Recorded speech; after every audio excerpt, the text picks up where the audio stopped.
the stream. It's been a week. It's been a crazy week. It's been a while. It's been a nutty week. It's been a while since I first saw you. All right. I totally did.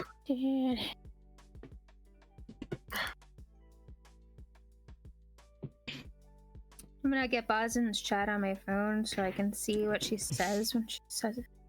That would be most helpful. Yeah. As much as I would love to have my head on a swivel, sometimes it hurts me. Yeah. Pop this out.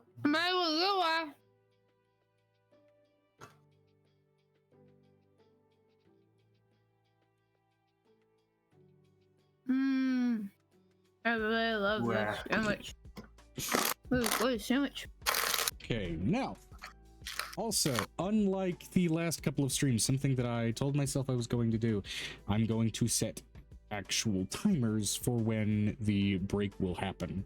Once that alarm goes off, I will find a decent stopping point, or even just stop right in the middle of a conversation to hit the break, because there needs to be a viable halfway point, regardless of what we're doing. So, let's see. First things first, I need to be able to have said button for the timer, easily accessible timer. There we go. Delete. Timer set 2 hours. Which, let's see.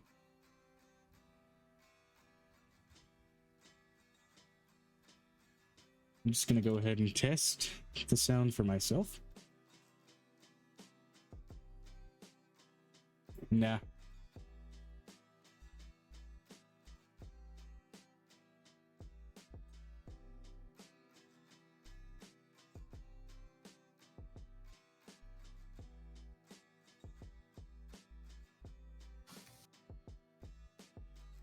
Okay, it's going to set off the focus you moron sound effect. Now I need 2 hours in seconds because that's the way this button fucking works.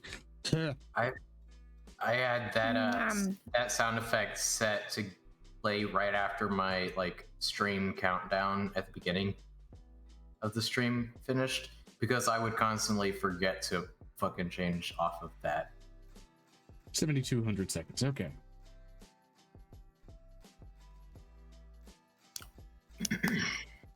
And I believe that effect only plays in my ears. So. Just at least it's not asking you to do it in milliseconds. When you're programming in JavaScript, I just had 2 more zeros. All I gotta do is add 2 more zeros. Yeah. Or is it 3 more? I think it's 3 more. All things. Well, okay, I'd wait. The button is now set up. And I'm going to press it now. Press the button. Even still, we're at the mentor stage. How has everybody's week been? Chaotic? Crazy? Cool? Neat? Sad? Weird? Waddly? Enthralling in the drug-addled sense? Has anyone tried LSD during the week? Some of the conversations I have at work feel like LSD. I have. I am ready for this. So ready.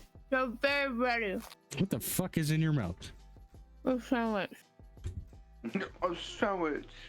A sandwich. Sorry, a sandwich. I really like my sandwich. You want a sandwich?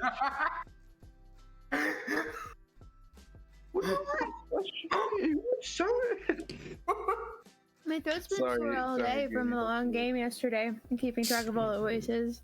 Yeah. It'll do that to you. But it was a good fucking game. It was good shit. Oh, good. And in immediate, as an immediate follow-up to my feeling of having taken up too much airtime, I now play the Dungeon Master of this game, where it's my job to take up that airtime. Well, good. Oh boy. All right. Amber is deafened. She's probably putting putting the baby to sleep. This baby, it's she's rocking a baby. You know what? Other than Guinea eating a sandwich, what's everybody else doing other than Joe looking at his notes? Joe looking at his nose? Notes. Oh, that makes more sense. Brick, what are you doing at the moment? Drinking water. Oh, Neseo? Alright. I'm just hanging out. Nice. Fenestra? Nestra responds in He type. says, Aight, okay. Hold on, I'll read it to you. Just all it says aight. mm-hmm. Said I'm That's here what and she's ready. doing. That's She's the doing most. aight. She said I. So Where the fuck is that roleplay question document, by the way? which one? The question for, or the document for, 1,000 roleplay questions, whatever. Where the fuck is that? Because I'm looking it up in my system and I don't think I downloaded it. You didn't download it. Shit. Yeah. All right. If it's not, it should be in general. Oh, cool. I'm gonna pull that up. Bum, bum, ba-na-dum, bum, ba-na-dum, bum, ba-na-na-na, ba-na-dum, bum. Why can't you just come up with a spontaneous question? Give us a spontaneous question. I've had a tiring day where my entire body has been in arduous and ridiculous amounts of pain. So, If your character had a phone screen, what would be this phone screen? What would be your lock screen? I It'll think scroll up a bit, but it's there.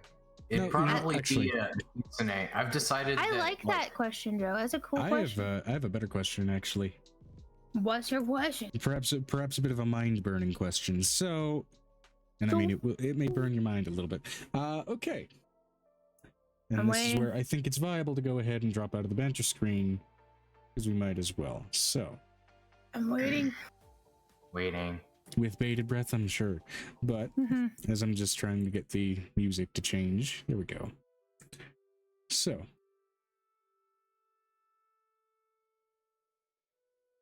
Ethan is asking me a question. Okay, just go on with your question. This is a secret thing for Eve. Cool. So, hypothetically, in another world where adventuring is not an option, technology has advanced to a pseudo-modern level, and your character has been forced to get a job to sustain themselves, what is the poster that your character has put up in their office cubicle to get them through the boring slog of the day? My character takes her clothes off for a living, Joe. And in this hypothetical world where events have shifted toward a goddamn office job, what's the poster that you use to keep your sanity barely at that knife's edge? No, I've changed it to like an OnlyFans situation where I take off my clothes on OnlyFans on my desk. So the caveat here is you're in your OnlyFans from the corporate office. Yeah. I feel like Angels is something that's just like a tits out having fun, something like that, and it's just a cat with like a bra on his hand. Remember, the glove OnlyFans snaps channel correctly. Her OnlyFans channel name is Way Too Casual Friday, where every day is Friday, and where we don't give a she fuck. wouldn't. Angel wouldn't work in an office. First of all, if she was, it would literally be. Maybe it's like a sexual office. What kind of? Where do I apply? The spirit of the question. I work for a strip dancing teaching class, and that's what I do. I teach people to strip clothes. There you go. Okay. Quick, Joe, check out my super secret, really dumb message. What my poster would be. You can certainly try. My Don't poster give would me be. It would literally say "Achieve your dreams," probably somewhere in a different font. Probably on the backside, because Angel wouldn't like have words on her, Mhm. poster on the wall. It would just be picture, like there would be multiple posters of places she's been, and then there's one in the center of where she wants to go next after she earns her next bit of money. Okay, so Angel very, very much isn't the one with the poster of a kitten hanging off an exaggerated like plastic cliff, and it says "hanging in there." No, she's even included the corgi in the dance somehow. Yeah. Fair enough. We're just gonna go down the list before we get into the Oh, RP. wait, Violet. So, What would Violet have? My- what would So Violet have in her- Avery's- Hold on. Hmm. Angel does have multiple characters, so we're gonna go through those and then Oh, get to okay. everybody. Violet would be a lumberjack. Probably. The Probably lumberjack because that's poster. well, I mean, no, she would literally be out in nature. So, because I'm not asking not- what your job is. I'm asking what the poster is if you were forced into a cubicle job. I don't think I would ever be forced to cubicle job. She'd go off grid. Yeah, a lot of us wouldn't be in a cubicle job. We're in a hypothetical, Guinea. I know, but I can't even there's put. what the I can't character would imagine legitimately what be in, the and then there's poster the would. extreme hypothetical of if this was the situation with no alternative. Yes, that's what he's going for. We know that most of our characters aren't actually gonna choose to be in an office job. I think Violet's office would literally be like Fucking an nobody chooses to be in entire. an office job, and that's the I think Violet would have decided I to paint her entire wallscape okay. because that's who she is, and then it would literally put her in the middle of like nowhere. It wouldn't be a singular poster. It'd be a whole thing. Paint the whole cubicle to put herself visually in a different environment. Okay. Then Angel's answer. 'Cause- Nah, Angel's answer. I told you what she'd do if she was in an office. Yeah, we're not talking the stripping training office. We're talking normal ass office job. I need these numbers by tomorrow. It's a very restrictive question. Think job simulator. Yeah, Angel wouldn't play Job Simulator. Yeah, it's what is the sort of outside of the box effort of freedom within the restrictive confines of the question. Exactly. Actually, both characters would probably do that because they don't This is like. the more productive being version in a of how box. do you personalize your jail cell.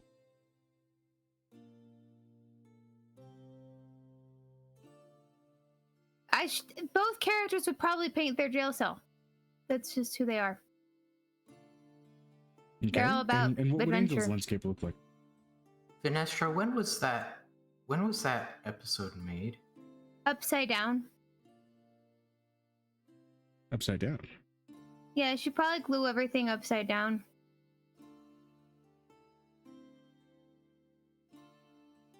And like Alrighty. have like glow in the dark lights in there, and it would be in pure darkness. Even her screen would be in black, so when she was working, it literally would look like coming into a bat's office, and her boss would be really confused how she was managing to do everything upside down. That's fucking disturbing. That's just how Angel do. No, I'm talking about the gift that Finestra. I'm looking at Vanessa chat. She said yard simulator. I don't know. Before some of us were I born. said, when was that episode made? Somewhere in 1980. It's true, 1980. frankly. That said, solid answer. Now, what would Avery's unfortunate cubicle setup have in it as its poster or visual change to personalize it? Well, the phrase would probably be, the words on it would probably be something like, any sufficiently complex algorithm can seem unreasonable. Alrighty. Would it just be a poster with those words on it? It'd probably have some generic background, like, or maybe like a bunch of nonsensical formulas or something. I don't know. All right, Avery's escapism is Nothing makes sense, so deal with it. fair enough. Fair enough. We'll get to Ember's question whenever Ember is undeafened. We'll go ahead and move on to Xanon. What would be in his office? What would his poster have on it? It would be In his a cubicle? dragon sitting on top of a hoard with a caption underneath says, "One coin at a time." If that ain't just the real definition of a goddamn slug. All right. What would Ramsey's office decoration be? So, I actually have some pictures. He would have like 4 posters sitting out. And if you take a look at memes, I actually did some research on this. And this is something Ramsey would. These are some posters Ramsey would definitely have in his office. Good job.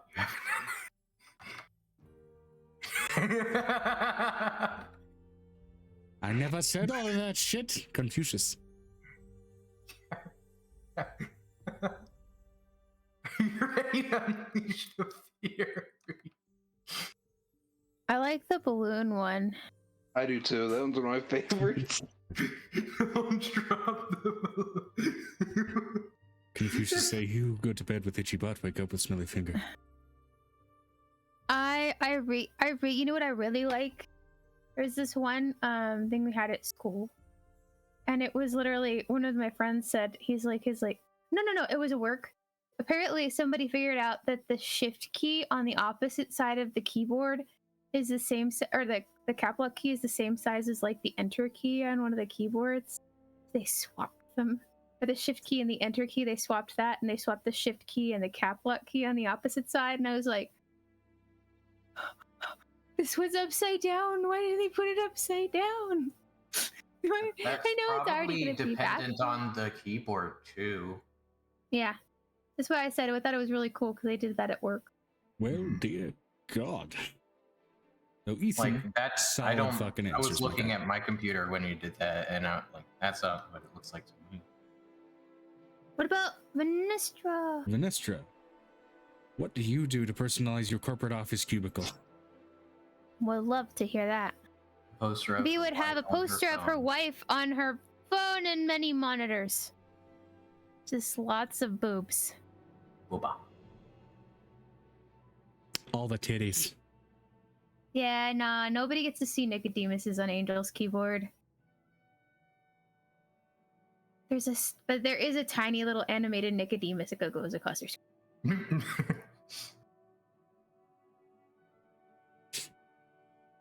I will say also, as his phone background, I'll answer Guinea's question. As Ramsey's cell phone background, he would just have a picture of an egg. Yeah! Don't ask why. It would just be an egg. Egg. So, Angel, if she had she would have one of those like really kind of mobile screens they make in Japan where it's like a Nicodemus that talks to her in the back of her screen. So that way sometimes there's a moment, not you Nicodemus, the other Nicodemus on my phone. I need a chibi Nicodemus. Nicodemus, now. meet Nokia Demus.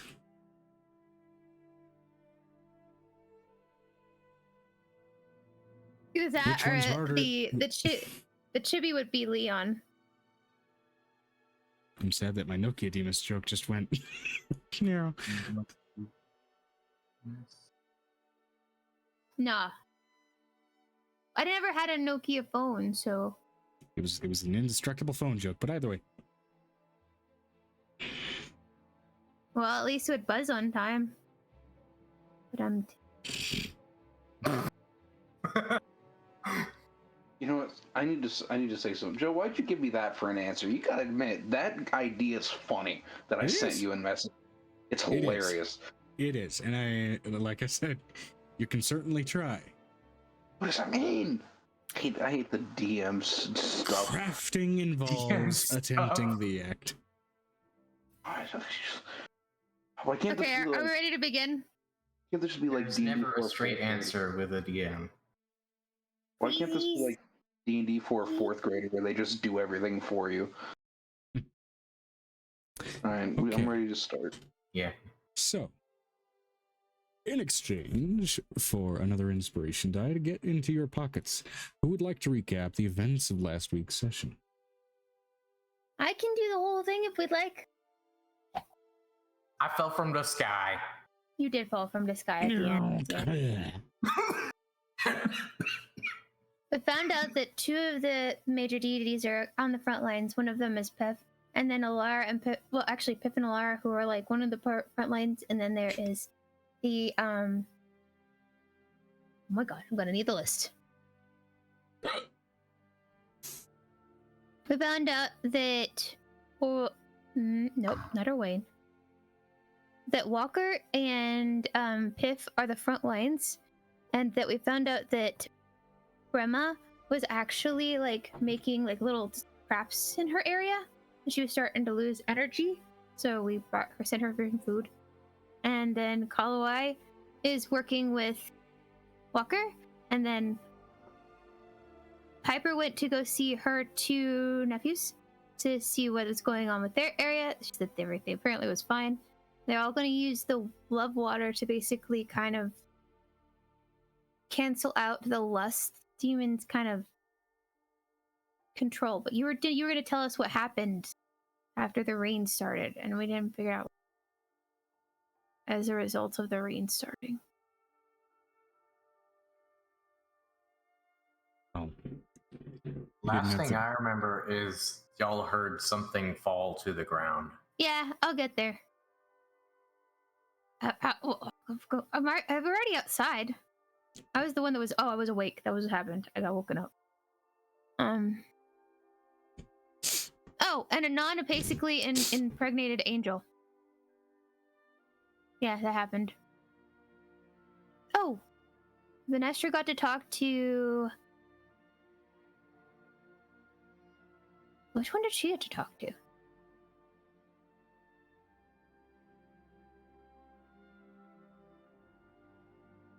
It wasn't the Winter Court. Definitely not. She didn't get. It couldn't be Sealgar. It'd have to be. Spur. Okay, I'm looking at Vanessa's chat. Walker. Spring. You got to talk to Walker, but you didn't know what was going on with Walker, really? No. You got the Summer Court. You were the one that talked to this. Not Summer Court. No, Growth. You were talking to Orwayne, the Master of Growth. That's right. It was Orwayne. Because of all the nymphs and the buzzy toys. Fuzzy toys.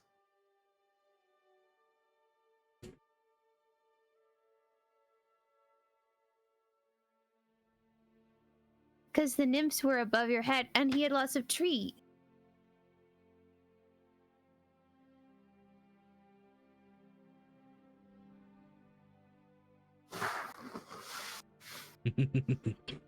What's the most important thing? That we found out that everybody's gonna die? Wait, we're all gonna die? I just got here. I will. Oh, yeah, no. Violet and Halcyon did the do for the first time. Yeah, that happened. They did the sex. Finally. Because you can be sacrificed as an offering if you're a virgin. You just figured that out the hard way. There were definitely hard things involved either way. Finally, apparently. And, Piff gave Angel a dagger. Made a coral with Alara's hair and his in the hilt of the dagger. Of which the coral, and I realize I may have failed to describe it fully last time, it is sort of a pale, almost shell-sheened blue with sort of a curled, almost, how do I put this? Mosaic of white through it. Okay. And Angel has to go below the world in the Underdark to meet the other half of the Fae, while everyone else is going into the Abyss to handle Demon Dude.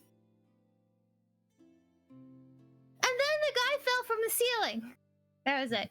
That's the last part. Y'all don't know what fell from the ceiling. Well, I as a player know, but everybody else, the Angel's completely oblivious. And I don't think Violet would care. Violet's too busy doing things.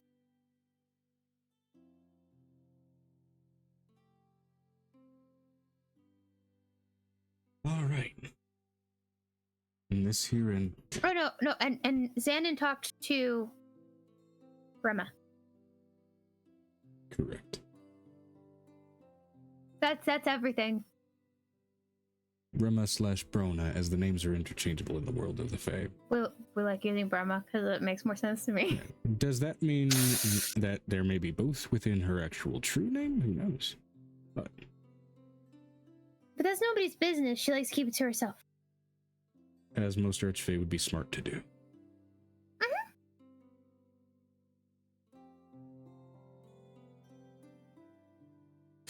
So, first things first, we start with Avery. Having freshly impacted the soil, you are surrounded on all sides by plants which bear a growth that you are at least somewhat familiar with, having consumed the substance on rare occasion. You are absolutely and utterly surrounded by coffee plants.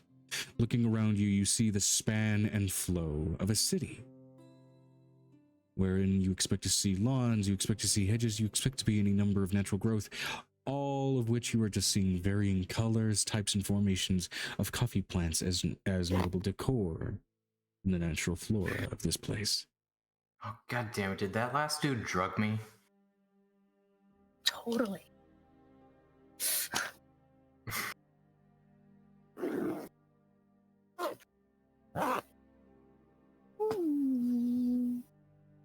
As you collect yourself, some of this soil is sort of a natural compost, all things considered, from, naturally dead and gone coffee beans, as this area produces them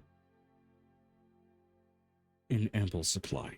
So, I want you to give me just a blanket Constitution saving throw to see if you are affected at all just by these sort of natural earthy aromas of the environment around you. Blanket con. Oh, that's wrong.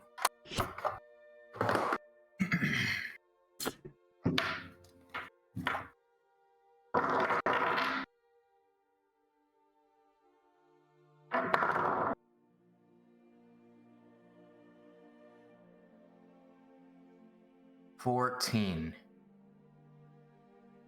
14. As you stand up, collect yourself and basically try to shake off the wounds sustained from your general impact, as you feel some of that dirt seep into the scraps and scrapes all across your body, you start to feel your heart beat ever so slightly faster.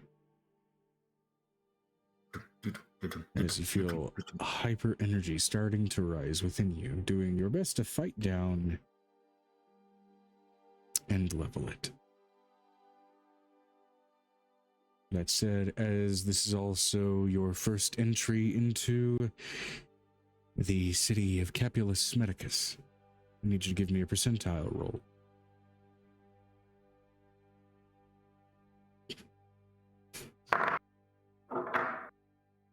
Technically, 3 other people still need to do that, so if you want to run And we will through get that, to you're them as welcome. we go through it. I'm just letting you know. 9. 9 total? 9, yeah, total. 9. Okay.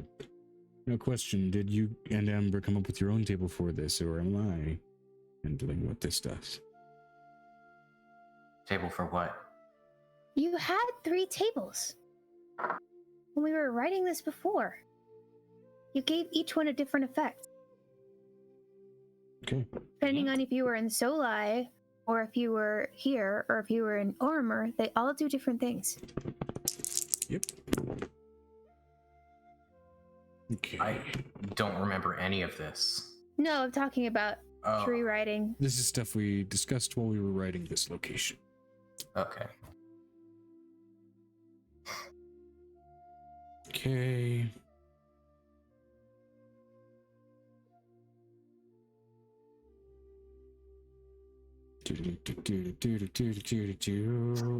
is it? There it is. Right, you said you rolled a 9? A 9 and a 00. So unless that's a 900, that's a 9. A 9 and a 00. Okay. This is a conditional boon and benefit. There's sort of a hyper energy about you. And anytime as you look up and around you and see winged creatures, it seems to almost expand upon itself and get worse or better. It feels good, but uncomfortable. Conditionally, when you are in the presence of allies that are currently or otherwise that are currently and actively flying as their form of movement, your movement speed increases by 15 feet. It is a conditional benefit. That said, should you yourself take flight, your speed increases by 30 while in that state.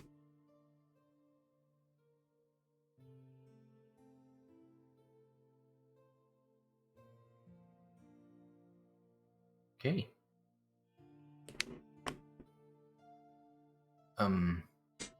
So looking around, I see us. Write it down, write it down, write it down where? Somewhere on your sheet, somewhere in your notes to later put in your sheet. Wait, in my I thought this was just a temporary thing. Nope. Oh, okay. To add to sheet. What was it? Get extra or get When in the presence of a flying ally, your movement speed increases by 15 feet. If you yourself, however, are in flight, your movement speed increases by 30.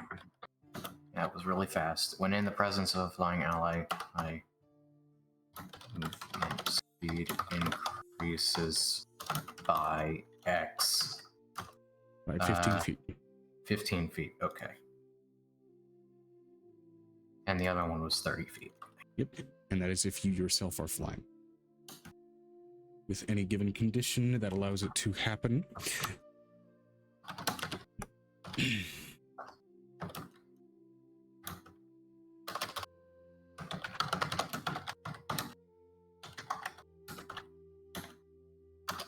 The name of this condition is Flighty Buzz.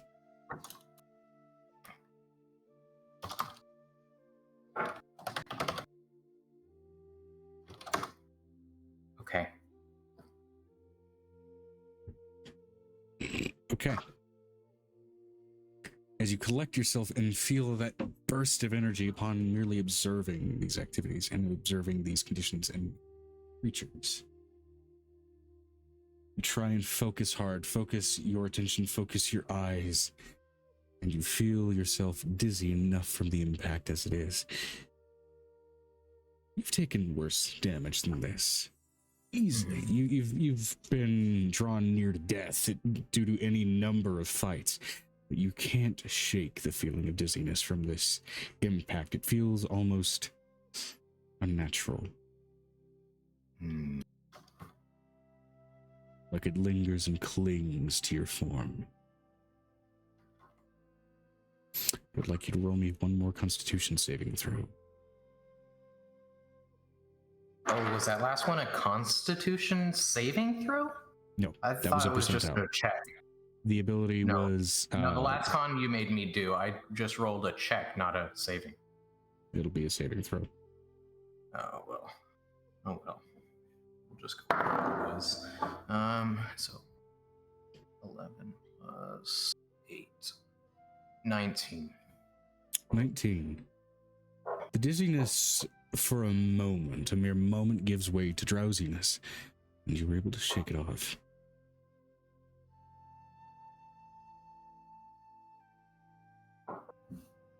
Given this environment that currently surrounds you, what do you do? There is some part of you that has your immediate attention drawn to this massive tree-like structure before you. Its doorways welcoming, almost like a home, though its size impossible. It seems to be almost a twisted mangling or fusion of three different forms of trees,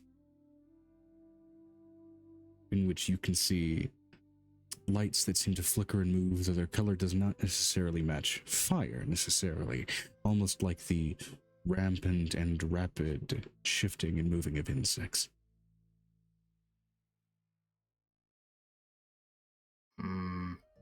Probably want to stay away from the bug tree. Okay.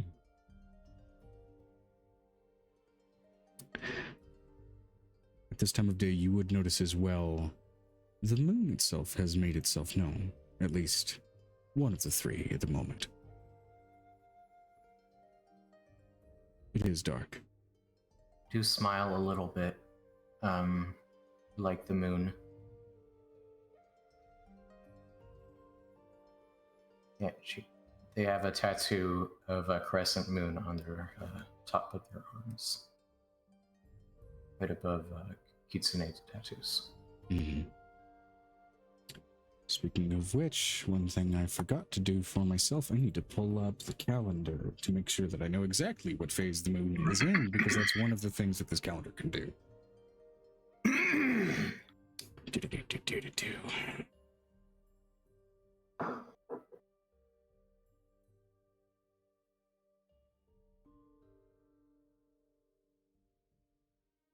Save/restore.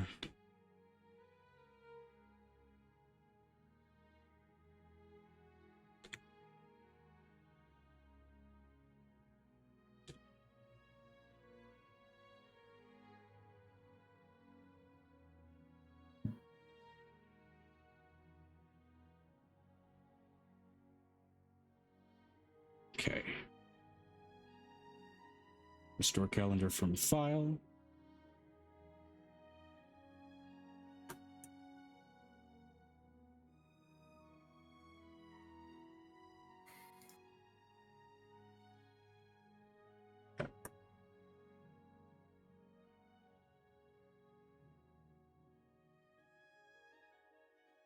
Yeah, wrong link.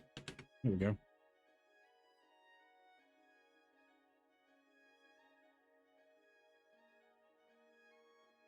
There it is.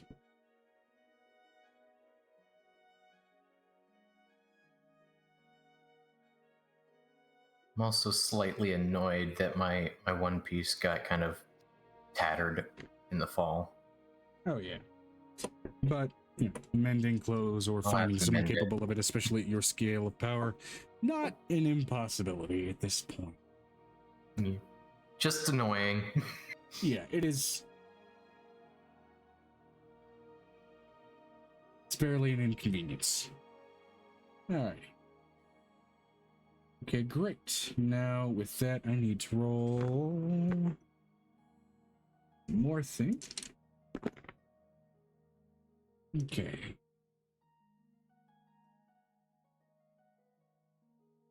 Alright.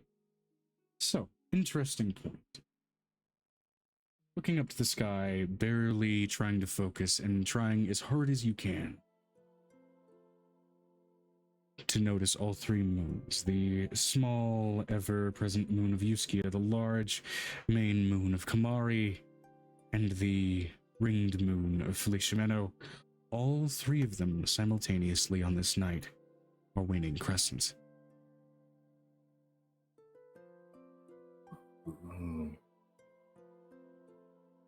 Where has this place been my entire life?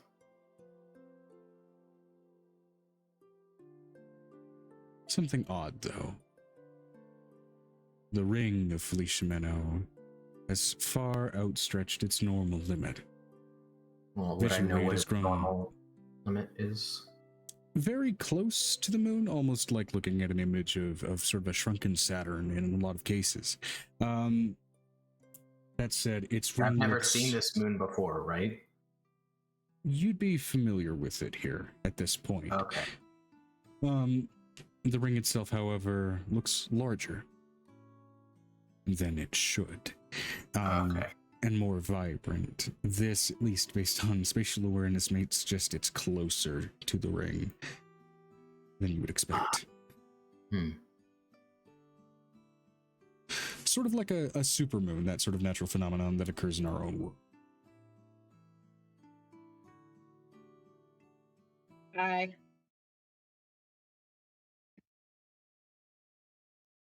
On my lip. Okay, I need to make sure that loop works properly because it's not sticking to these actual playlists and it's trying to jump into other songs, but there we go.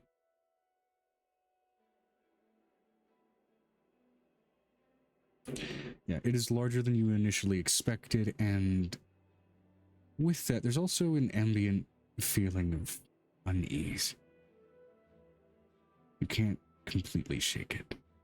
There's the peacefulness of the night and the three crescents at the moment that does, give its own sense of calm. There's just that slight itch of anxiety that you can't shake, like you can almost feel it at the edge of your teeth. What the hell?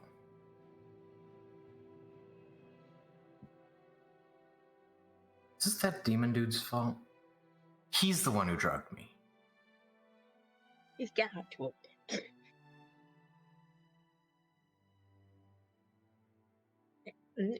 No. As you settle into the realization and the possibilities before you, we now return to the normal camera order, as some people may have been shaken from their momentary entrance into sleep by the sound of an impacting entity outside of this great tree. In the field of coffee marshmallows. Mm-hmm. You said they were coffee beans. And in this case, yeah. And you landed in a sort of more marshmallow-like textured bundle of coffee, hence it's somewhat breaking your fall. And you mentioned, Angel, that this was V that would take interest in this? No, V is busy. V is busy. V is busy. V has been having a long 2-year break session. It's a 2-year slow burn. 2 years of will they won't they has gone into they will, and they will a lot. Mm-hmm. Yes. And because they're busy going, Angel cannot sleep, because apparently that's a thing that happens now. Some degree. Piper just feels a disturbance in the force. Angel, in a fortuitous twist of comedic irony, is being kept awake by the sound of shifting springs. Nicodemus, why did she put our room below theirs? Why not the other way around? What the fuck do you mean I put it here? This isn't our house. I understand that. We're gonna have to have the room moved. We can request for it to be moved because it's not our house. But at least she's finally getting some action. I was beginning to worry they were both fucking prudes. Where are the signs? Where did that come from? Have you not caught them in the closets, in the hallways, making out? It's just been all over the house. Okay, here's the thing. They may have just seriously enjoyed the romance side and then not really been too keen on the other side of things. I am done making assumptions about people we know because it's been a really big mixed bag. Do you know but why? People you don't know, you can make plenty of assumptions about. You want to know why she took it slow? She's like, Angel is completely up and out of bed, literally looking over at him at like most annoyance look on her face. Do you know why it took so long? Because she's shy as shit and he's respectful to a fault? No, because she literally went in when she was 12. Into the abyss. Yes. Yeah, I know. Child. She was a baby. Like 10 years old or something. Somewhere around 12 or 10 from what she told me. She was a wee lass. Would Piper be hearing the shifting of springs at all? It's your house, From what yes. you told me you were working. From her house? It's the tree. It's the tree? I thought there were bugs in the tree. There's everything in the tree. I'm gonna go to the room and press the button that turns on the silence crystals in the room. Angel has already left her bedroom and heard the commotion coming from outside, I'm that's going what to you woke me up with. I'm going to roll based on how many magical entities your companions are made of and see how broken those crystals are, given 2 years of intensive events. Not Angel's room. V and Halcyon's room. I know. Okay. And sitting at the edge of their seats with so much bated breath might just have explosive results. So I need you to give me a high or low for the fidelity of those enchantments. Piper. Give me a second. Let me go track down my dice. While she's going and checking on her dice, Angel has woken up to the sound because you said that there was a weird feeling that I felt from outside. I'm gonna go outside because there's apparently something outside. Your ears would have been keen enough to hear the... No, you literally told me the energy was the same. The energy was different. The magic. Yeah. I'm gonna go outside. I feel something weird. 76, so high? 76. Yeah, high. Hi. Okay. For a moment, you hear the sounds of creaking dull before you hear almost like nails on chalkboard and the sound of cracking glass. And the sound just continues, those creaking springs. Writes a little note in her little pocket notebook. Make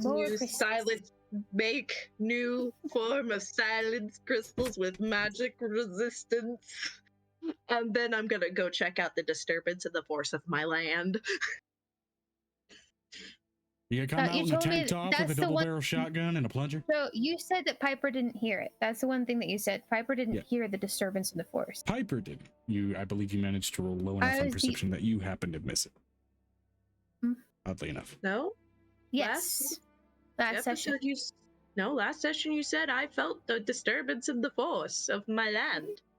You felt disturbance in the force of your land of the mushrooms being disturbed. That's what you said. Yes, you felt the shift and impact on those mushrooms, which was not necessarily normal. Angel is already outside. Correct. It's been a week and my brain's broken. Would that be enough to spur her to go check on it? If it's not normal, I'm going to go check it out because I'm not in the mood for demons. Not in the mood for demons, Jim. They can't show up here anyways, they'll burn. What about demon possessed? They can't show up here, they'll burn. Everybody burns. What about demon cosplayers? They can't show up here, they'll burn. They'll burn.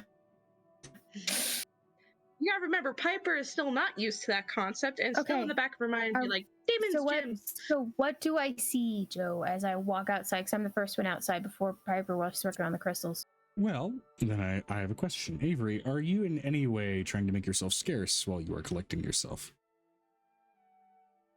So I see the tree. You said I saw like a city as well?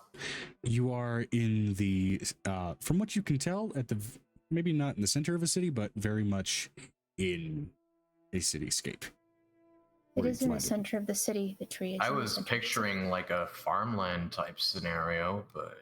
It basically, I mean, it's a Fey city, so yes and no and yes. Yes and no and yes and no and yes. It's plant city. Do I see civilization? I want to go towards civilization. You are smack it's dab all in the around middle. You. You're smack dab in the Go middle. Go an inch in any direction, and you're closer to. There a bar nearby, a tavern nearby, maybe where I could find a bed, something to drink. I would say, are you just trying to look around and listen for this kind of thing, or are you actively walking off to try and find signs of something like that? Both. I'm looking, and if I see one, I go to. Okay. How much time do I get before I rush down the stairs? Because you literally made me the one that wakes me up in the middle of the dream. I'd say he will have started walking by the time you guys get out there, but he wouldn't have made it far enough to be out of the way. So, that said, I will still ask you to roll me a perception or investigation check based on what you're drawing upon the most to try and find your way toward a location like that. What do my small gnome eyes see? Right. I'm actually very large gnome eyes see. 22. 22. And is this perception or investigation? Investigation. Okay. Yeah, this is very much keeping your eyes peeled, trying to find basically a place where people are gathering, as even though it is night, a lot of people are very much awake, which, I mean, you can quickly piece together, most likely due to the fact that, you know, lawn grass is coffee here.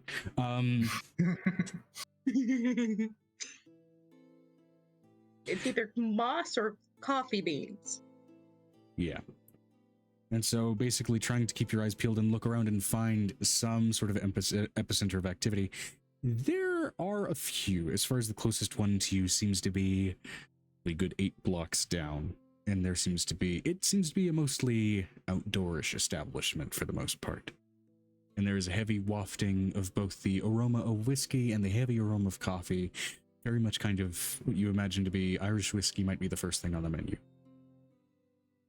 Sounds good. Let's go check it out. Sorry, an Irish coffee, I believe is what it's specifically called. Irish coffee, Irish latte, Yes. I'm not sure. Either way. Irish coffee. Yep. So how far lattes. away is it, like in feet? How many turns would it take to get there?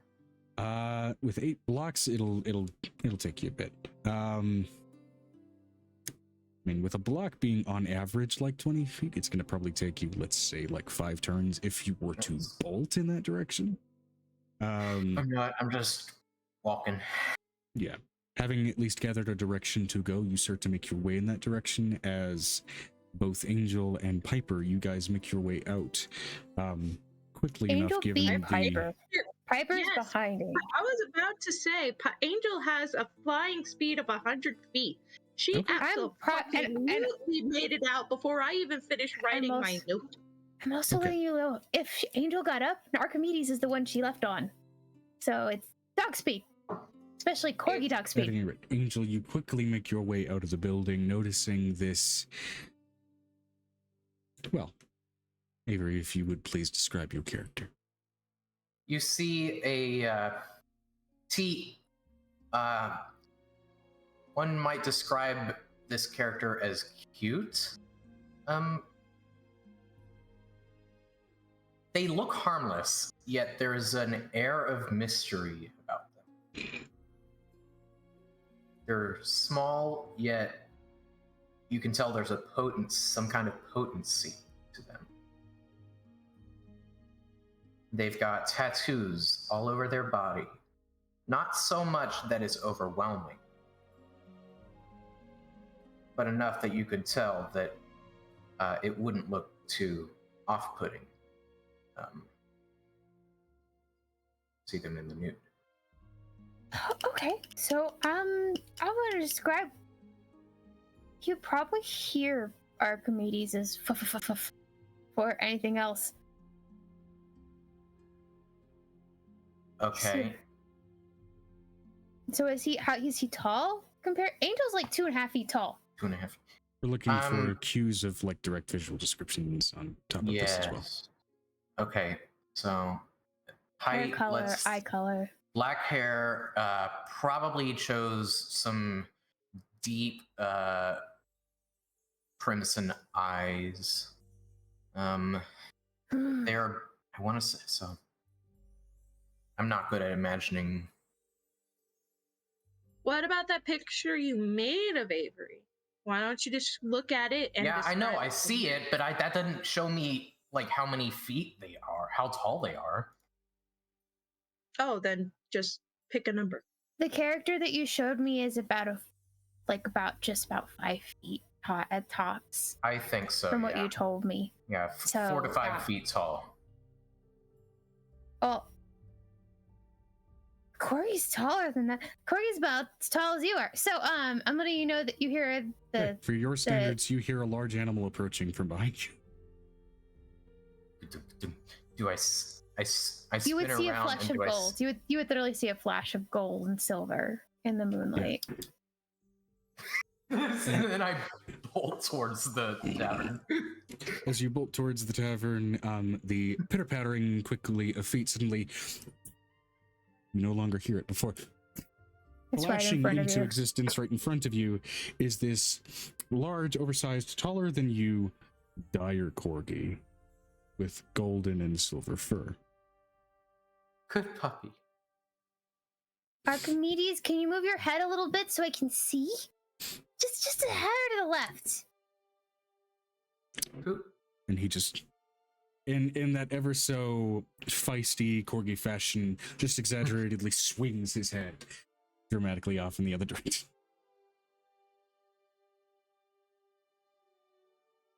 Do you want me to describe what Avery would see? Yeah. Sure. Okay. Angel's wearing, Angel has this pale, with a pinkish tone, gray skin at this point, with heart-shaped scales along her face and body that kind of have like a iridescent shimmer to them. Her hair has a kind of silverish, bluish, pinkish tone, with the pink being a little heavier now.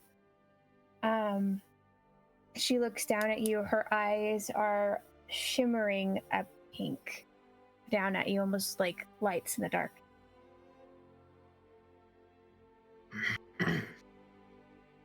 And who are you? I changed my demeanor from... I masked my demeanor to seem more calm than I actually am. Did you just fall? It was a loud noise. Yeah, I'm kind of scraped up. Do you want to come inside? As you feel a joint We have pop, food. just kind of in shifting your position. I hate that. I hate that. I'm the one who has that happen all the time. I go, kind of like, move my joint, kind of like... It is at Do you this wanna- point, Piper, that inside you will have caught the up. tree? Yeah. Huh? Did you come from that tree that looks like it's infested with bugs? It's not infested with bugs. Oh, That's mushrooms. Those are mushrooms. You see, goddamn, I love how What form have you taken? Or are you Probably just the sticking with lava. lava lamp I'm- because she's- you like how it was she looks described like so a- much? She looks like a walking lava. It's walking lava. because I like how your description Walking with lava the lamp elf muscle person. fiber. lava Walking lamp lava elf lamp person. That's a freaking... That's a fascinating form you have to you. She's much taller than you. Oh It's yeah, like I'm at 5'6". Yes, she's 5'6". She's like 6 inches taller at least. Like the least amount of height is I am half a foot taller. You all right? Me? Oh yeah, I'm fine. No, the dog over there. Of course he is. If I felt something land. Angel's Very just scratching hot. Archimedes. He smells like Scratch, scratch. gravity, and Archimedes' foot just starts stamping into the ground and somewhat phasing in and out of existence as it's hitting the ground and not hitting the ground. So, you want to come inside? You fell Yeah, from. Sure. I- Yeah. I heard the thud. That's what woke me up. It was weird. I think I fell on a thud. marshmallow. This place is weird.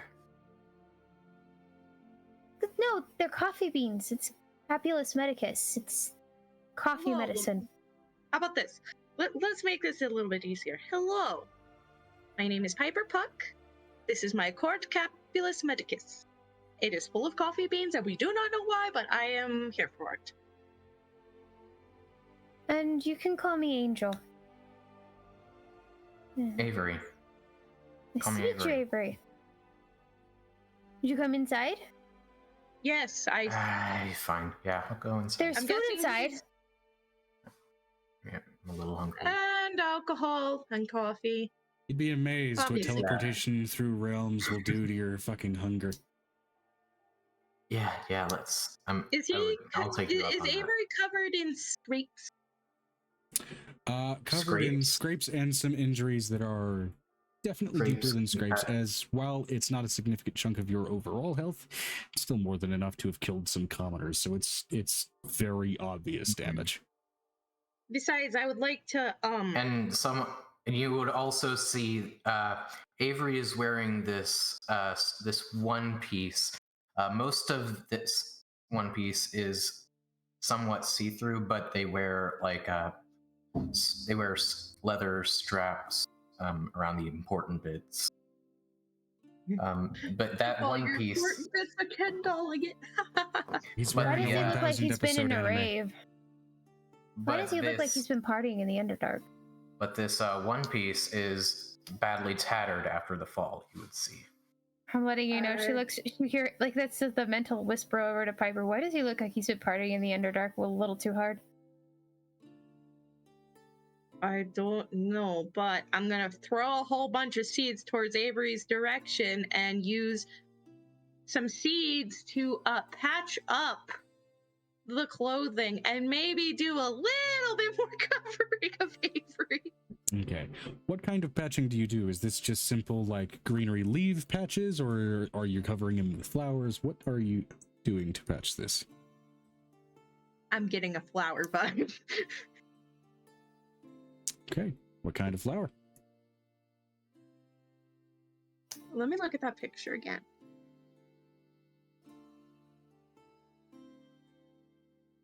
Angel's Black already. roses, might as well. Angel just starts back towards the house. Come on, let's go. Everybody inside. It's crazy outside.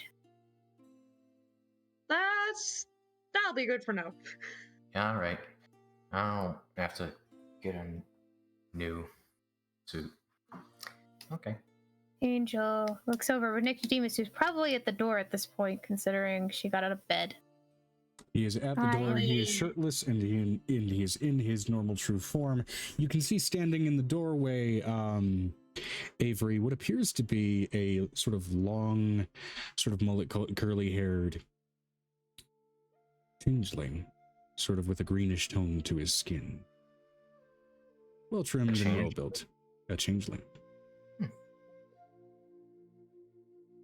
Can I identify that they're a changeling? Like, usually a changeling wouldn't doesn't look like a changeling. Usually he's they will choosing to. adopt forms of other people, but he's just casually wearing his true form. Okay. There is a base template. Mm-hmm. It's sort of, no lips. My base template's kind of fucked, so I don't use it very often. Yeah. I have a question. Is Navarre out, considering she got out of bed? Just barely kind of behind the stance of this changeling, which whom again seems very much the part of a well-built warrior. You can just barely see the curling reptilian draconic head of some beast behind him. Snarling with defensive intent. As the light seems to catch his scales, there's a light green gleam off of the dark color. I'm with coming, intense don't green eyes that stare worry. at you. Ah, you are so protected. I'm on my way. I'm coming. I am so confused by this. Oh, this is my husband. Too. Yeah, that's your husband. They're your husband? I prefer Cut? He. Okay. And we still need to go through the official ceremony. Legally speaking, fiance, but we've gone through everything common law and magic law. That's, yeah. She's my wife. I like to say beloved. How about both? Anyway. What dumbass cat dragged you in? They seem demonic. I shook their hand. Stupidly, I know. Angel gets off of Modonically. Archimedes. Archimedes sends him off to go see with his wife. Okay, go back to bed now. It's nighttime and I demand midnight bacon.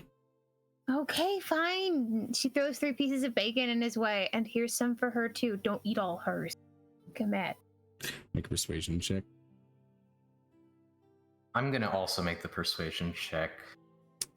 Okay, separate persuasions.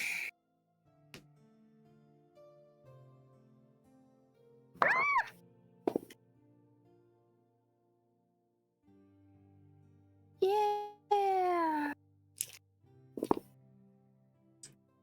That's an 18 DM. 18. 18 Okay. plus. If we're talking animal persuasion, that'd be 18 plus 21. What? My persuasion is 16. Hmm. Talking to my dog. How 21 when I've got expertise in persuasion? Bardic jack of all trades plus expertise plus some additional bonuses from magic items. It's Ah. ridiculous. Oh, also just also a bonus from literally being Fuck dragon. me, I guess. My insight stat is great though, as I wish it would. So, which kind of fucks me over a lot of the time. So. Okay. So yeah. Archimedes, do not eat her bacon. She will get very angry. You can see those ears just go back a little bit. Fine. I won't eat Bring her the bacon. her bacon. Fine. And Thank the large, massive dire corgi trots off in utter disappointment back into the tree. Angel goes and walks up to Navarre. It's okay. I'm okay. He smells new. He does smell different. They, what? Maybe they don't It like smells labels. weird. It's okay. I mean, you don't want me here. I can. There was. You can't. You probably can't understand him. It's complete draconic. Oh, It's not. yeah, It's not a. I could understand it if it was deep speech, but draconic. She runs her forehead against his. It's okay. I'm okay. Everything's fine. And he just sharply turns around and wanders back into, well, back behind Nick and back further into the tree. You look a little fucked up. I suggest you get some rest. Sleeping out here on the ground, probably not a great idea, as you're probably not going to be able to sleep. There's coffee everywhere. Yeah, I noticed. There's coffee and food inside. People are making stress cupcakes and stress pastries. So if you just want something to eat, there's plenty of food in the kitchen. And I think there's some leftover supper, which was like stew, I think. Didn't like coffee to begin with. Now I think it's gonna make me sick. There's tea if you don't want coffee. Cool. Probably shouldn't drink it if I'm going to bed, though. Probably not. Probably not a good idea. I'll go and... You could go for a short shot. That'll make you crash. But either way. No, so Looks I a bit- will go and find food from the kitchen. Andrew looks up at Nicodemus. You can go back to bed. I'll be right there. Yeah, I won't go back to it without you. Okay. He runs his okay. finger through your hair, curls it, tugs on it a little bit, and then walks back up to the room. Okay. Okay. Angel leads him into the eating area. If you'll ask Piper's mom, the woman baking like a an angry mad woman, she will probably direct you to one of the bedrooms that's empty. I have to go back up, or things may happen, and we have to leave in the morning, so I don't want to have an argument on the road. As you enter into this sort of kitchen area, you can see a gathering of smaller kitchen tables, a bunch of food prep everywhere, bags of flour, bags of sugar, bags of countless ingredients, and this, what seems to be sort of Fey Escaladrin bounding around between ingredients like a madwoman, as you then hear this loud metal clang as she drops a platter of burnt brownies. Well, fuck. Okay, right. We're not doing those. Or we can. No, I can save him. I can save. She picks him up. I can't save him. That's shite. Do I look around and do I see anything that would just be nice to kind of grab and take up to my room as a snack? Yeah, they're very much it looks like almost a brunch buffet's display of various pastries that have been laid out. Many of them still smell warm. An assortment of cupcakes, muffins, morning cornbreads, coffee cake especially, along with various other sort of assorted pastries. I'll take a They're mostly croissant. sweetened in nature. So I walk up and grab the croissant, then hesitantly look towards the old lady. I'm sorry, older woman. Okay. Well, I fucked the brownies. Who the fuck are you? Just a stranger that crashed into your yard and was taken into your house. You look a little fucked up. Don't bleed all over my pastries. I don't plan it on it. I was just going to ask you where the rooms, where I can find an empty room.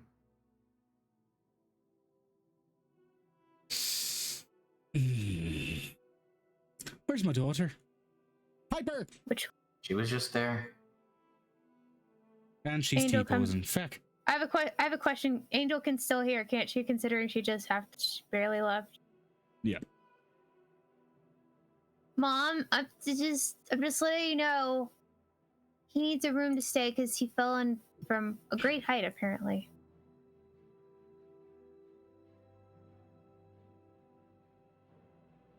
Yeah, Piper's mom adopted Angel. It's still canon, Joe. Yeah, I'm not questioning that. She's thinking, so are you... Okay, hold on. He's not burning alive. He, she, what? Okay, They. They're not burning alive. I'm good with whatever. He, she, they, them. He, her. Okay. Well, Where's Michael your phone, Jackson here man? ain't burning alive.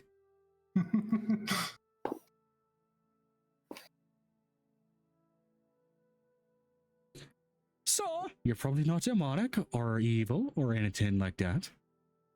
Yeah, I don't think it would have made it in the door. Right, you're chill. You get a guest room for now until, I mean, unless you want to stick around, in which case then it's a more complicated situation. But a guest room, go ahead and head up the stairs and look for a door that's, you know, I mean, the guest rooms are always halfway ajar. Just pick one. Okay. Angel Nice. walks up to her own room, slides into bed with Nicodemus, and now we actually get to sleep. Yep. What about a quickie? No, Straight to the point. Come on! we're literally going into the Fate Underdark tomorrow. You really think that All you're the gonna more want to reason. avoid every corner of the Fate Underdark to I know, literally mess around in? Lovey.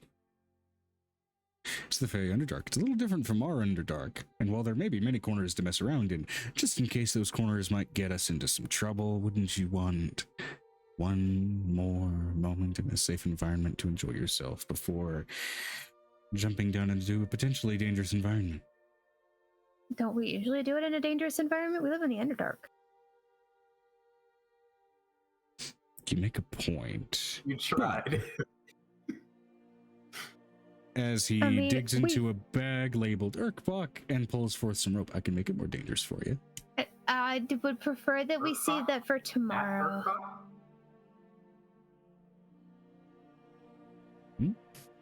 Well, they're upstairs in their bedroom The at this same, the point. same Urkbach that met in the other campaign? She had some life extensions considering who she married. She looks over at Nicodemus. I think we had fun before we went to sleep the first time. So, Uh-huh. And usually, having fun helps you go to sleep because you're too worn out to have a choice. are you serious? I'm making a suggestion. I have to study with more serious when I go back to sleep.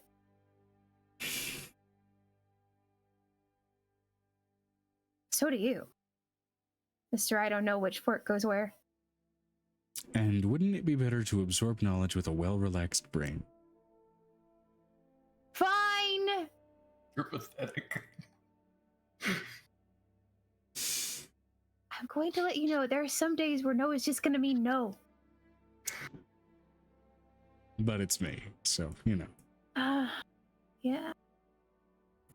Okay. Performance check and one more cut to black for Angel. Oh my god. Okay. Absolutely. She's exhausted, so it's a 32. She's exhausted, so it's a 32. Only your fucking character build could ever see that. I think Nicodemus would be leading in this point, considering what had happened.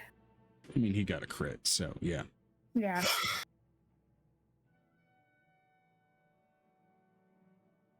Fine. Fine. Fade to black. Fade to black. Okay. And so, dream sequence may begin. And I think, in the interest of the attention that's been given so far, we'll go ahead and wrap back around to Angel and Avery in this case, as we'll first start with Xanon. Don't forget Violet. They may be busy, but they're not going to be busy all night. Not all. Gotta get on the road in the morning. The trouble will be trying to walk the road in a stable gait. But either way. That's why you shift into a doggo and you don't have to think about it. How much health do I regain in my sleep? It's a long rest, so all of it. Long rest. Oh, okay. All of it.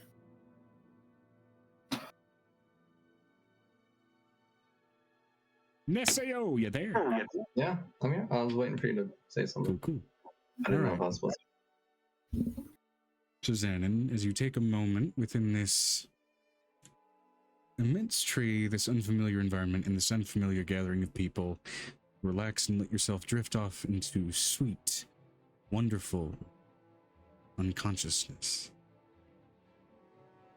I want you to roll me a wisdom saving throw. to. Oh my.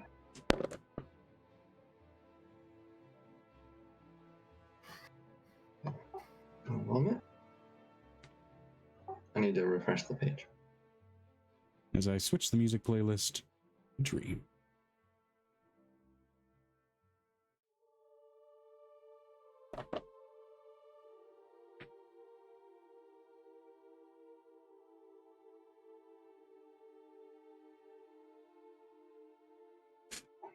Alright, opening my sheets. And I flip the pages to your notes. There we go. Okay, wisdom saving throw.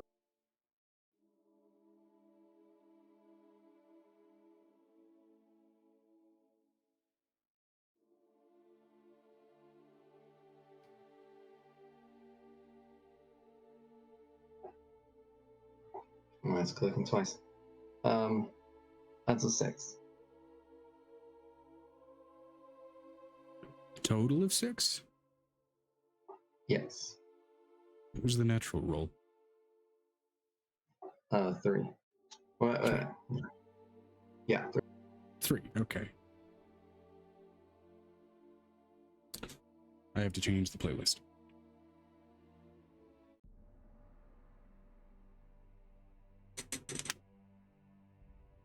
I just want to ask, is this a charm effect?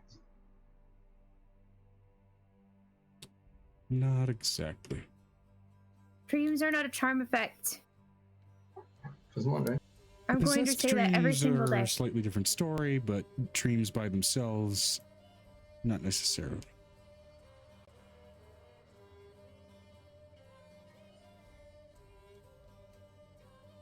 And I'll need to fix that. Let's see here.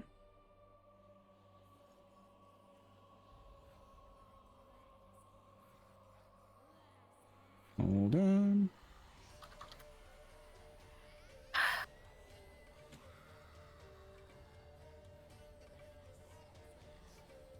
There it is.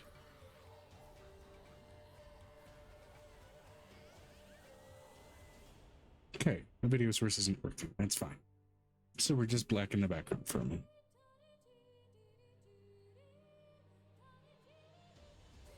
Xanon. as you drift off into sweet, wondrous unconsciousness, letting your body relax in the day's chaos. New tasks laid before you, people you barely know whom you're going to help accomplish them in an effort to reach your own goals. That creeping edge of anxiety still clings to you. The moment you saw the moon, uncomfortable thoughts can't help but leach their way into your mind, building and building and growing and layering upon themselves to produce an environment in your mind best suited only ever for a nightmare.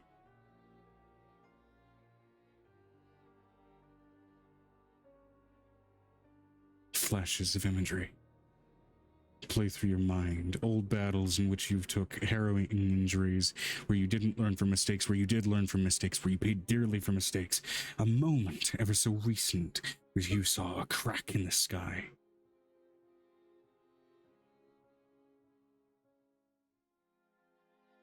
A moment so long ago. You were young. And heard a vicious roar, the fetid aroma of poison clinging to the air.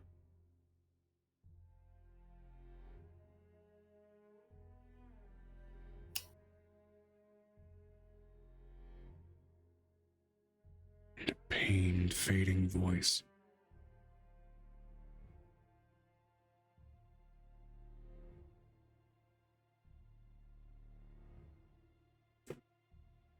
One phrase repeats in your mind, a weakened voice on its last few breaths.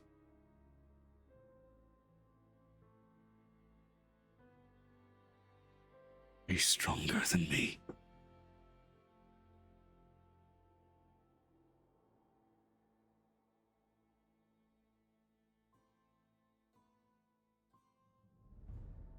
As buried memories and terrible thoughts continue to cycle in on themselves over and over and over, morning comes screaming to you as you wake up sweating for the first time in a long time. Nightmares don't come often, and you're always unwelcome.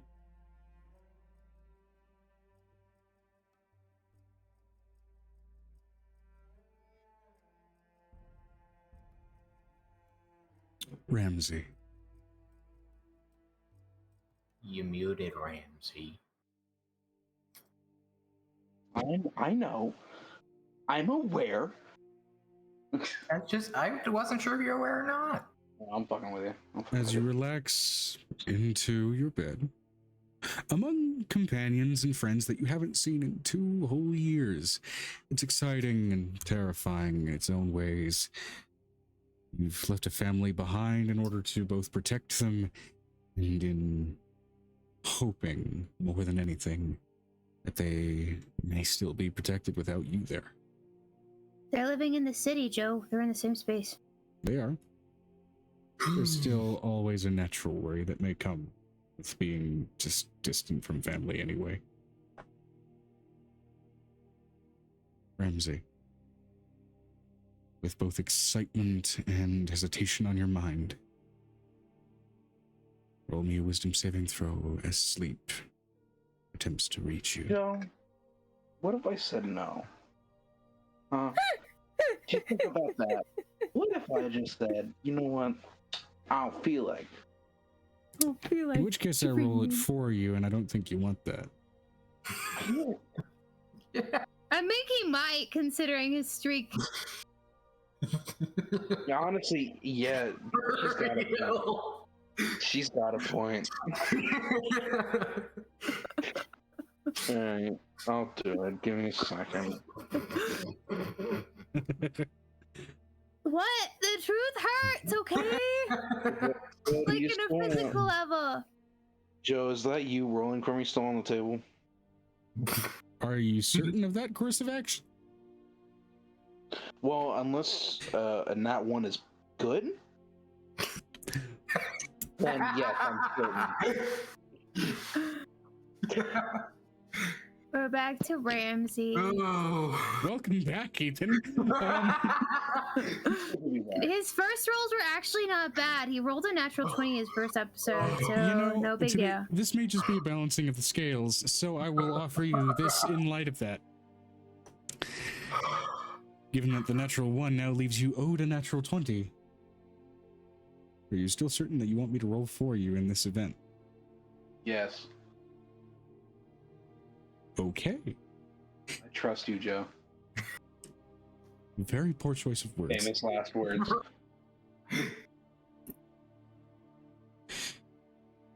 It's a little bit worse when the DM rolls on that one. Did you actually? With this fucking thing. For those veterans of my game, you know what this die is for. Oh, look at cheeks. Did you use the fucking World changer dice. dick?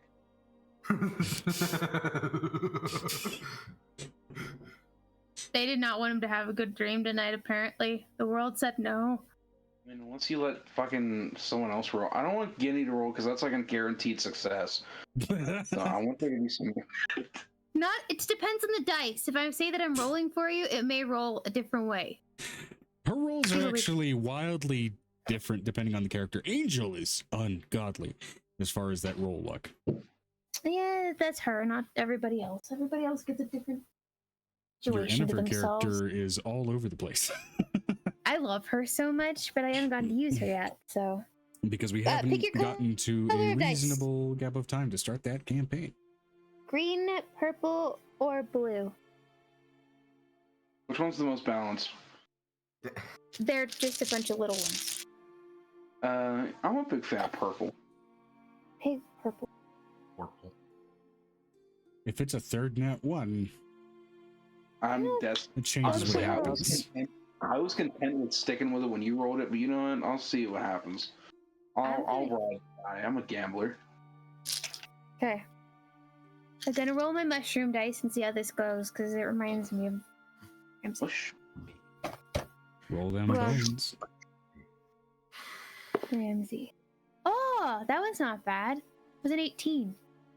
Oh, thank God. Okay, plus your wisdom save modifier, Ramsey. I'll put these over here in case you get nervous.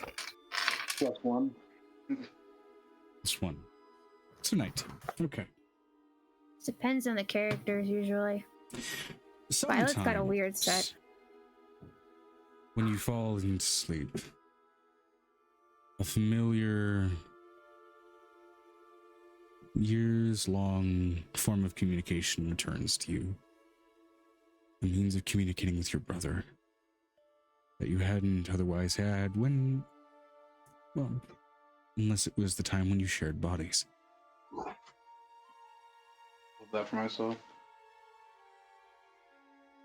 Some nights, you're able to communicate with him in the midst of a dream, rather than through letter and missive, which, by its own right, particularly secure way of communicating with him comparatively. And for the briefest moment when you feel your mind reach his, you practically feel yourself miss the target in a devastating, volatile way, before quickly reaching back the connection.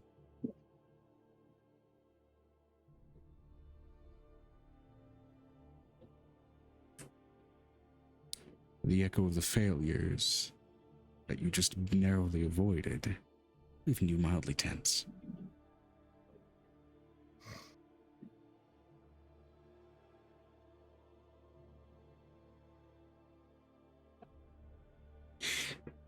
In this mindscape, you're not visiting your brother in his bed. You're visiting him doing the same thing he does most of the time when he's awake. It seems in his dreamscape, he's in a goddamn chair, reading goddamn books. God, you're such a nerd. And you love me for it. I do, but You still. do. Any updates? Anything I should be worried about? Anything you've kept your eye on? Well, I'm not home. I've decided to take your advice and get out of the house. Okay, please tell me you're just camping a couple of miles away. Okay, I can tell you that. The fuck did you do? Well, you see, I'm such a strong guy. I volunteered to help. I swear to Some God, I will sort turn of- left and slap you with my dick. Speak plain. First of all, don't threaten me with that. That's I'm threatening with a disgusting. good Technically, time. it's your dick too. We're twins. Fucking, I forgot you. As time goes on, I forget you're a clone of me, technically. Clone ek fucking excuse you. Technically speaking. Okay, that's how you got the body. Is the clone often the mentally inferior one? No, in this case, no. Mentally inferior one is the original. Well, at Did you least you're just emotionally mature self-inflict enough to admit that. No, seriously, breast Anywho. tax, bro. What's up? And why the fuck are you not Angel- home? Hold on. Well, I'm with Angel. What? Well, I've been an informant. I think you may know. I might have told you. I'm well For aware. Griffin for a little bit. Does this And have something to do with what's going on with the fucking moon? maybe.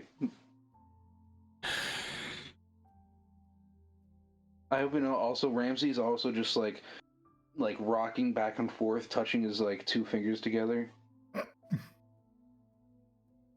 twiddling his thumbs. Don't be a bitch. Talk to me. What? First of all, stop insulting me. We do this to each other, to be fair. Are you crying? No. Shut up. You're crying, The bitch. What the fuck? Can No. I detect the violent emotions in this room? This is a separate room from you, and this is a separate dream. You. Oh, it's a separate dream. Yes. Listen, okay.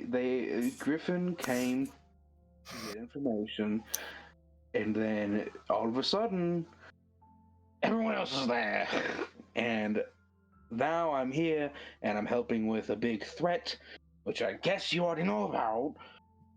I don't really know shit. I just know the moon's up, a tits up and sideways. I'm dealing with my own problems here. Yeah, that's about as much as I know. I've honestly forgotten. I've been scared shitless since I got here. You're still in the Feywild, right? Are we? I forgot. Yes. Yeah. Yes. We're in yes. Piper's Court. Good, fucking good. Wait, that means That's you've not got good. That's not good. means you've got the demon thing to deal with, right? I think. And you're away from home. Yeah. Yeah, you think I'm happy about being away from home? I brought mean, you home didn't with say you. no, did you? Technically, you moved your home. What? What'd you say, Joe? Technically, Y'all probably parked your house right outside of Piper's Tree. she said heard that he's trying to listen to Joe. Oh, sorry. What'd you say, Joe?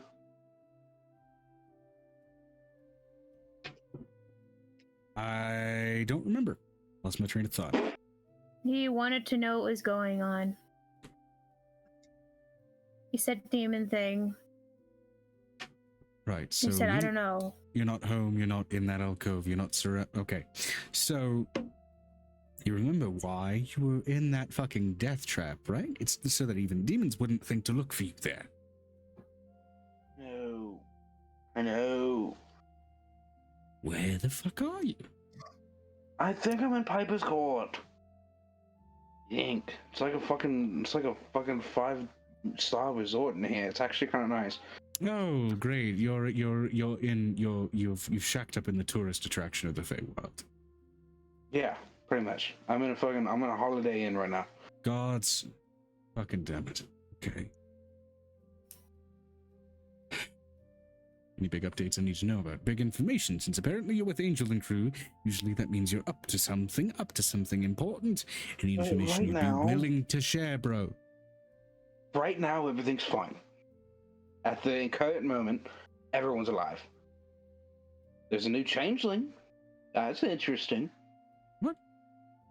Did they have a new kid? Or a new son? No, well, probably one of those. I'm betting money that pretty soon the adoption papers are going to come out soon. I think she might be breaking a world record soon if she goes any faster. I'm fairly certain she already has. She might be breaking a new record. Like she's trying to top her score. So at any rate, every day she's going to break her own record. Regardless, new changeling. Is it hers? Is it an adoptee? No, I think they just appeared. I think their name's Avery. I don't know.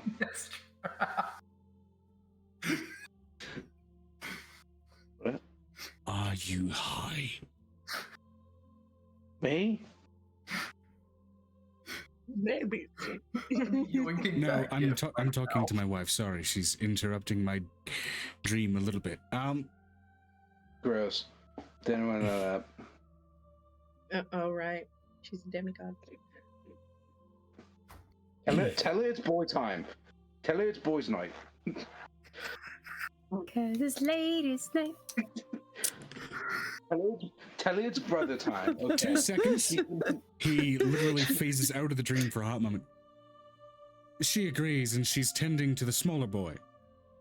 Oh God. I don't like the phrasing of that. Don't think too hard about it. I'm trying my best to think. Anyway, so far things are fine. I'll keep you updated. We have this fucking weird twin thing going on. Okay, right. So regardless of new people, any new information you may have been exposed to?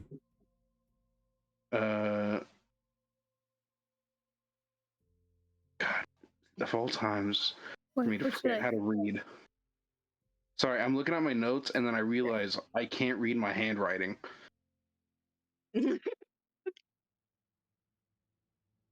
All I see is fucking scribbles. I don't really need to fix your penmanship. It's a good thing I was the goddamn noble. You'd be fucked. Yeah. See, the thing is, Ethan and Ramsey's penmanship are probably the same. I have terrible handwriting. I do have a question. So can I roll a history check just to fucking try to remember for Eve's sake? Recap? Sure. Yeah. Just a tiny bit of information that he might want to know. All right, there's a decent roll. Good job. It's a 16 flat. 16 flat. Okay. Enough to know at least the passive information. The Feywild in its entirety is at war. As far as recent information you have learned as well, the Dark Fey courts, something that very deliberately, even you being a native Feywilder, are not talked about that much, are supposedly asleep, which is not a good thing. Even though they're the Dark Fey courts, them being out of commission, not a good thing, which in and of itself is concerning, and your guys' main task right now is to try and get them up and running to help with the problem that's going on with the war situation, to hopefully help the mess that is getting worse by the day. So I'm just gonna say, so far, whole Feywild's at war. Yippee. Right, gather that. Second of all, the whole Dark Fey court is asleep. Not good. At all. Comment they say, fucking excuse me? Yeah. Right, okay. Bloody fucking weird. Anything I can do to help? Research. Not completely reading. sure. I can ask Angel, anyone else, but for sure, for now, just stay safe. That's all I want. If you want to help, stay safe. Okay, well, I've already dealt with, in the last week or so, 4 failed assassination attempts. So Yeah, keep your head on a swivel. Just don't lose die. it. Yeah, that's a better expression. Right. Well, when you guys get back to the material plane, as long as you're with Angel, one of the attempted interlopers, well, got something she might be interested in. What do you mean by that? Save it for later. You've got a lot on your plate. One thing at a time. All right. Keep I the would ball hug you, rolling. but I'm afraid something might poke me if I go against you. So I'm just gonna air hug you. It's a dream. Okay, here's the I thing. don't fucking You'll only ever care. feel something if you can't stop thinking about it. Just stop thinking about it, and it won't happen. I'm not gonna be able to. Right. Okay, It's well, not my fault. You always bring up your dick. Sorry, our dick. I said nothing of it. You mentioned it 3 times. Jesus. Holding up 3 fingers. In an effort not to mention the 4th, it seems I'm being more heavily interrupted. So I will catch you tomorrow if you're still alive. I'll be fine. I beef up. You know. Sometimes. Yes, I know. Skip the gym. You've taken to really hardening your exterior. Oh my gosh. I guess you could. God, I don't know why. Okay, good night. Where you hear echoing through the dreamscape. Speaking of hard. Okay, we're going. Bye. Good night. And you wake up as morning begins to crest through the windows in this tree in an awkward but informative and at least productive dream.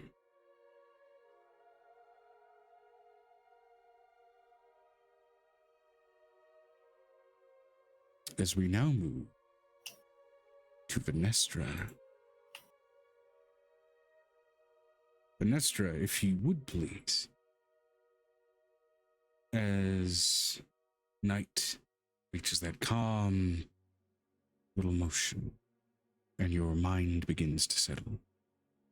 That slight edge of anxiety that still seems to cling to the air, trying and fighting to filter into your mind. Give me a wisdom saving throw.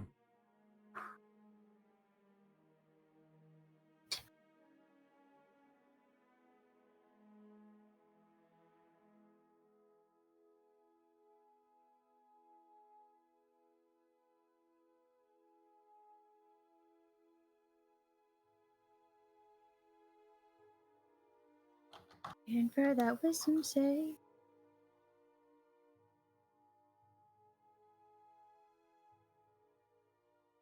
Venestra. Buzzer.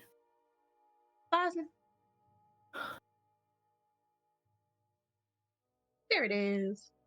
Getting the sheet up. Oh, okay.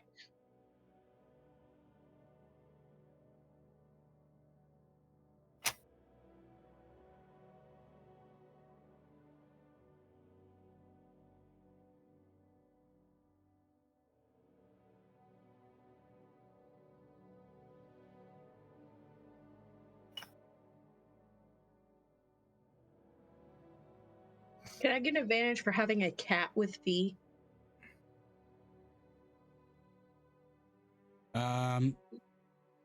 Since this is mostly just sleep in and of and by itself, I would say no.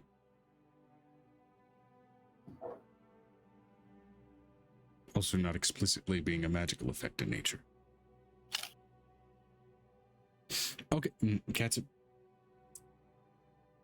Bear, I will say it may lower your DC a calm dream.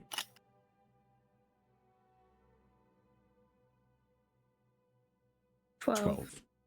Total? Modifier included? Okay, what was the natural roll?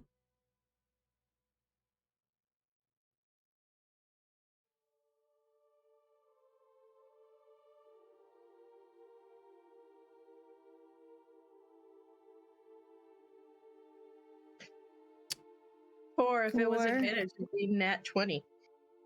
Gotcha. Okay. All right. 12 with lower DC is still fine. You dream. Calm dream.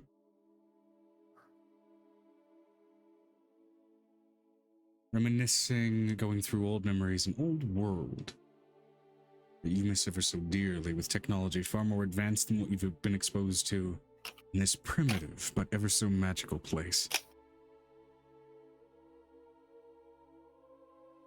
Your mind wanders to more productive thoughts, as well as your companion begins to leach into your dreams, and you discuss and debate ideas about new equipment. Quotation marks. Taking the moment, like any inventor or scientist focusing on an equation, to let their mind drift to potential solutions, whilst in that serene subconscious space.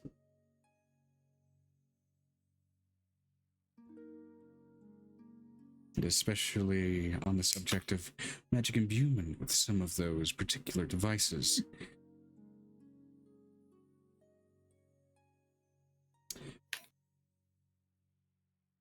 Roll a percentile to see if you reach a moment of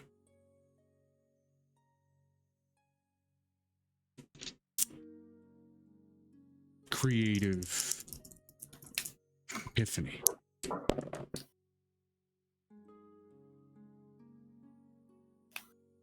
High or low? Minestra.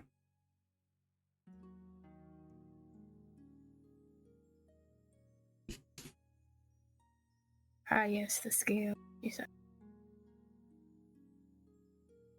High? Question mark? 70. One epiphany you reach. There is a striking possibility that enters your mind. Grinding a certain material down into dust, mixing it with a particular, well, common solution, all things considered, and then applying it to the more porous aspects of a device may effectively stain or paint it in a way that it won't flake off and may actually cling to the tool. Effectively cementing it in with runes after that fact may not be so difficult. And especially given that type of application, the runes wouldn't even have to be that complex.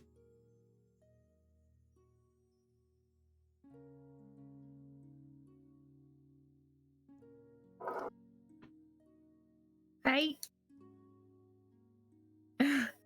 Nicodemus is getting his wish. As this insight reaches you in your wandering subconscious and conversation with your companion, and morning reaches you as wakedness begins to breach into your mind, I need you to roll me one more wisdom saving throw to be able to remember your dream, as dreams are often fleeting and disappear from the brain in mere moments of waking up. Your DC may be lowered if you have the wherewithal to have a dream journal with you. Though I would be ever so despaired to discover what may lie within its pages. Oh my goodness.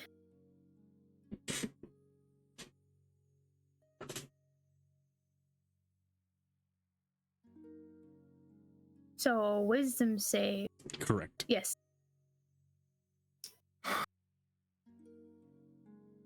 Nat 28 with a nat 20. Natural 20. That's, oh my god. So there is a certain thing about a dream journal. This is very much, you wake up with a burst of excitement, immediately flip your bed over for a makeshift desk and just start working, keeping that inspiration fresh in your mind and acting upon it with that natural 20. It is loud, it is excited, your breath is rapid as you are giddy with the devious creations you are concocting before you.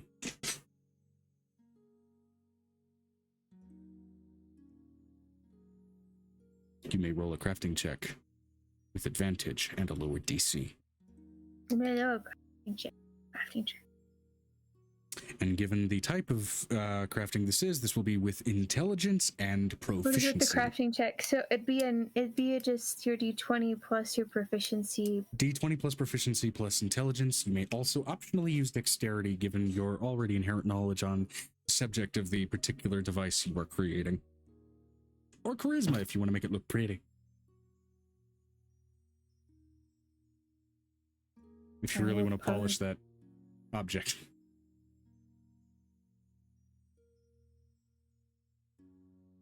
$24. More than enough. The runes themselves are subtle, very small, almost unnoticeable, kind of ringing around the base in several points along this device and these devices, reinforcing the placement of now these very vibrant and colorful stains you've placed upon these objects as they almost seep in and become part and parcel with the material. And the properties that therein they imbue, given the nature of these runes, may require some beta testing to truly discover. But the creation, nonetheless, has been quite successful.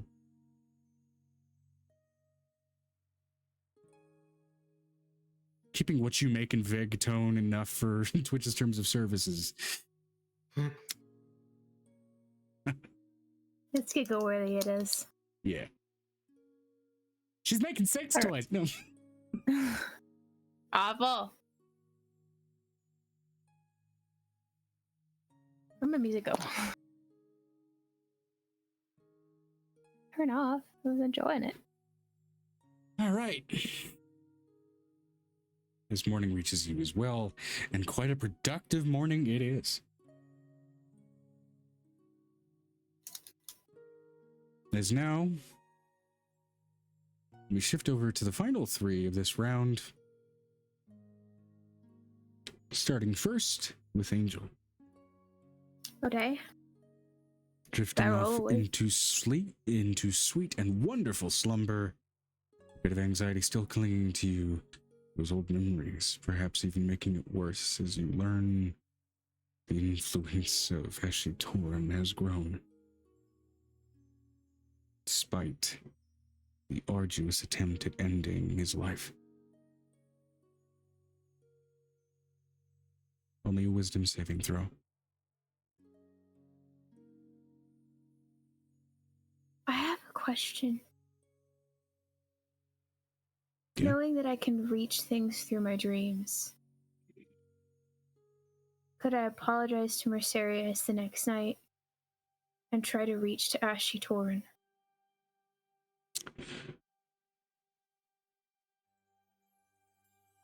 It'll depend on where your wisdom saving throw lands.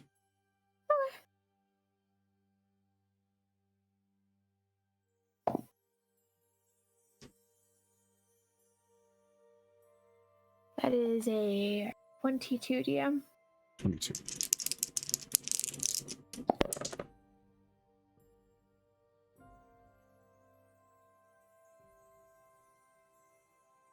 Your dreamscape forms before you. You see the doors to Mercerius' domain before you. As even though you feel yourself lucidly drifting toward them, you fight your mind and make a conscious effort to twist off into another direction, into empty and open dream,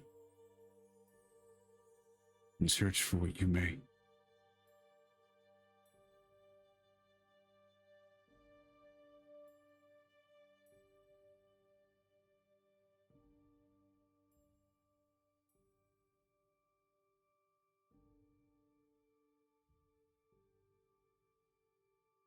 So what do you do?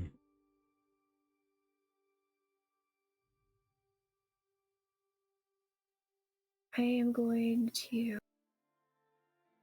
remember the day that they sealed him away in front of me.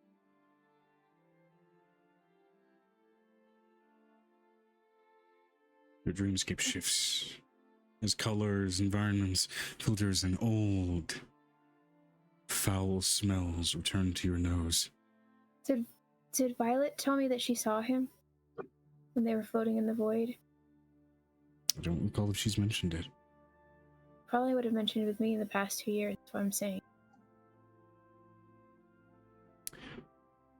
Roll me, I would say wisdom check for Violet, just to see if she did. Oh, it's a natural 20 for Violet. She did. After hearing her story, they've been friends for long enough now.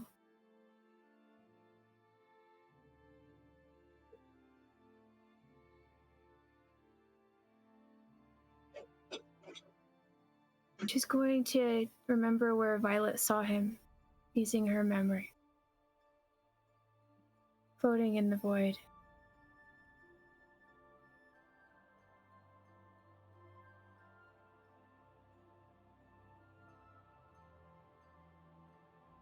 In which case you will deliberately transition your dream toward a nightmare.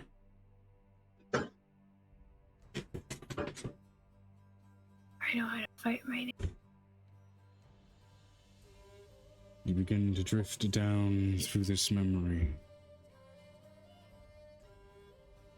into limbo. You see broken pieces of scattered worlds filling this place. You drift farther and farther down. The architecture changes, becomes more wretched, more twisted, more wrong. Dead.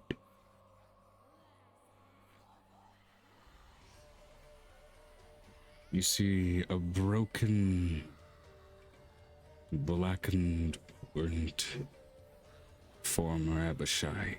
A mutant, ripped and shredded to pieces, yet still clinging on to life through some foul magic, or maybe just willpower alone. As his intestines hang from his torso, no legs to meet them, and yet he still flies among this wreckage, collecting small artifacts, knickknacks, books, anything he can find that he thinks may be of value, of potential, of power. As he reads manically, you see more and more runes, small, large, twisted, strange, etch themselves onto his flesh. It's manic, his voice. It's desperate, it's angry, it's obsessive. And that obsession, more than anything, becomes the loudest sound as you venture closer and closer toward him. A manic mixture of language barely screeches past your ears. It's hard and harsh, trying to peel through someone else's memory to understand it.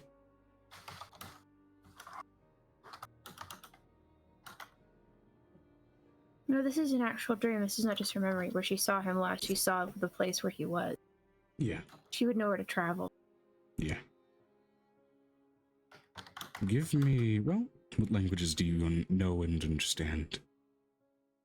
Almost every one of them except for like 2. Those 2 being? I don't think I know Earth Elemental very well yet. And the other one I don't know is... I don't know how to... if it's... I can't remember. It's in one of the newer languages. Okay. The language is some manic mixture of deep speech, abyssal and infernal, switching wildly and madly between the tongues and languages as you try and pierce through the whispers and the manic yells and moans that themselves barely have the vocal cords to cling to. Do you want to try to listen in to exactly what he's saying? Give me a perception check.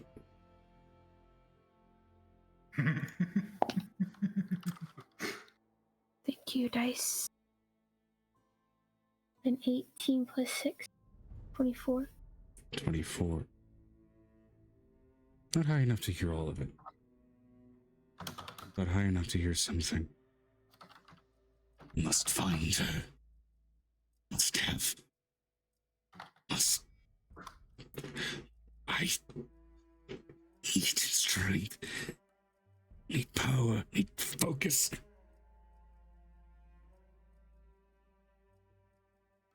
Souls. Soul. Gods. Goddesses. Power.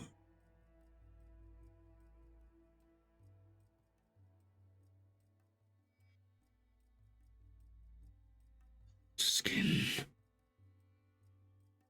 is the last word you hear. Before This is the dream. what's- Are they sharing the dream? It's you kind of peeling in through Via's memory, enforcing the presence of the dream, trying to collect.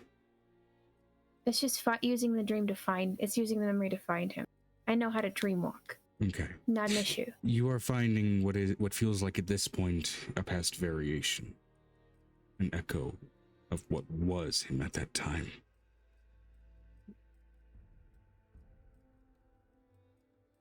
But I would be able to find him in real time, knowing what he looks like, what he feels like. If you want to try that. Using this as a focus. Give me a high or low. Let's check the babies. Angel.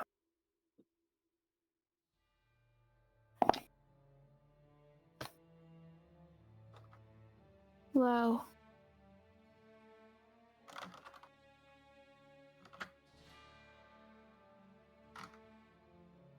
Low?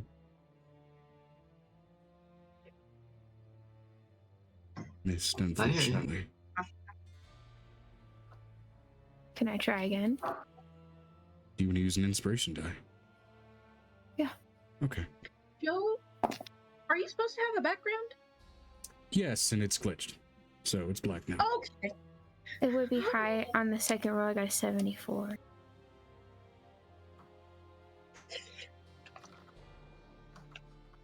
Those words, you focus on them, they echo to skin, flesh, power, find.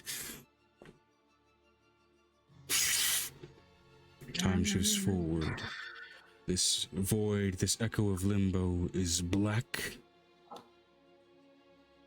as the emptiness of space where no stars may meet it.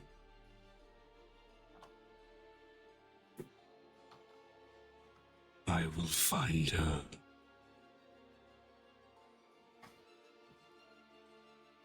I will find her. If I have to rip apart all of Zeria to do it.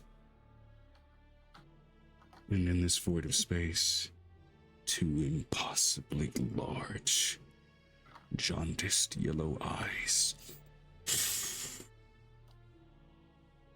open in front of you. I have found you, my beautiful little thing. Make me a wisdom saving throw.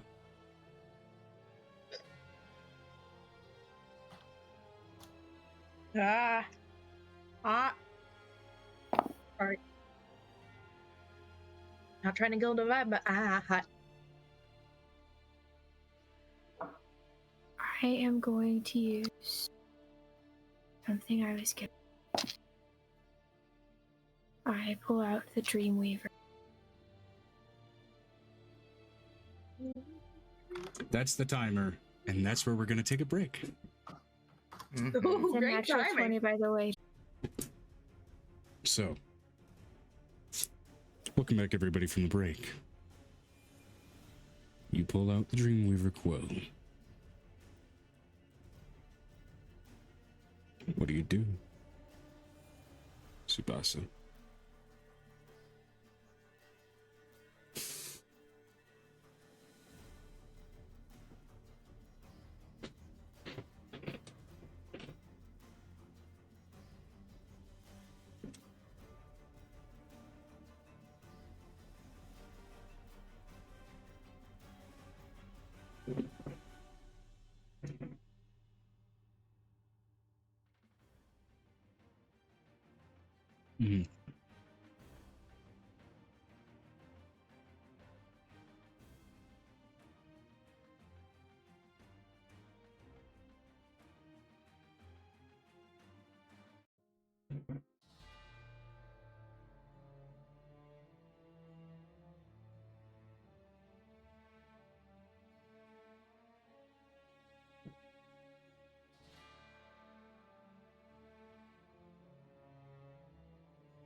And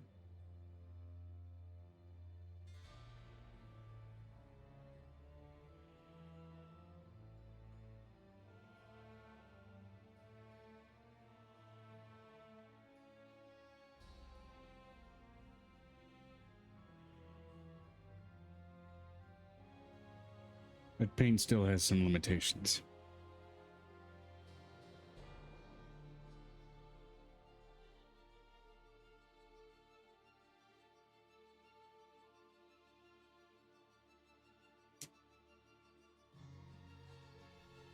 What do you try to do?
If you can.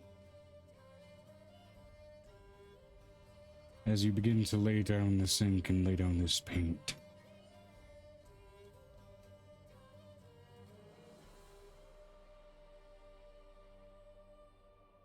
you try to heal his skin first using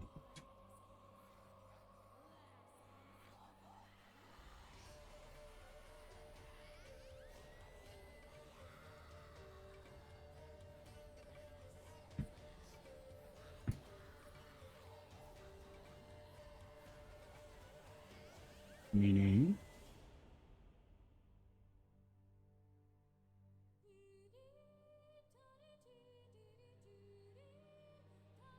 some of the languages that are on this form are unfamiliar.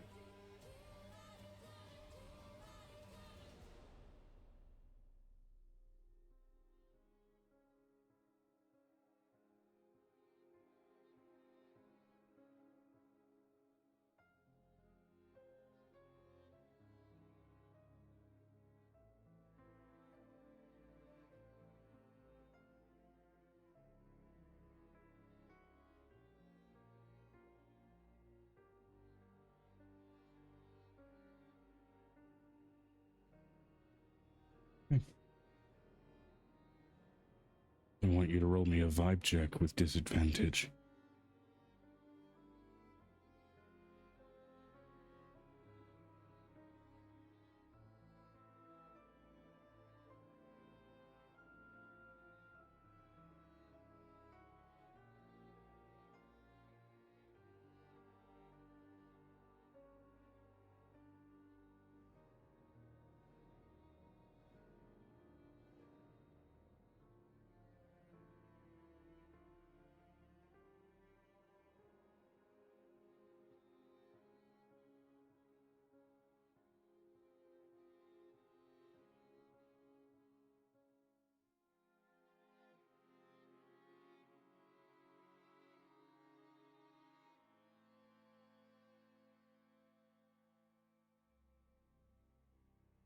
Okay.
As you begin to remove the runes, you do successfully do so. And as each brushstroke touches the scales, there's the slightest trail of water behind them. Smallest indentation in the skin. It meets the water.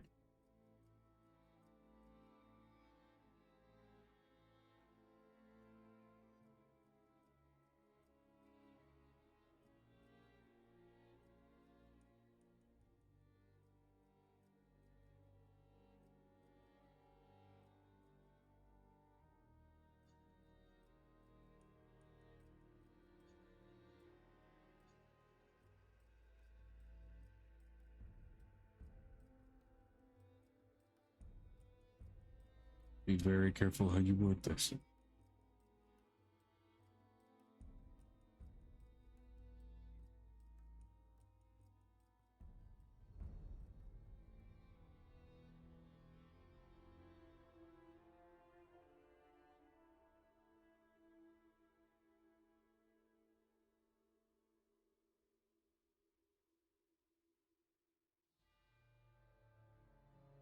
We've had a break. If you want to take the time to think about this, you may.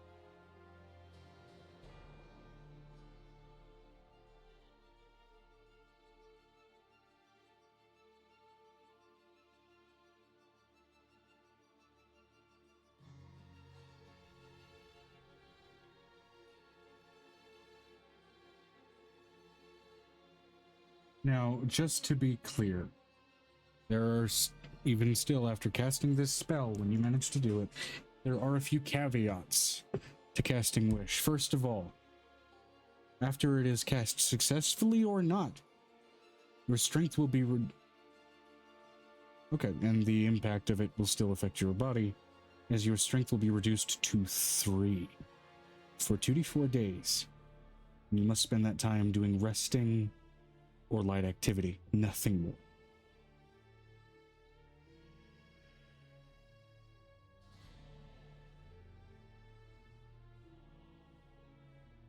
And finally, because you are casting outside of the normal limits of this spell, at least the stable limits, I should say, there is a 33% chance you may not be able to ever cast it again. And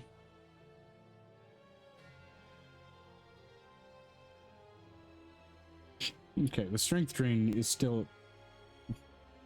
Hold on.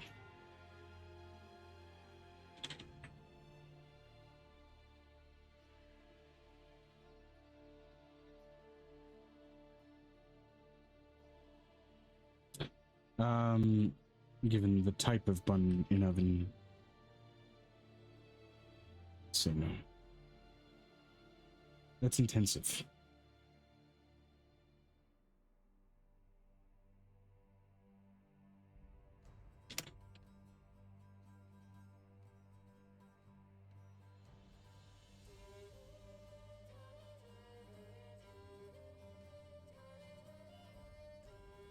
Let me just double check the confines of Greater Wish really quick. Just to make sure I'm absolutely aware of the mechanics of what it is you will be attempting.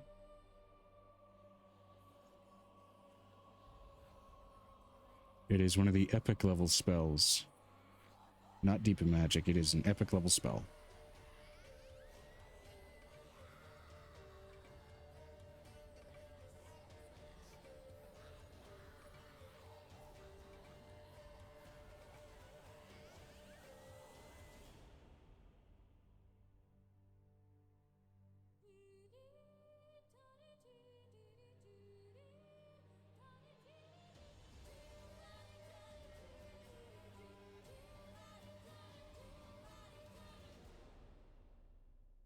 Improved feats, epic spells, greater wish.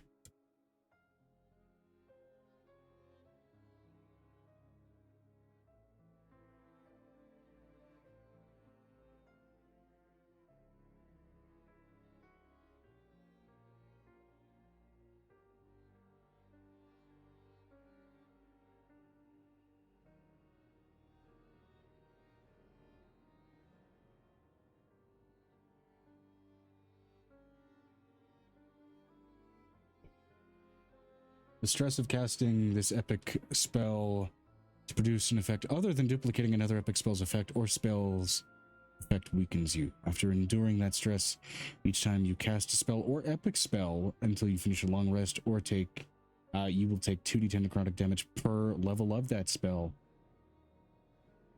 This damage can't be reduced or prevented in any way. In addition, your strength does drop to 3, so that's still conditional. If it wasn't to 3 already, 2d4 days of bed rest, like, okay. So, the damage cost of casting other spells is greater, basically, when casting the spell. And then otherwise, the other recovery conditions are still the same. Good to know.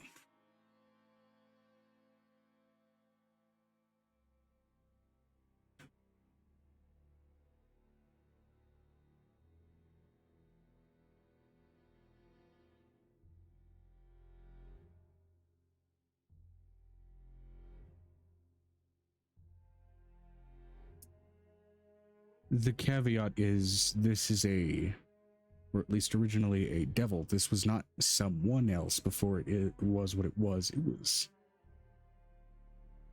as it came into being.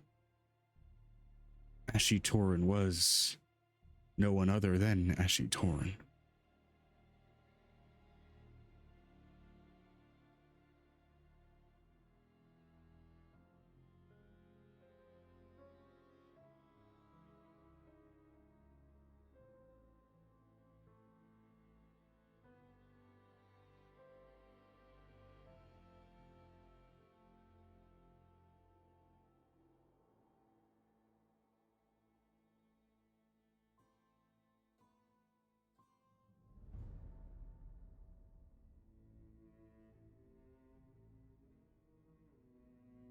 You guys don't know what he made a deal with.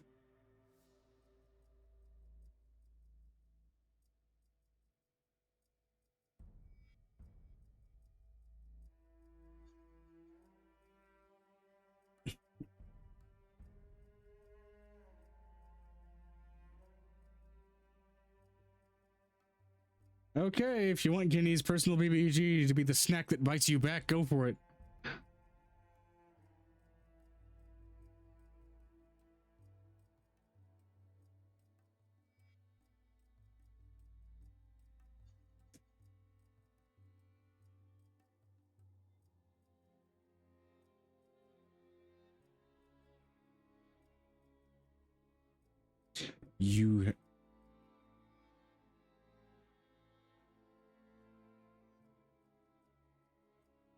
Have you actively tried to get that information?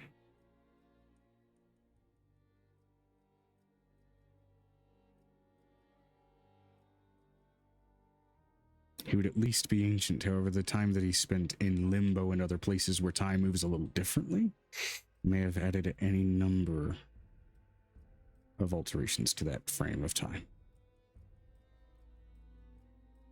So it's still a gamble.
I'm gonna need you to make your wish and give me the exact wording of the wish that you call unto the weave through the arcane etchings of this spell in this scroll.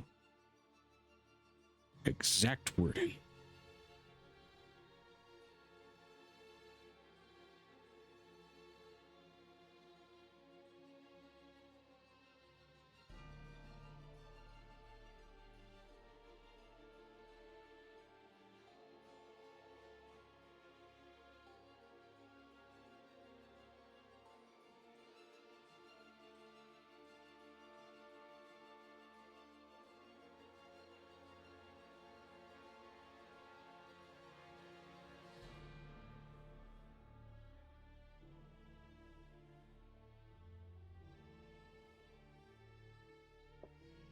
That one wish.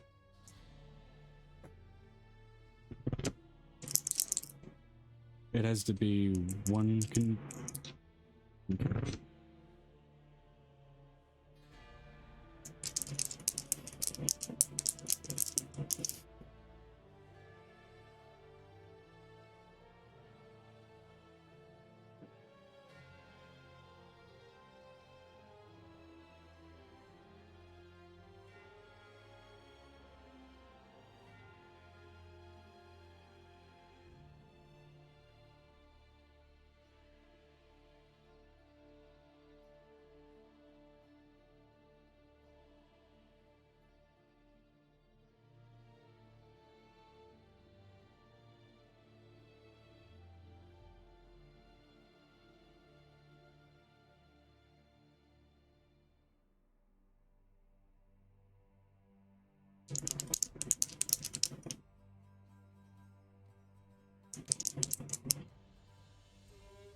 The tension of this moment is palpable. Tangible, I dare say. The anticipation.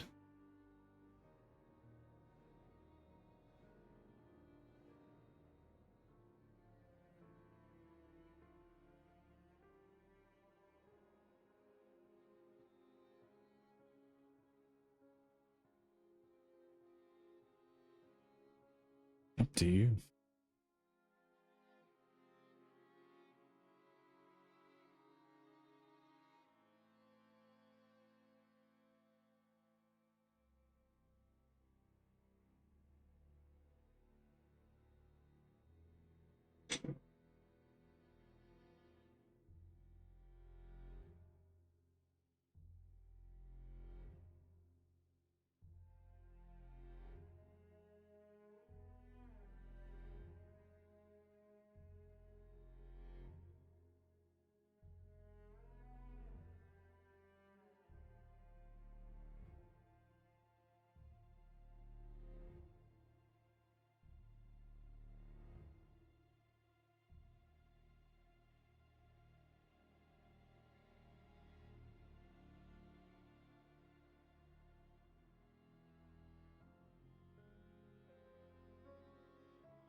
Thinking about this. I'm thinking about this. So.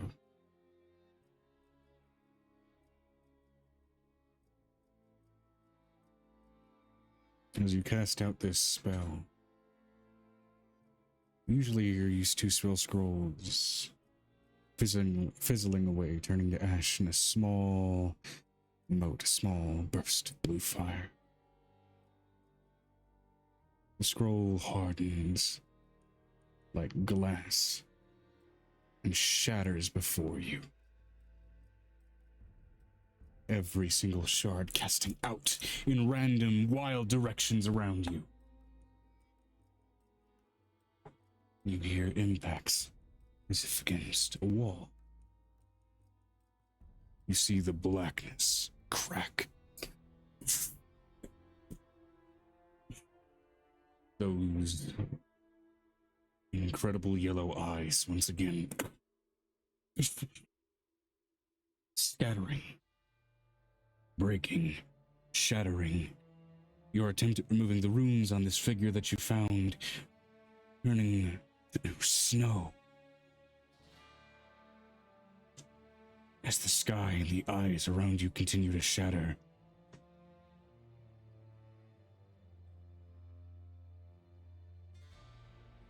Your grip and hold on a frozen moment in time ripped asunder as the sheer amount of stress and blowback from casting this spell takes a hold of you. Especially given that you are not at the strength of being yet to cast it naturally.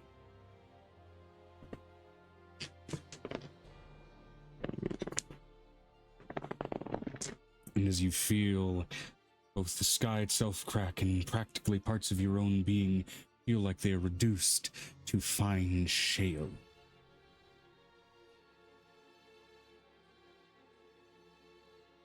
You see this withered, gaunt, lanky, slender and damaged white Abishai. Look at you with hallowed eyes. Long, gnarled little fingers. You swear you blink for a moment and see a familiar humanoid disguise.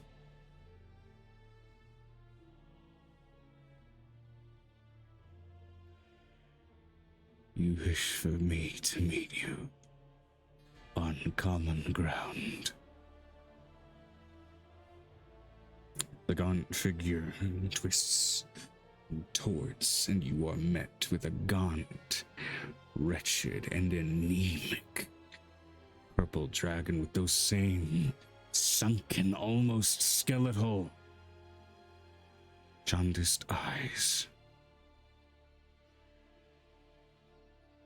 All contracts made from this day and before are null and void. My power shall not be drawn from gods, devils, or darkness.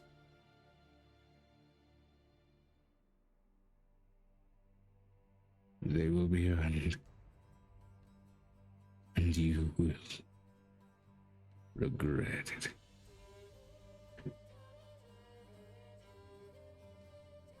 You feel your ability to focus and hold on to the dream from the stress alone of the spell fail, almost as if you've been holding up a weight in a gym far beyond your normal capacity and it just slips from your fingers.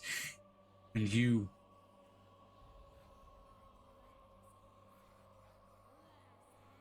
can feel yourself in the bed next to Nicodemus. You feel your eyes closed. You feel too weak to open them.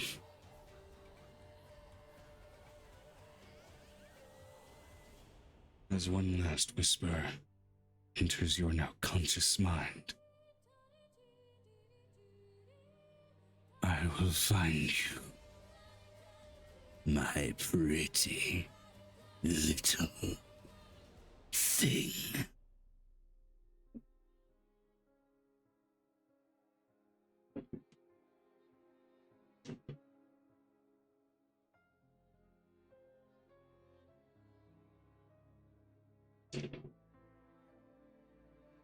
some part of you in an echo of that motion, in an echo of that act out. You're unsure if what you've allowed to be created will be better or worse.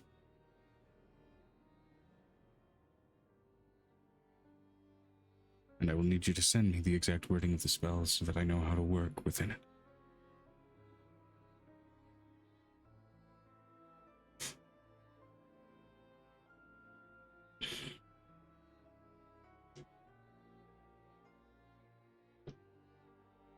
Okay.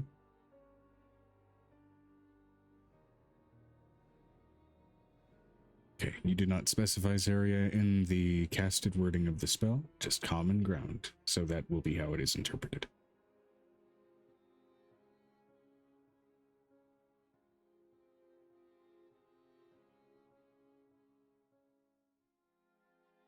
Yeah, I understand your interpretation. Send me the wording. And I will take it and use it.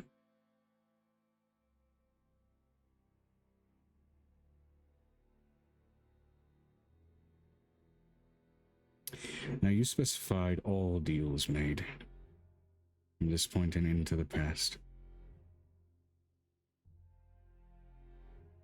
I need you to make a Constitution saving throw.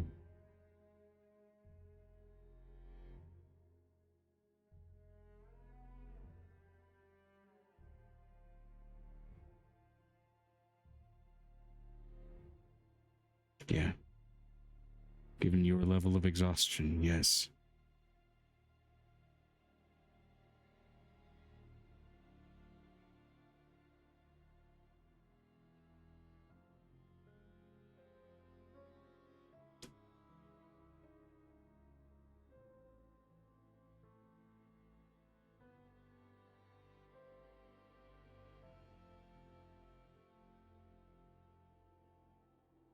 Mm-hmm.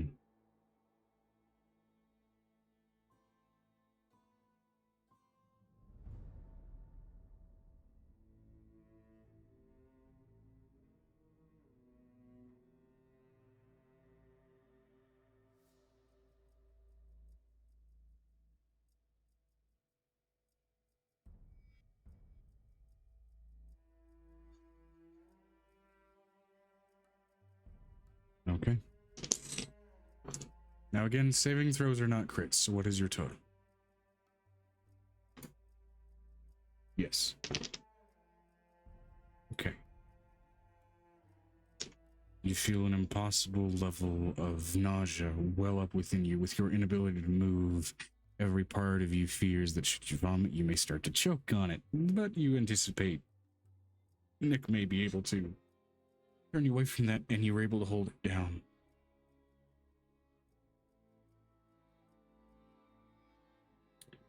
Now,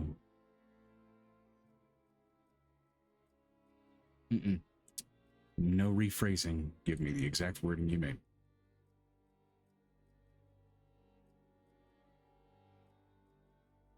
Yep.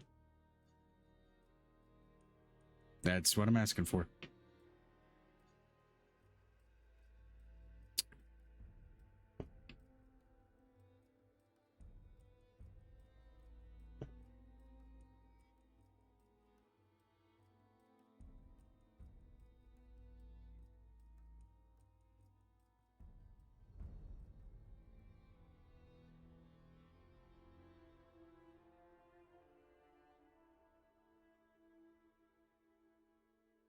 Levy. Can't move either.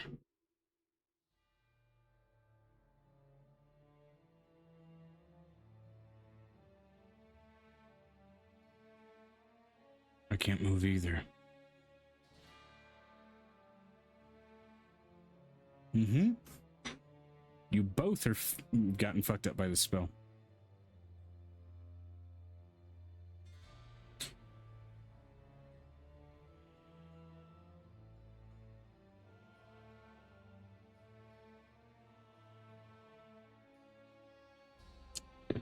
What Piper is able to feel is usually that sort of heavy presence that you've developed at this point. You can feel it having faded to a struggling line. Angels and Nick specifically.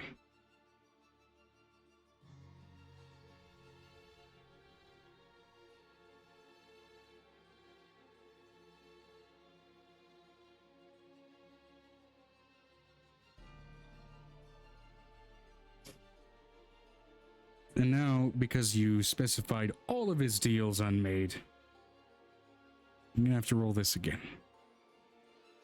And I'm going to have to roll it.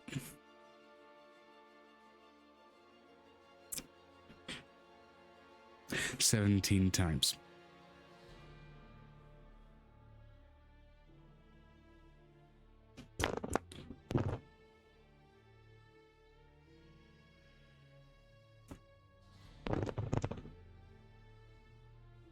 Okay. Okay. Okay.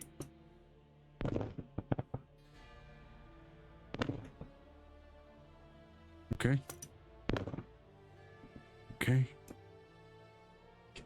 5, 6, 7, 8, 9, 10, 11, 12, 13, 14, 15, 16,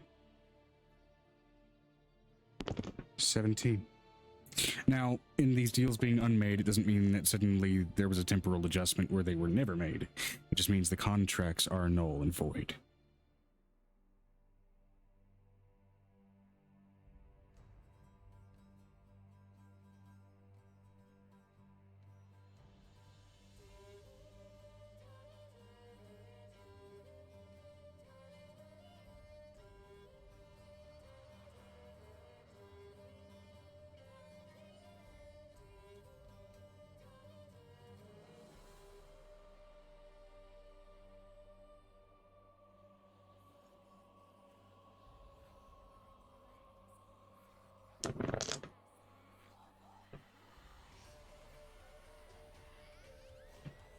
Each of you look to the morning sky as Felicia Menno and its ring slowly begins to decrease in size and regain its distance from Zaria.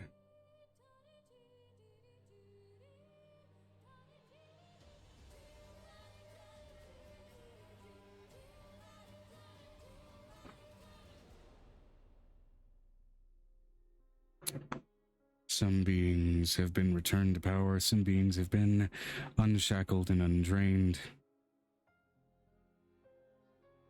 Some deals were made while he was still beholden to a certain king of hell.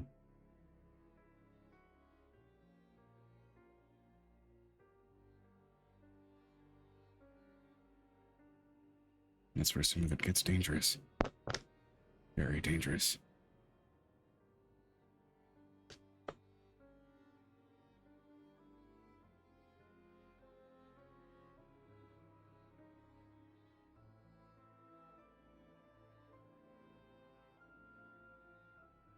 I'm not talking about the Blood War.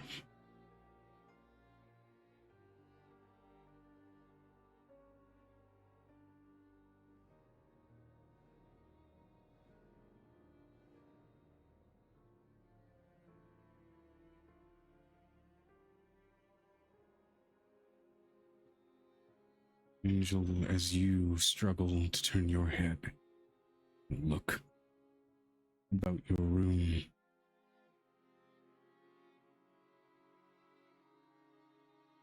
turn, you see a spirit, almost combed with tattered cloth, tendril and bone.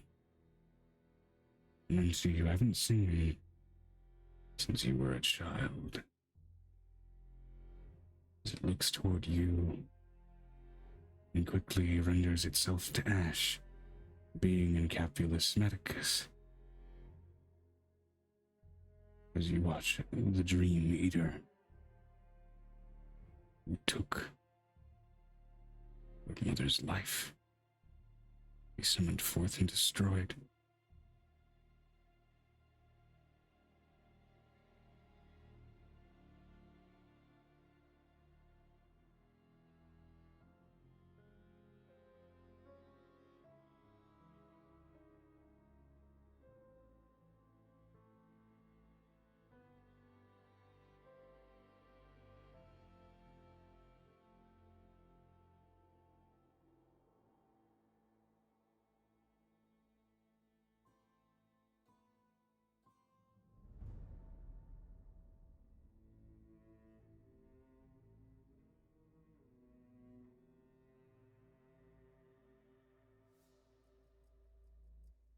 Also, on your desk, suddenly, you see a stack of letters just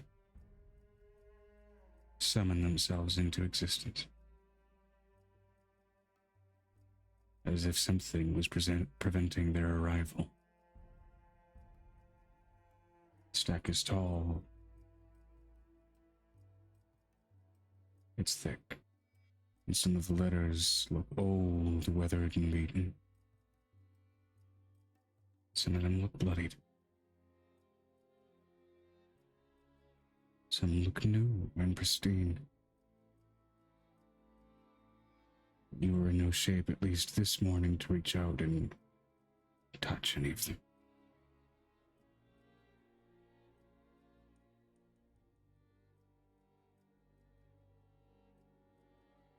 It's totally all right, Ethan. Just glad to have you here, man. Sleep well, dude.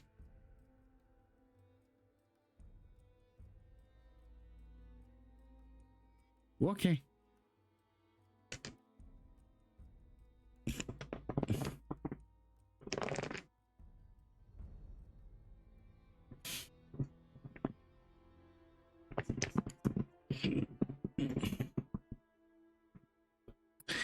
Well, no, but there may have been some entity that was sending out letters or helping send out letters. That part of a deal prevented them from arriving.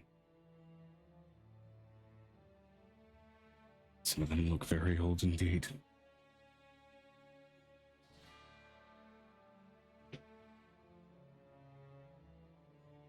Yeah, Piper would be getting up here at this point.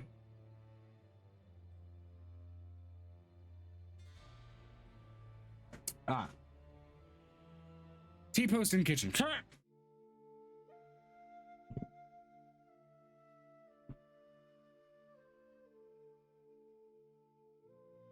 It was a trance. So did you trance tonight rather than dream?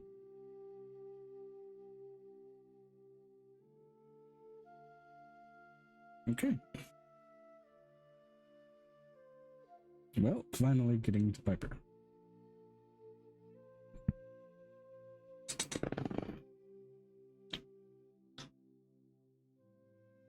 Okay, then we'll get to a brief Avery before the dream sequence, since you seem to be almost on your way out.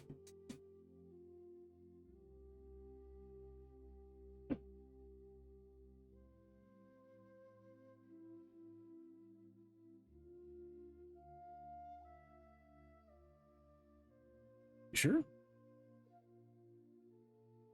Yeah. In which case, then, we will start next week with you showing up with Avery's dream sequence. Danny? Dave?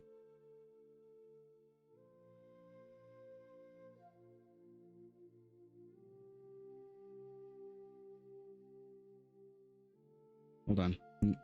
Hold on.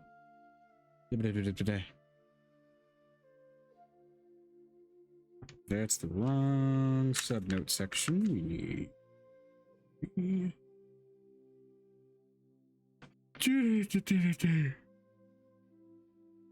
Ah. Yeah, okay. In which case, I'll have you roll your wisdom save next week as well.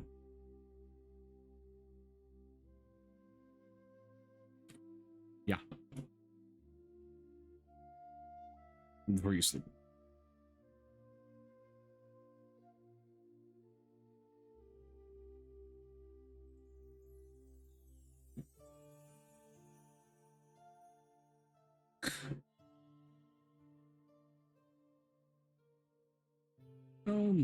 The kind of the fun difference between Fae and Divinity. Fae have two sides that they actively express. So, in that dichotomy, there may be other things that can happen.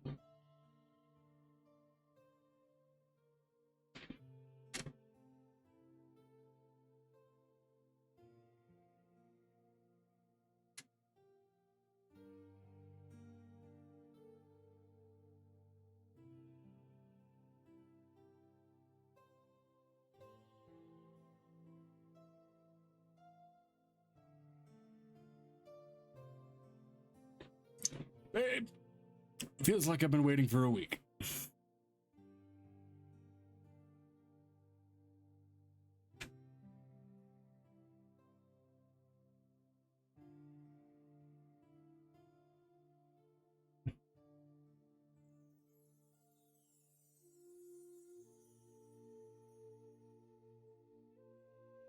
Ew.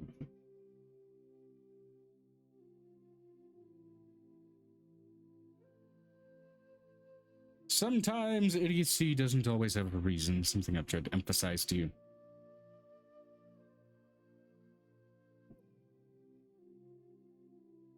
By now it would have.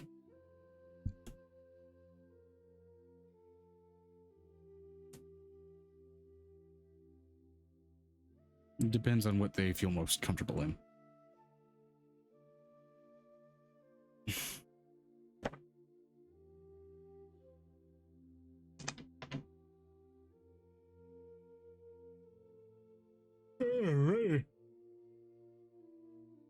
Yeah, that would have happened by now. Yep, we will discuss that later. But that said, there's a rather impatient Piccolo. Good. You took forever? It's not time? The moon stopped being dumb? Let's take advantage of it.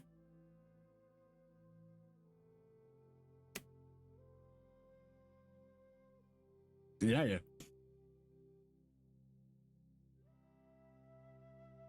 Either way, do you know what kind of coffee I've had?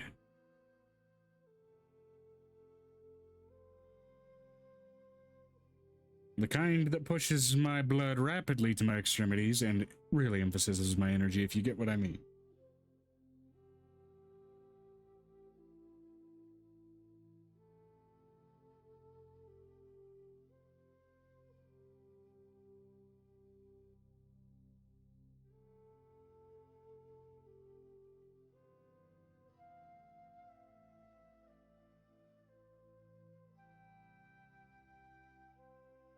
Time for a bean-fueled engagement. Roll a performance check.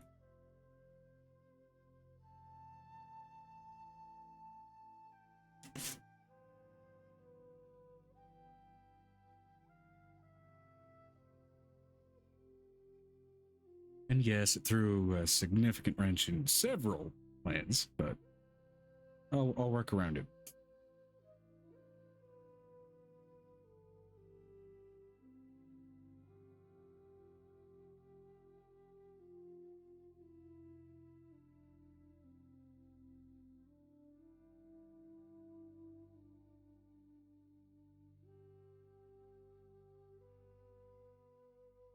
+4. Okay. BF kind of middle of the road. We'll see how Piccolo did. Piccolo's rocking that didgeridoo as he got a natural 18 plus his stuff.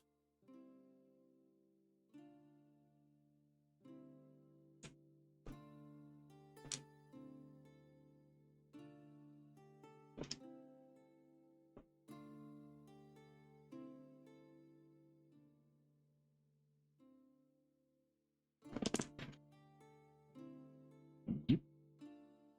This is again to clarify, are you sleeping or trancing? Given the utter chaos of new arrivals and the other shit you gotta deal with.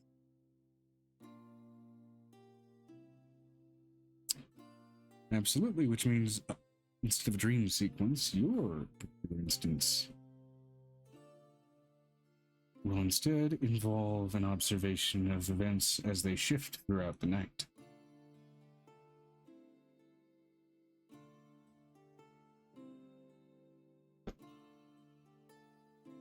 Yeah. Go ahead and roll me just a general perception check for what divine disastrous Errolfie is here.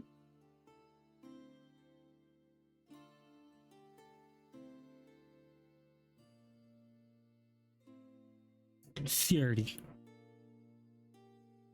As the hours progress, you hear the sounds of varying levels of stress and strain from the various guests in your home as night has taken them, and sleep, in some cases, has become fitful.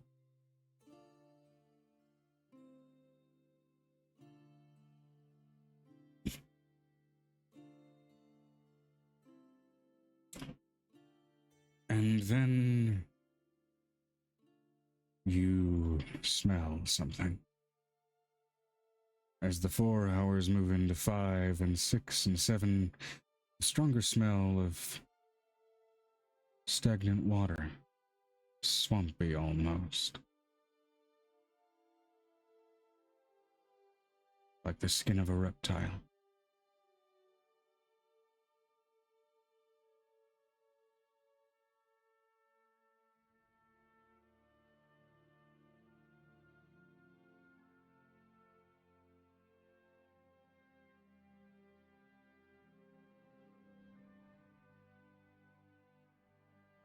Emphasis on sort of that moist iguana aroma.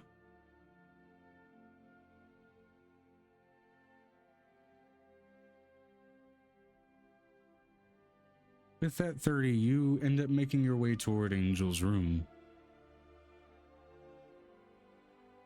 She's still in the midst of her fitful sleep, but in particular, the aroma seems to be coming from that compass she was handed.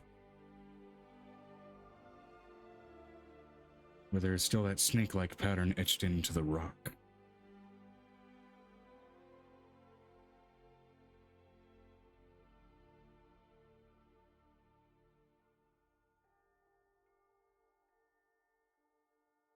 You knock on the compass?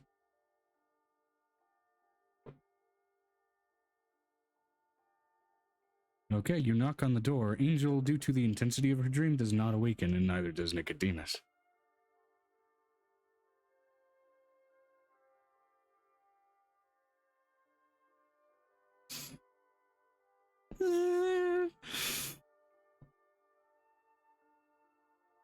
As you make your way into the room. Okay. And I'm sorry, my brain just skipped a beat. Did I skip the turn that I mentioned I was getting to your brick? Shit. We'll get back to you. Okay. Rick. Hi. Yeah, okay. So. Let's see. We didn't go through your dream. Give me a wisdom saving throw.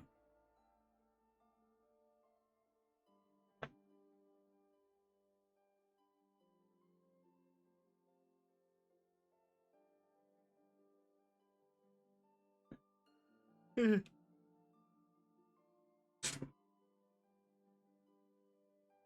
17.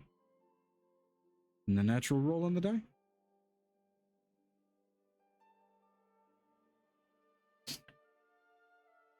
Okay, so the natural roll was a 14 then? Okay. Basically, yeah. Okay. Your dream goes off without major stressors. That said, you end up falling into sort of a familiar spot.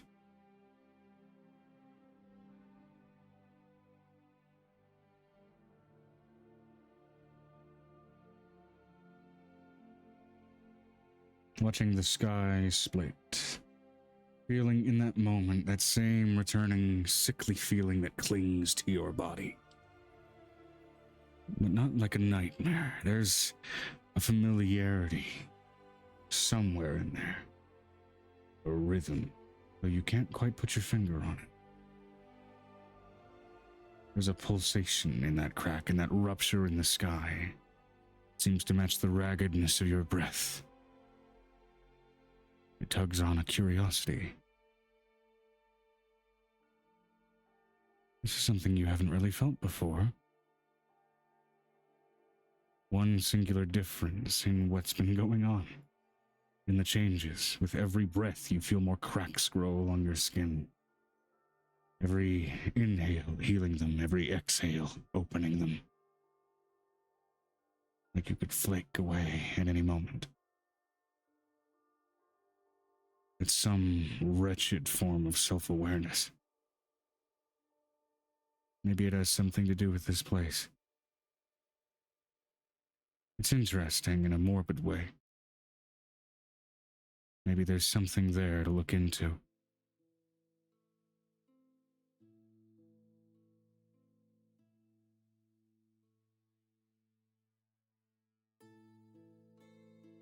As you look at that crack as well, the crack grows as you exhale in the sky, and it closes as you inhale. You rolled high enough to not get the directly nightmarish aspects of this and got insight into what might be going on instead. As you awaken, feeling those cracks along your form and along your body, a soreness that at this point is familiar. A soreness that you've learned to deal with and almost numb out, but there's always that early, brief second in the morning where you can't tune it out.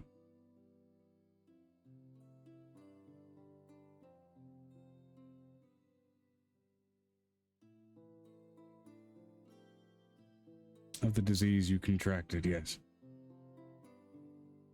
Which still plagues your body and still plagues someone else you know. And so far, there haven't really been too many events that have made it worse. There have been a couple. Those usually faded away. You feel like being here. You can't help but feel more aware of the affliction on your body than usual.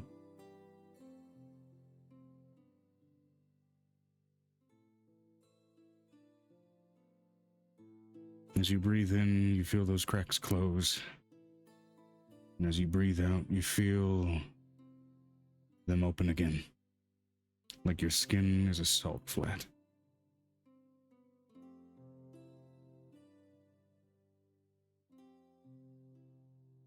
Oh, it is.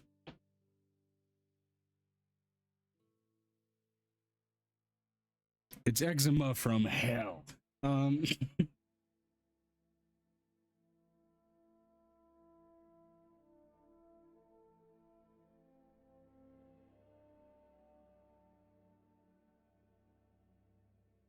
It's a...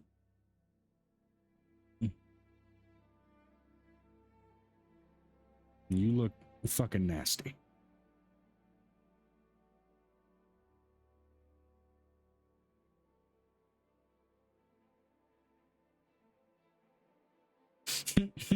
Get some aloe vera, pal.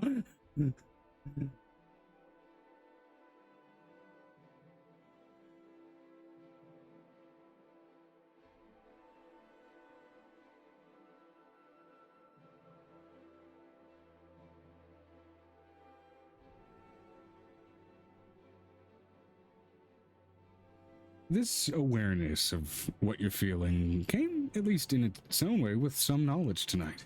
Or at least last night. As much as you hate to consider the idea, some part of you thinks maybe focusing on it more might reveal more.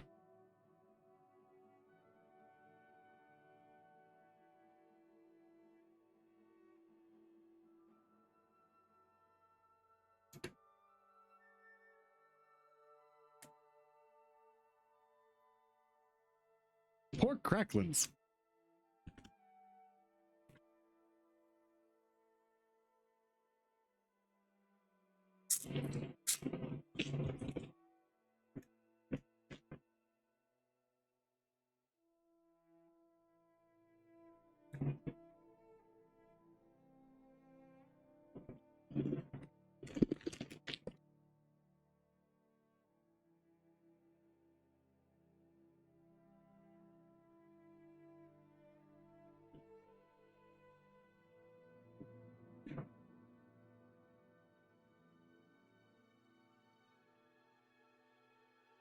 You know what that is? That's just a really tender pork belly.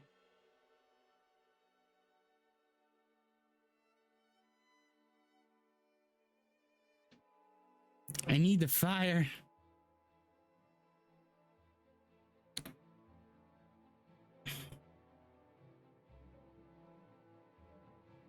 The warmth reminds me of my mother, who was made into this thing called bacon bits.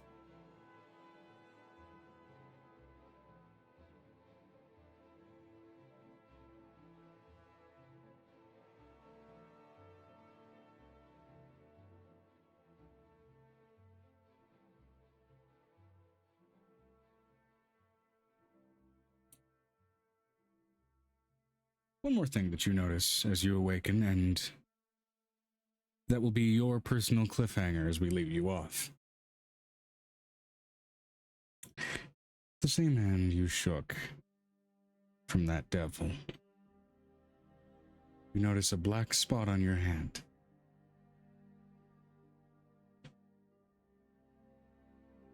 Yes.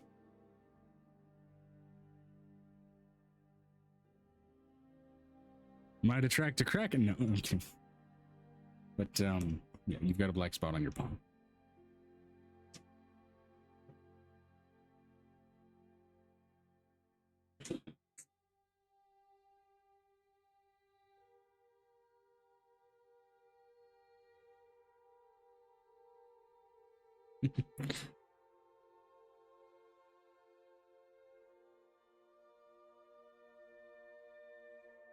Okay.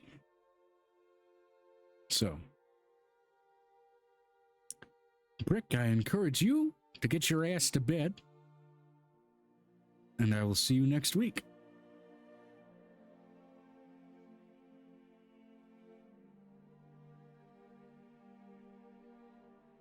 Good. I've left you... Good, I've left you with anticipation, curiosity, and a little bit of fear. Everything I could ask for. Hopefully some joy as well.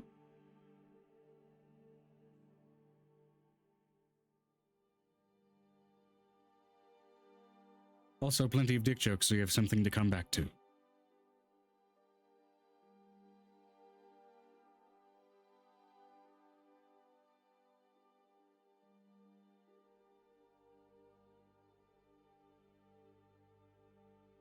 Just don't let it hit you on the way out.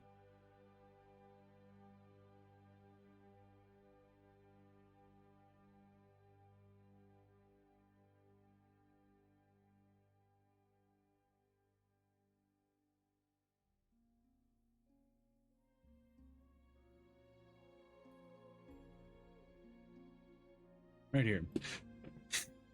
So yeah, Piper, you're awake. Just as well. Yeah. Piper's in, Xanon, you're awake, and Venestra, you're awake. Three very different emotion sets, given the dreams that you each have had.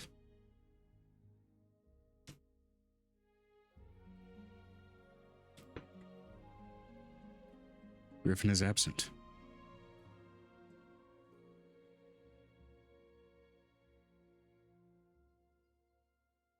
I have to... He's absent from your room. You don't have an ability to observe the rest of the building.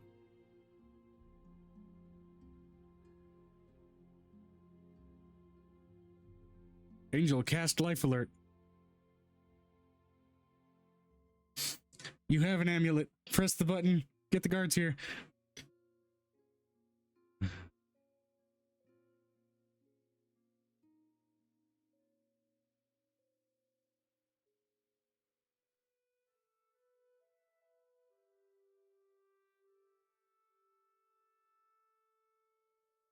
Yeah.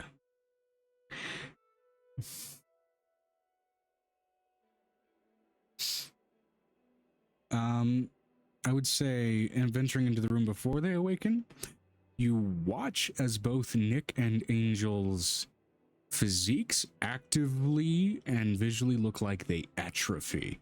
Because again, your strength stat has dropped to 3 for a few days. So that muscle mass has fucking disappeared.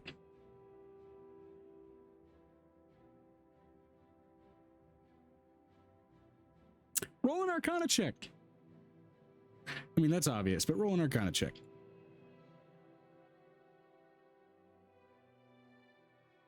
Stupid is, stupid does. 19 plus 5. So you are familiar at this point, and especially at this level, that some spells, when using them, have quite the costly impact, and these are very rare reality-altering spells. Angel went to sleep and pulled some shit. Not unsurprising for Angel, but this is a severe level of shit she pulled.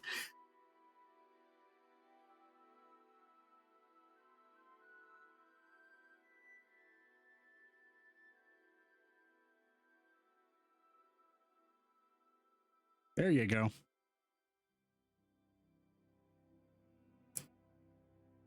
It took you a fucking minute. Yeah.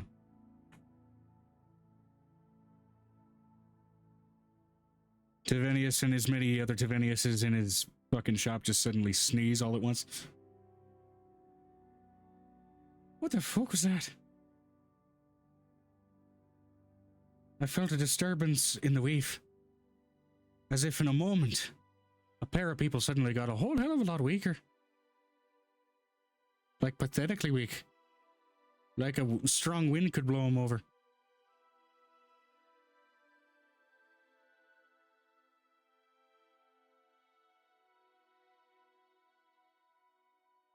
Be a real dick move if I summoned a couple of shadow monsters into the room right now and had them drain the rest of your strength stat and kill you. I know, I'm not that kind of dickhead. I'm a dickhead, just not that kind of dickhead.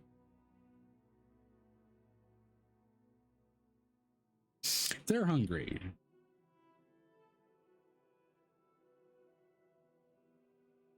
Yeah, you see that thing materialize and then very much Thanos dust itself as it summons into being.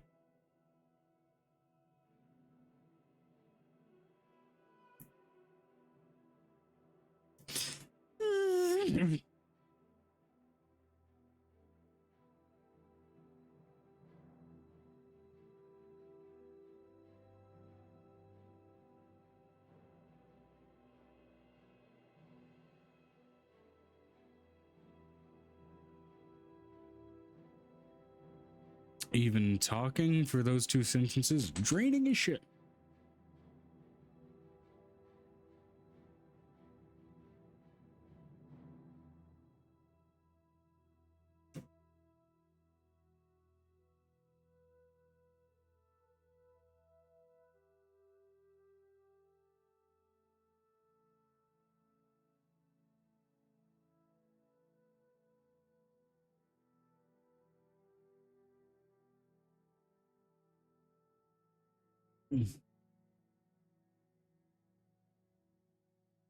Well, yeah, I need to get up and hunt. I'll do it later. I don't want to move.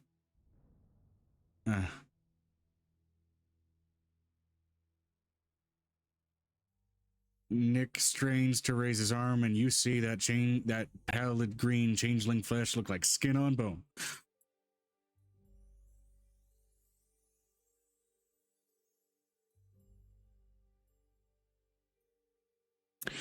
Man, what's going on?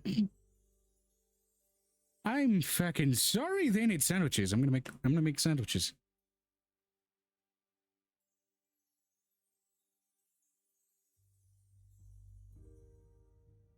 Soup from the soup store.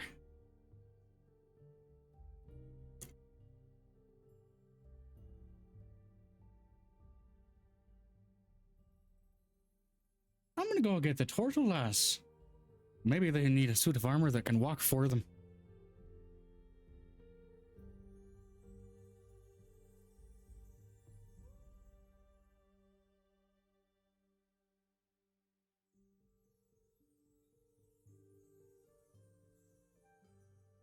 Let me see what's going on. As she tries to reach out and touch it, you see a spark blow back, like trying to shove a fork into a light socket. Fuck.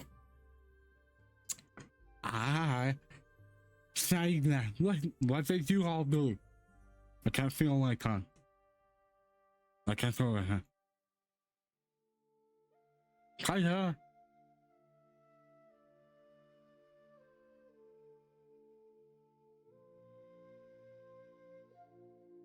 Hello.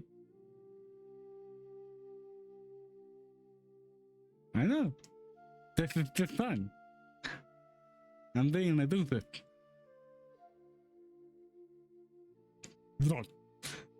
Right, so that's... The fuck? So, they punched a blooming hole in the weave.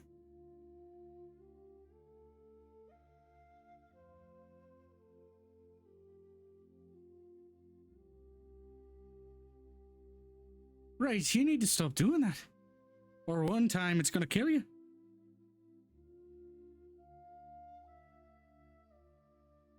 These ain't encouraging words, just saying.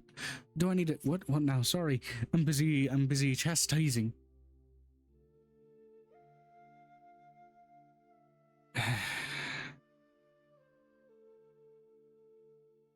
What kind of soup? What soup?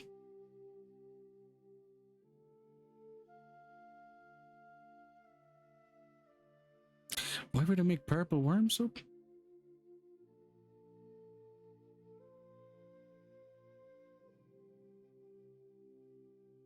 Sounds foul. I'm gonna go get some fowl and make you some chicken soup.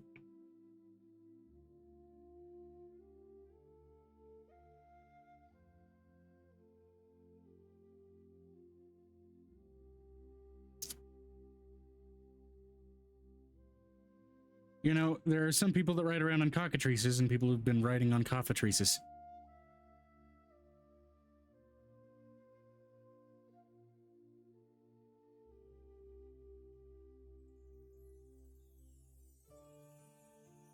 You see a stack of shit. Yeah. I mean, you know, Vanestra has a point.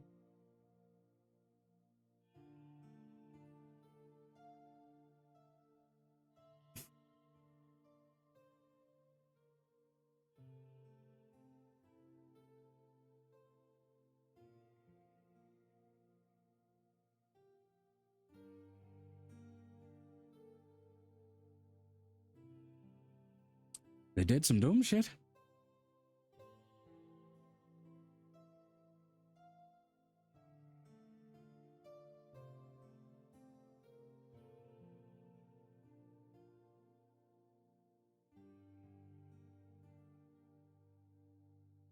You know, there's a reason that the Gut Puncher 2000 was still in beta testing.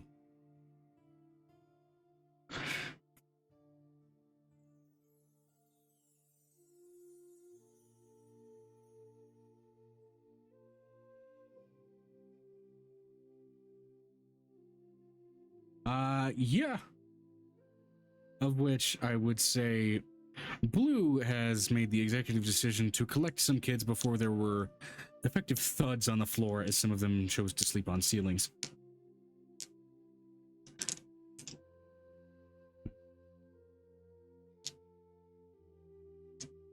Just a good old... Yeah.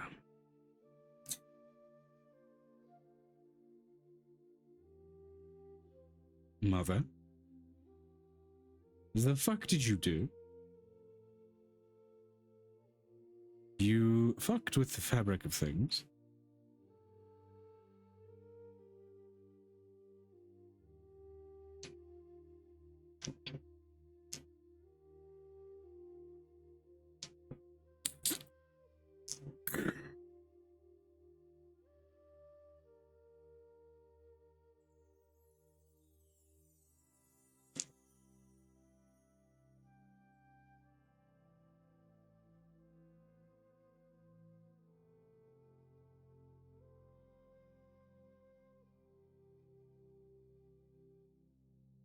You see, as one of your children helps you go through them, about a third of them are written in Nicodemus's handwriting.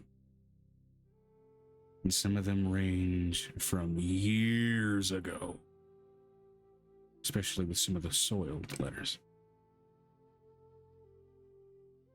Letters that were addressed from Nicodemus and to an Urkbach, which means whoever was the middleman, due to a certain Abishai's meddling, was stopped from completing his deliveries, at least successfully.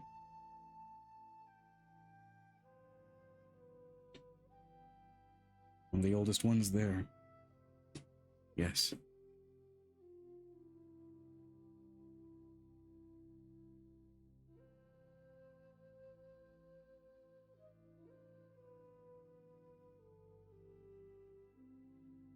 You see some of the other names. Griffin. Zeus. Whitehorn. Farah. Given these letters that were sent out and never reached you, and therefore never got responded to, may explain a certain angry reaction to your return home.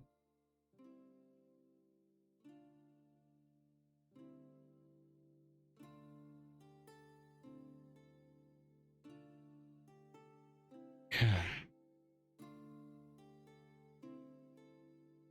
You never got it?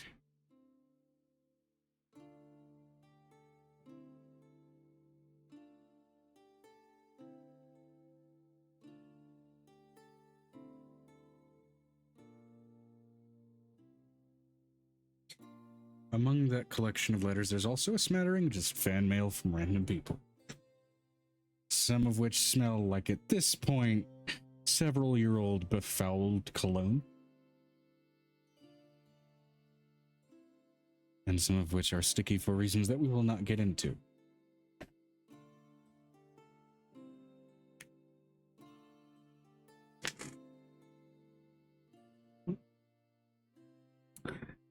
You see a whopping 28 letters from a Rilke's Garrick.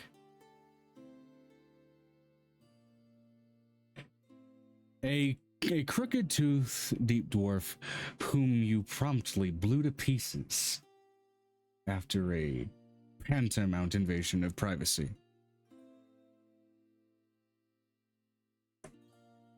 And those are, I will say objectively, the letters that smell the most suspect.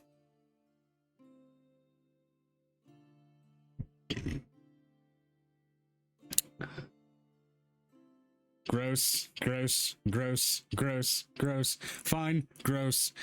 Nasty, we'll have to clean it. Gross. Strange, gross, gross. This one's a child's handwriting. We'll put that in that pile. Gross, gross, gross.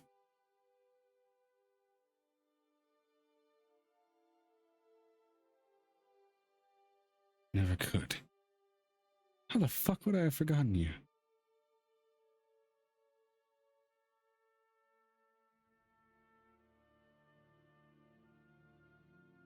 Gross, gross, gross.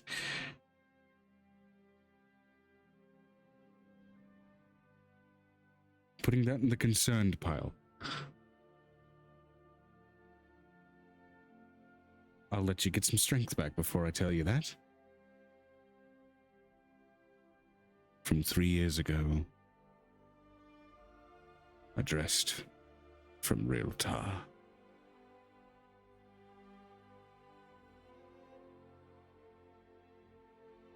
Maybe it's someone using his name.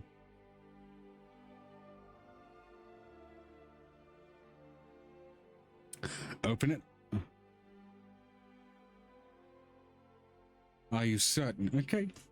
He opens the letter and a blast of red powder shoots him in the face. Right, well that's a contact poison. Luckily, I don't give a shit.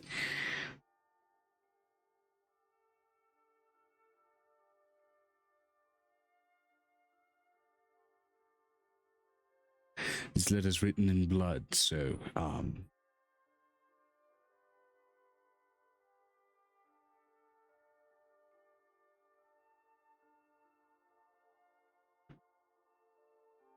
to Deva.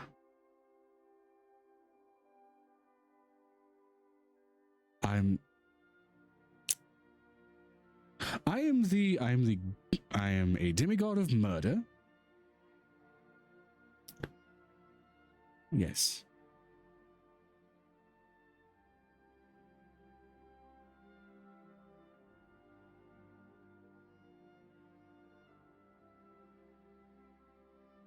That was me, Levy. This isn't his blood.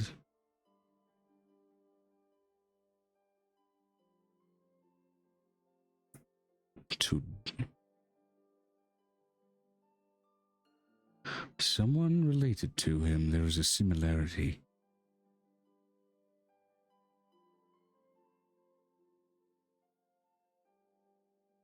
I don't know if this is brotherly, this is a relative.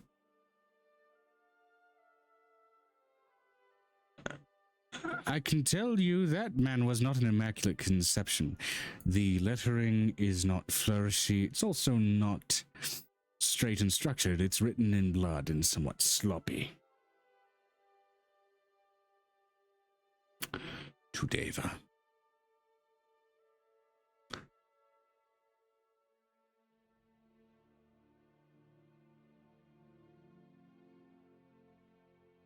I know what you did to my son.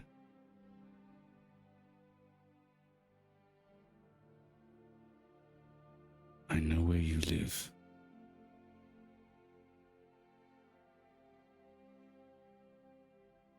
And I know who you care about.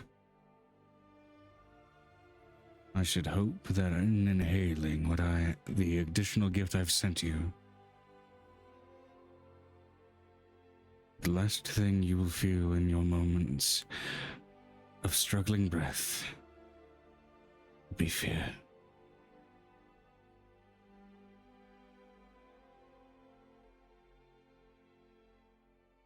Initials.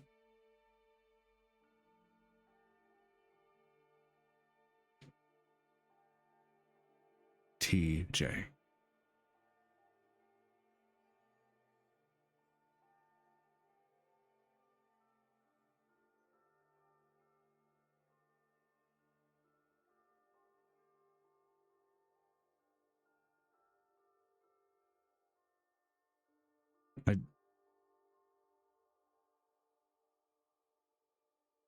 To be fair, well,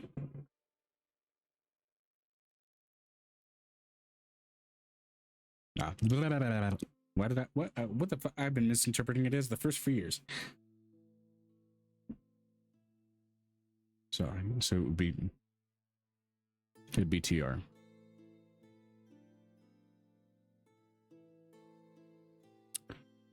Does a T mean anything to you? History check at disadvantage. You are exhausted as shit.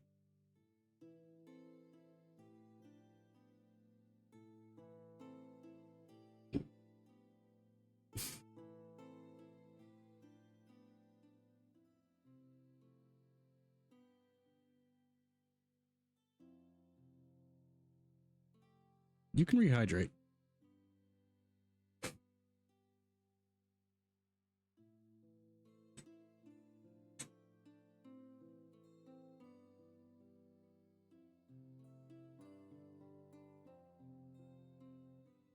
A 19.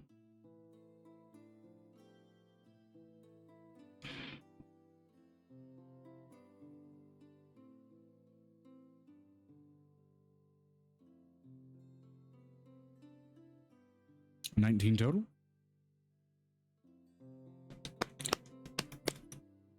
Okay.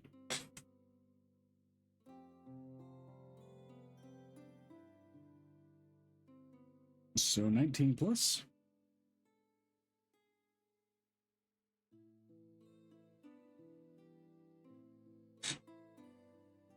So again, to be clear, the NPC said, wait until you're stronger before we read this one.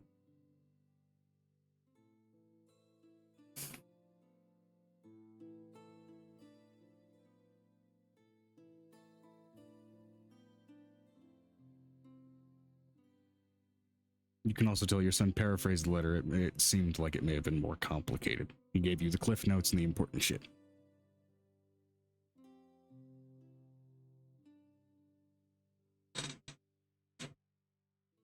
DC was 25. This was something mentioned in whispered passing while going through a pissed off ramble and research fest by Urkbach.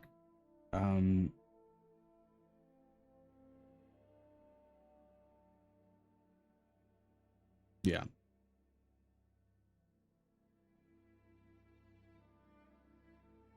Tetrius. Realtor. The rusted matriarch.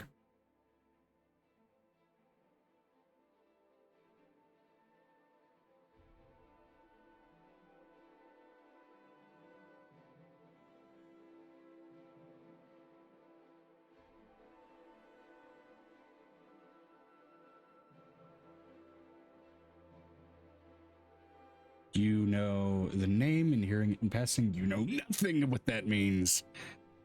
And despite all of your research and knowledge into Underdark politics, the Rusted Matriarch does not ring any fucking bells.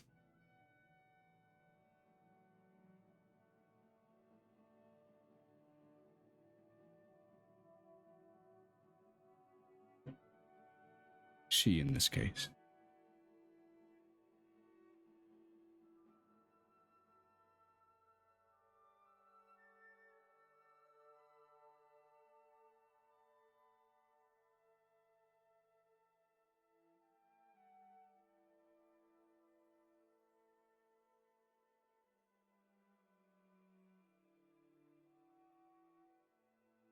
You go looking through the book to see if you can track her down. After trying to reconstitute the blood, you find a lively and vibrant red spot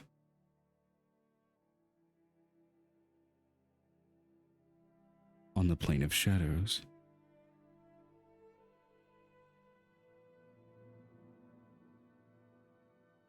The Shadow World, the Shadow Realm, you have not been there. You've had no reason to go. It's not a good place. It's not a fun place. It is the plane of undead. And this is a living being.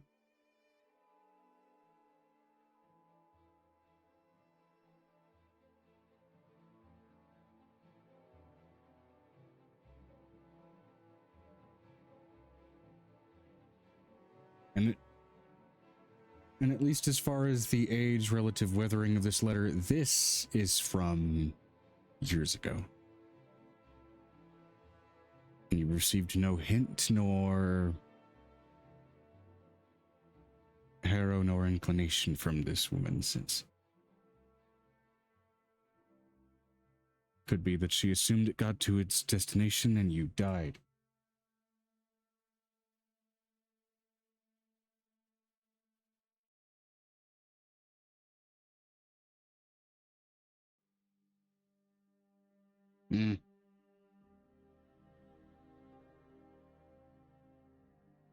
What's that one from that you said was from a kid?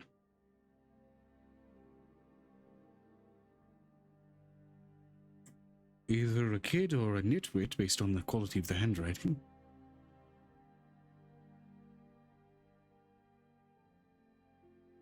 Okay.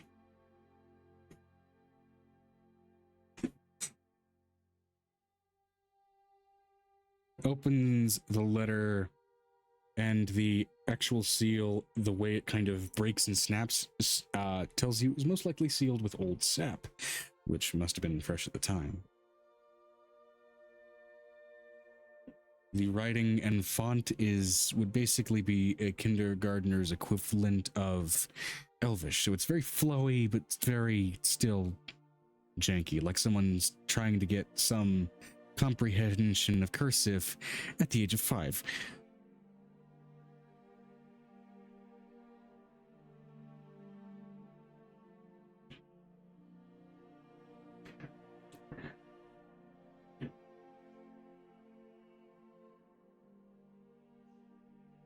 I'm going to ballpark this letter from about, I would say 7 years ago.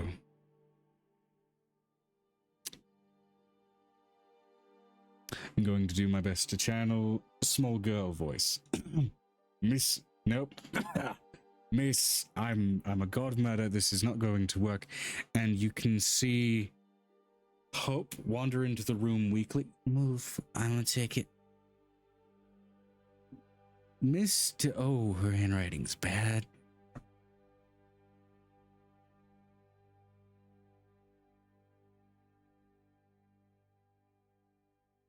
I want to read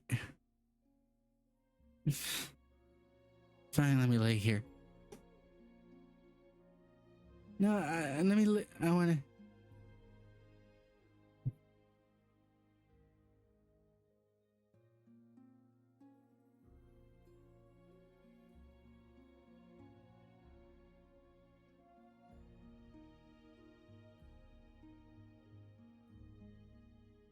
Okay.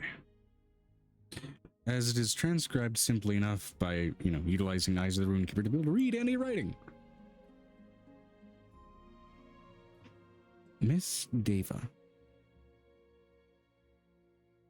I was at your, and it repeats as if trying to refocus on the words and then forgetting that she wrote the previous ones.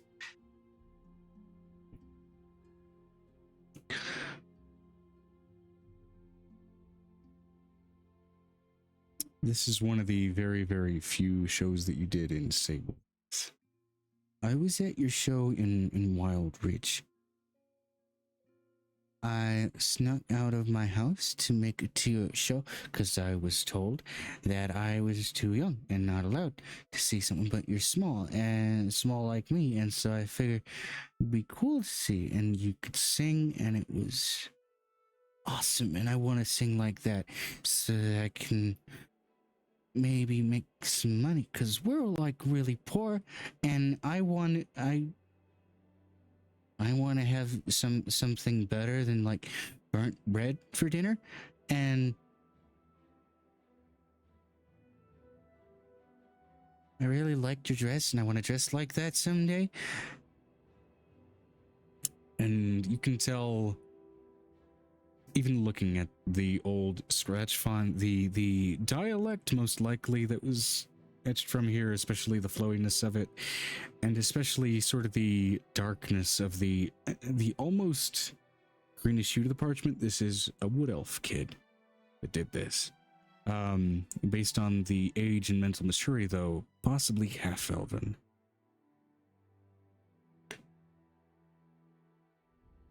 And it just goes on and on about how she was really excited about how your dress looked, how your singing was, how pretty your eyes were, how she'd never seen someone with skin quite like yours, and how gray it was, and she didn't know people came in that color.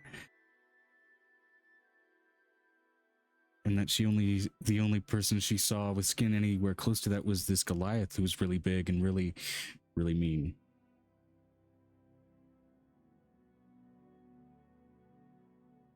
She goes into how lately, especially with her mom being missing and her dad getting sick, they're having a harder time getting food, so she's really hoping that someday she can find you again and learn how to sing so that being hungry still isn't a problem.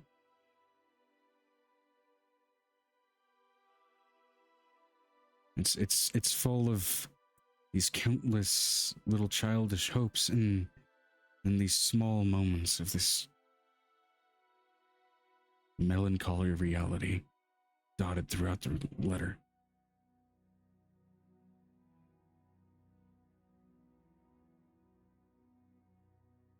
And as it reaches toward the very last part of the letter,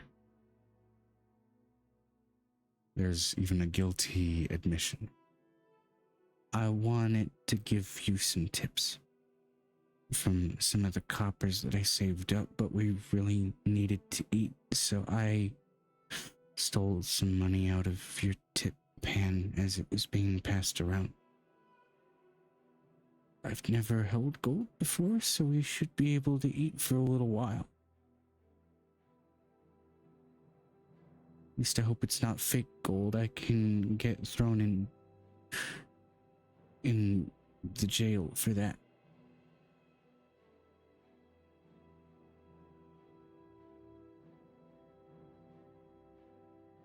She'd be probably about 12 now. And then the letter, as it kind of reaches its final points, still expresses more hopes of being able to sing like you, being able to be as confident as you, probably not being able to strip down because she likes her clothes and she likes how good those dresses looked and would want to just keep them on the whole show. So she visited one of those shows.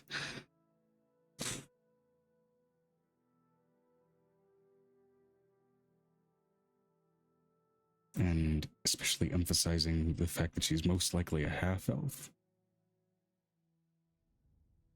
The name that is written at the bottom from Jamie, a human name, despite the elven script. And the human name is written in common, because she didn't quite maybe understand yet how to write it in elven.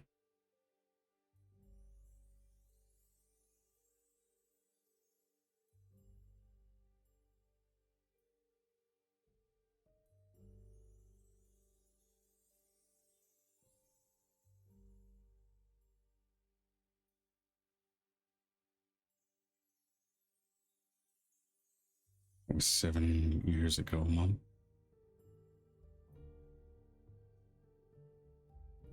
I'll have to see what happened since then.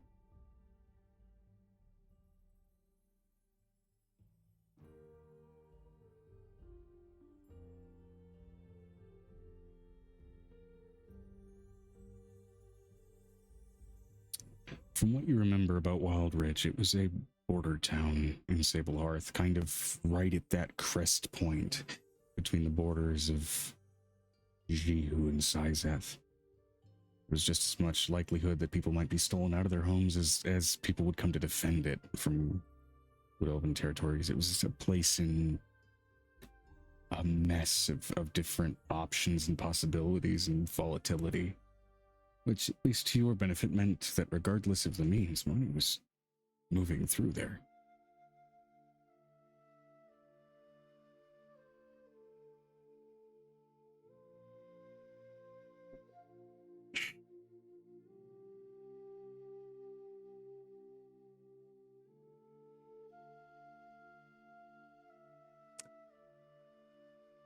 Well, it looks like her dad got over his sickness. It wasn't without some injuries, though. It had to be corrected by a healer, not a cleric, but a healer. Under a knife and no small amount of alchemical treatments. She, however, in an effort to keep the family afloat, especially because job options got limited, the passionate little girl who wanted to sing and wear dresses took a back seat to a girl who stole out of a lot more donation pans.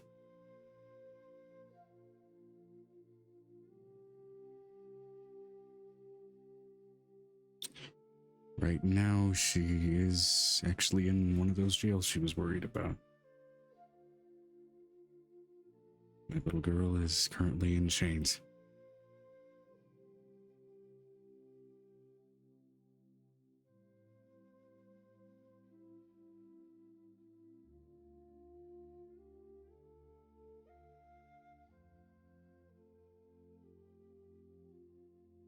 Yeah.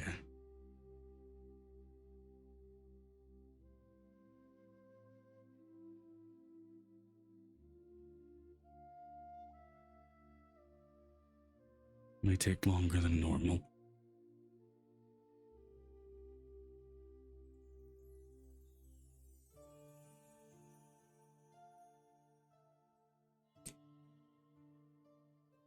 And as Angel, you have a morning full of simultaneous relief, nostalgia, especially, and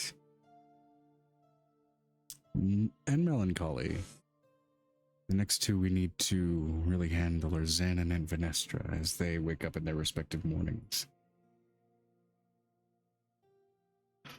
Well, Venestra, you witnessed the ever so fucked up Angel and her going over the letter from this little fangirl who, as has been revealed, turned to a much more conflicting life to stay afloat.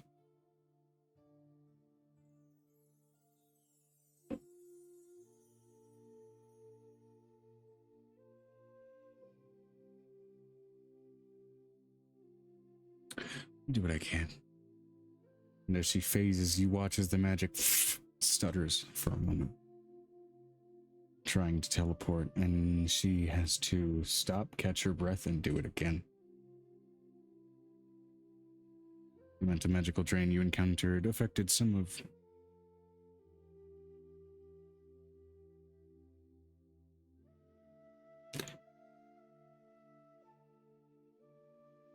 Yeah. The severing of a number of devilish contracts may have impacted nearby fate-based entities, maybe only for a short time,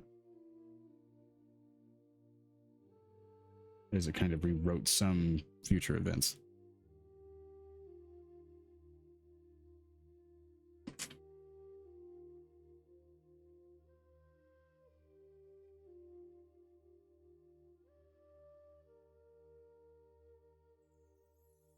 Well, case in point, Piper, that snake smell is still fucking wafting off of that compass.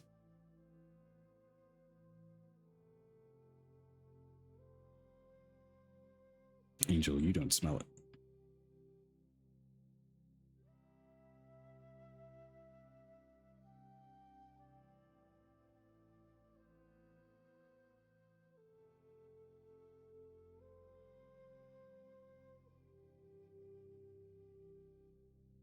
Compared to another Fae, you may actually smell like an alcohol pad.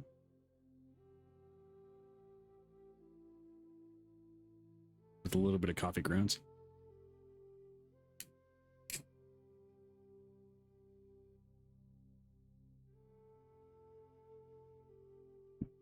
The compass.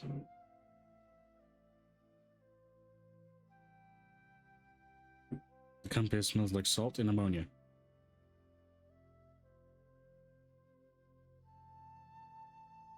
I was making a joke to ignore it.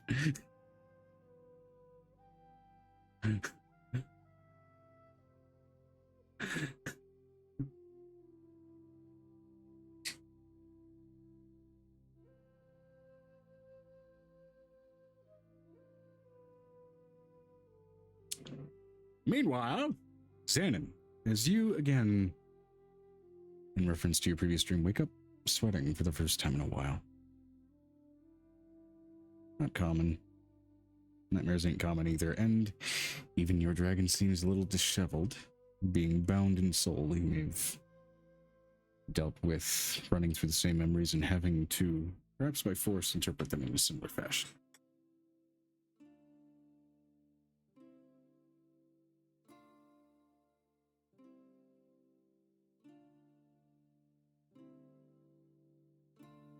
Next to you lies Yoleva with her hair in a absolute mess, given the previous night. What's going on? You okay? Haven't seen you like this in at least 6 months. All right?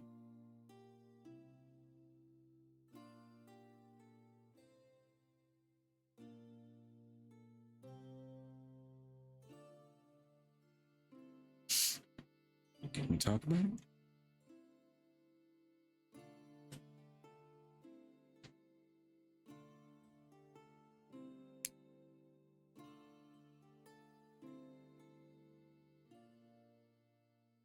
Okay, let me rephrase my question. Are you gonna talk about it?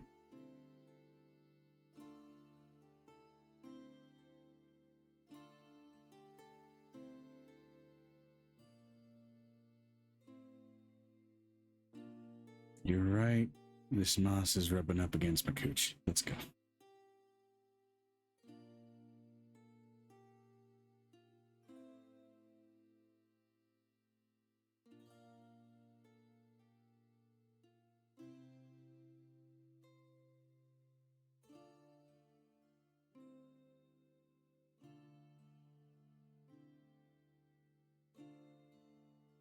Both can be the same thing.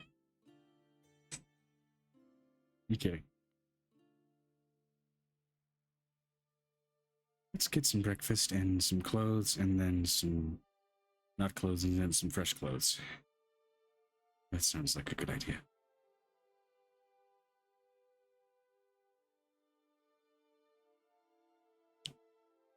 Sure.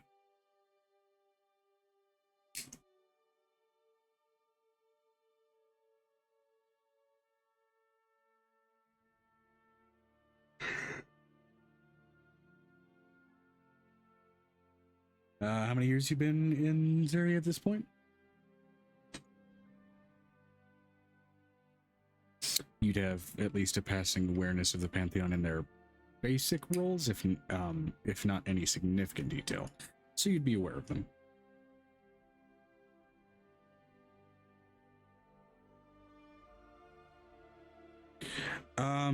Well, they're a draconic. Oh, brain. Yeah, I forgot about the draconic. Yes, they are absolutely known because draconic Pantheon.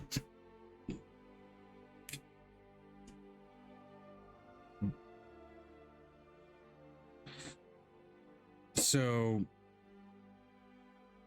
Rayard is effectively the god of fate.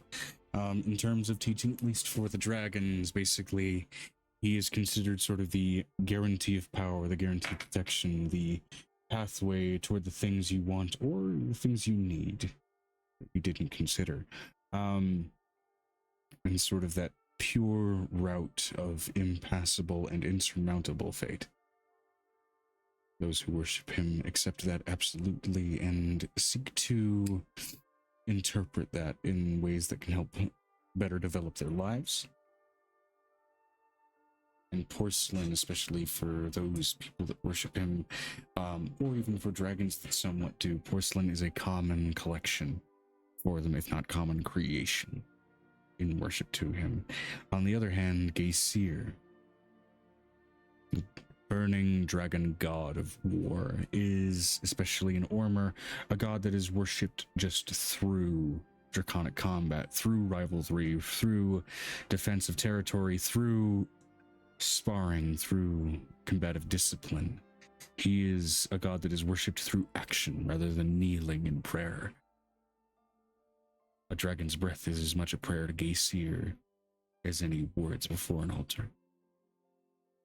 That's the way it's interpreted there.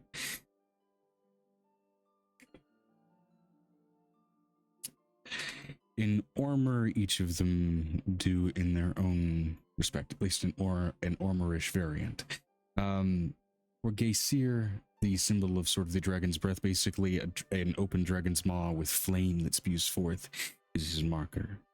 And in Ormer, the mark of Royard and that sort of guarantee of strength and power and that understanding of inevitability. His symbol is basically a hatched dragon's egg where an adult dragon emerges from it. Sort of a cyclical guarantee of the nature of life.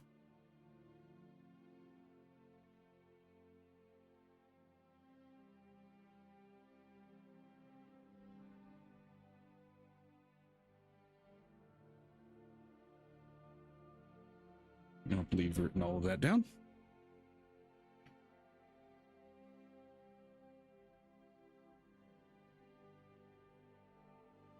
What is with that?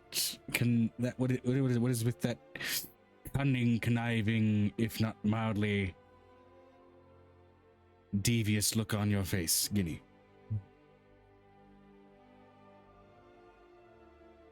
Okay.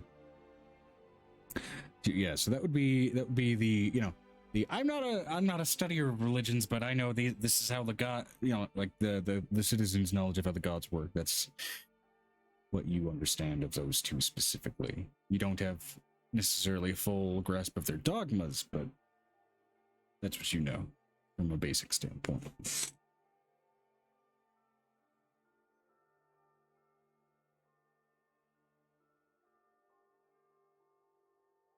It's not that kind of though.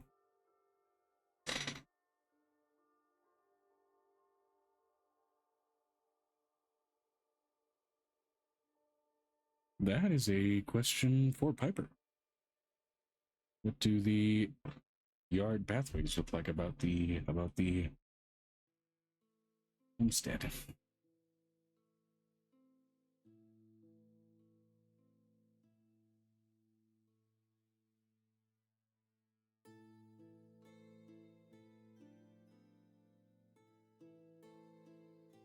All right, we'll say similar to the structure of the roadways, they seem to sort of stretch out in a pattern like roots, wherein they go for a while, and especially seem to get longer and thicker as you go effectively downhill in this area.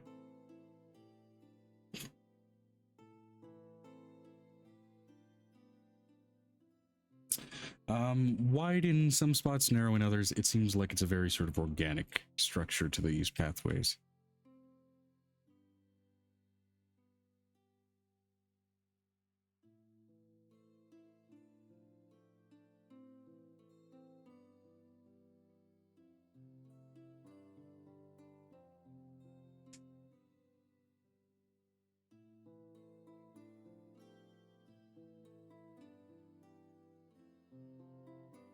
Gotta wash away last night's sins.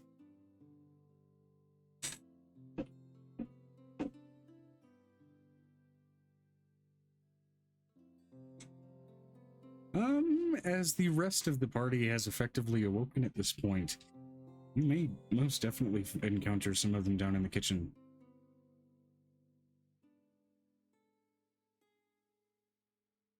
She's at the soup store. Okay, so in which case, entering into the kitchen, you don't encounter much of, if any, of the party. They seem markedly absent.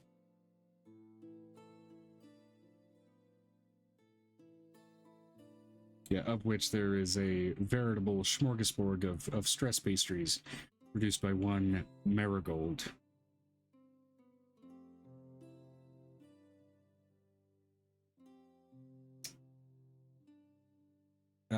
As things are into the stretch of the morning, there is meat, some of which has been made for soup prep and therefore not heavily seasoned, as that's mostly the job of the broth. And there is also what seems to be a still mostly Fey-like breakfast spread. There are salads and things like that, but there's also a fairly dense selection of sort of morning fish bake options as well.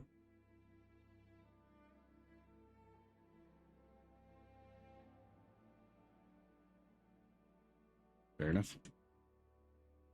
Of which it seems to be mostly copy chicken.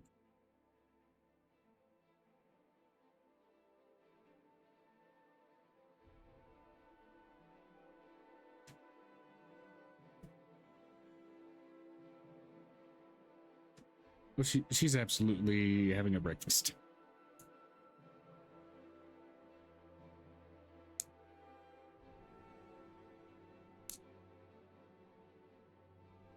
It's mostly kind of a pond area, but it is on a natural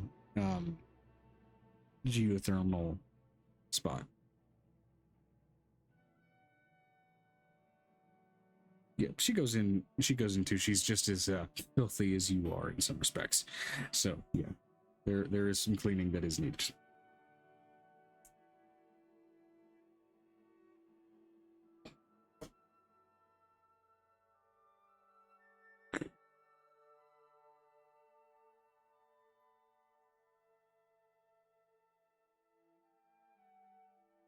Yeah.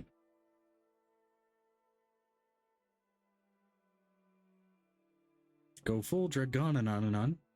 Speaking of which, As this is your first time in Capulus Medicus and you have not been to Merkest, I need you to roll me a D100 for what happens to you.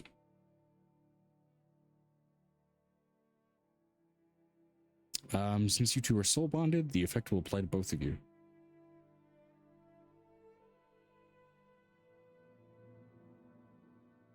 Correct.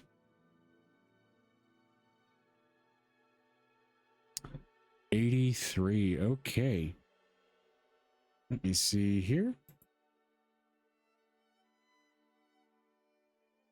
Interesting.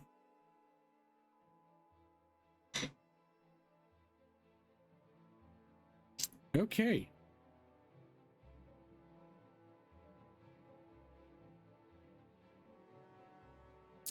No, these are not necessarily negative effects, but what the ability that you've gained, which you can use in place of one of your normal dragon breaths, is an ability called Manic Roar.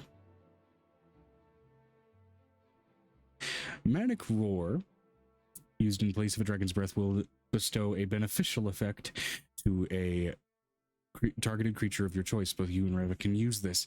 This will effectively imbue the target with an overdose of caffeine, in other words, the haste effect, per the limits of the normal duration of the spell, with the caveat being that concentration is determined by the damage the target takes rather than yourself.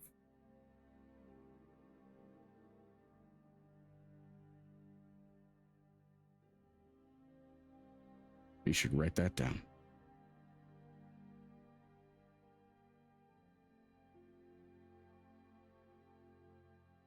The duration is normal to the normal haste spell. And basically the maintenance of the concentration is not reliant on you as the caster, but rather the target of the spell, and should they take damage. It will also not impact anything else that they are concentrating on at the time, should they be casters themselves.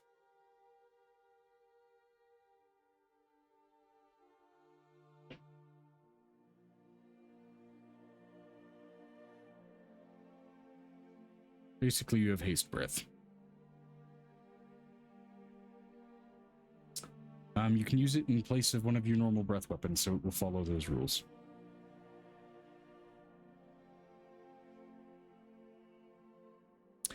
Empower means you can affect more than one target. For each point you spend, basically.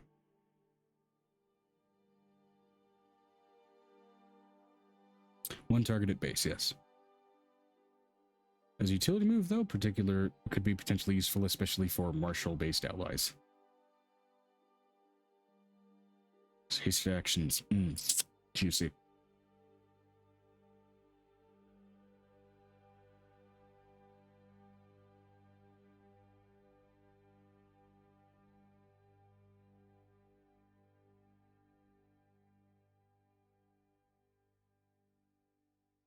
As an unfortunate caveat of the effect, no.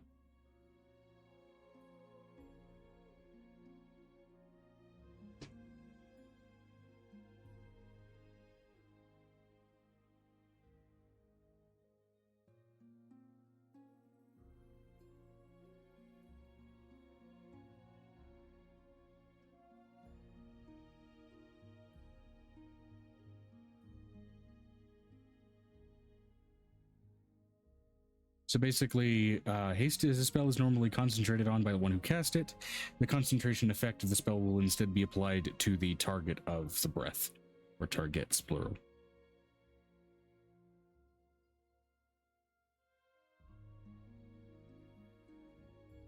So basically, it just means if they take damage, they will roll a Constitution saving throw to maintain the haste effect, and should they fail, then losing the loss of haste effect will be stated as normal.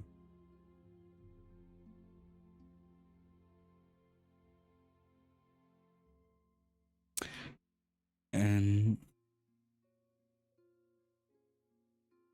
yep, and it can be empowered for more than one target at a time. And Venestra, yes, you may certainly roll a D100 for your entrance into Capulus Medicus.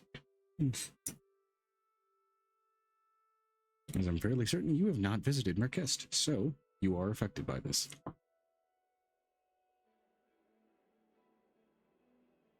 $81.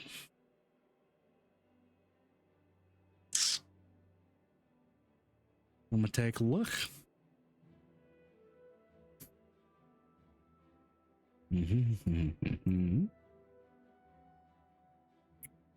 Ooh.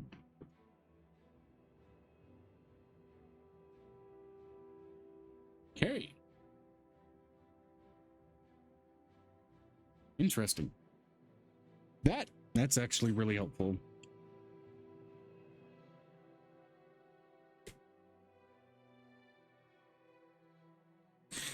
So, I don't really have another way to describe this. Basically, you've gained access to an ability called Befouled Coffee Breath. As a choice of combat action, you can choose to basically do the what is it? It's not ward undead. I think it might be. It's ward undead and destroy undead. Instead of undead being the target, however, it is specifically fiends that are affected by this within the same rules.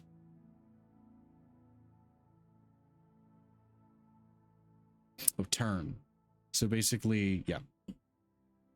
You have a coffee breath that you can summon to basically imbue fiendish targets with a sort of bad trip of caffeinated hyperness, and you can turn fiends away from you.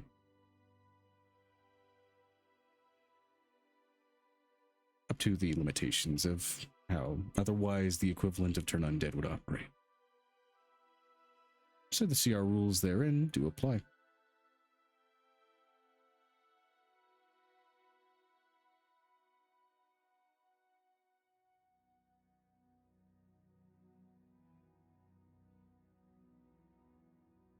Yeah.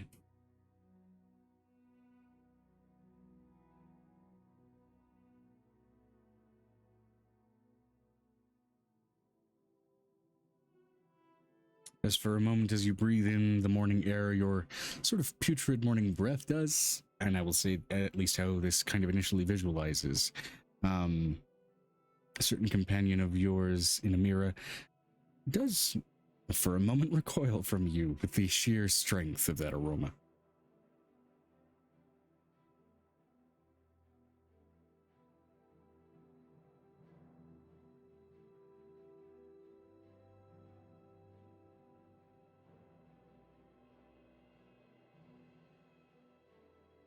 All right. And then since this does affect others as well, Angel, go ahead and give me a percentile. For the Capulus Medicus effects. Oh, you did? Okay. What did you get again?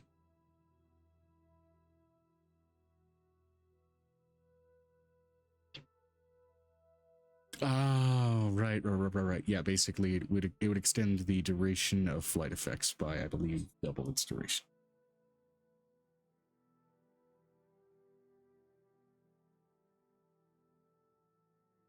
Well, we'll get to those when the party comes to those areas.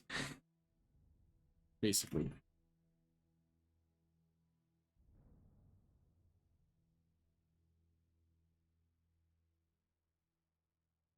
Yeah.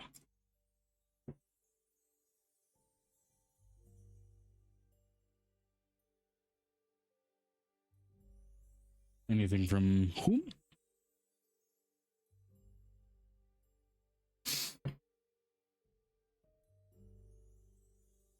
One more letter summons itself atop the pile. The paper itself, coal black.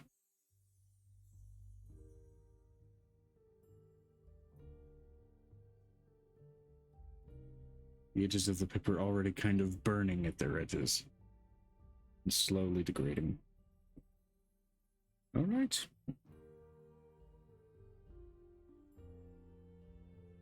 The Fae opens the page and begins to read it quickly as the page itself starts to just slowly disintegrate. Like basically words on a beach being washed away by the tide. Basically it reads, "We are well.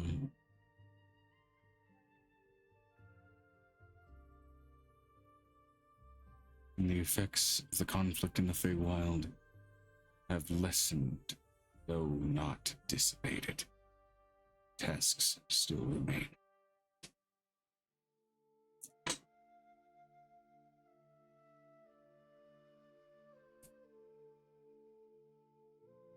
Has Violet made a roll yet?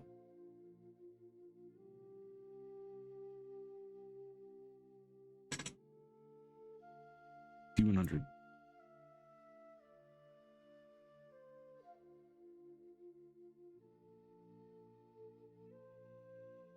Okay.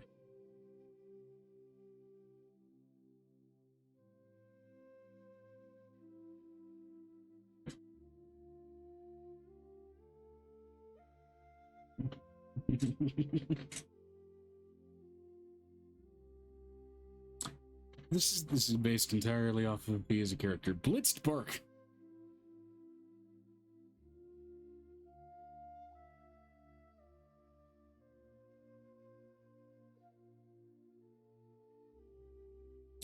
So her bark specifically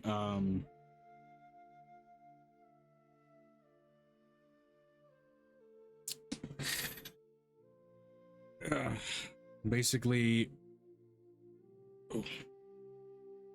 as a bonus action you can bark at an ally and basically allow them to move as a reaction as you imbue them based on sound with caffeinated hyperness.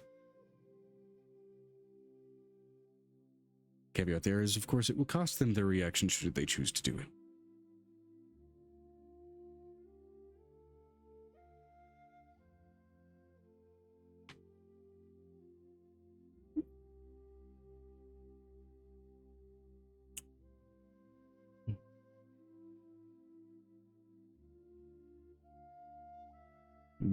Blitzbark as a bonus action, you can bark at an ally, allowing that ally to use their reaction to make a movement action.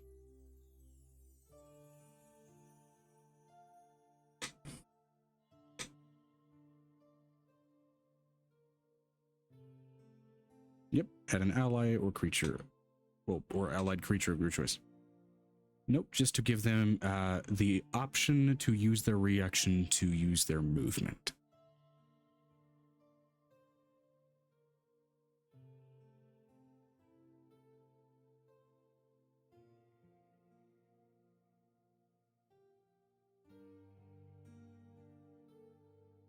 So in other words, it is, at least as far as the battlefield is concerned, it's battlefield positioning manipulation. But again, it will cost that ally any other form of reaction, and it is their choice as to whether or not they move. They'll feel a little jittery regardless of if they choose to move or not.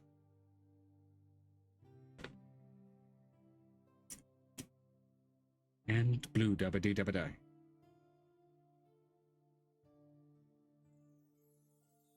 Yeah.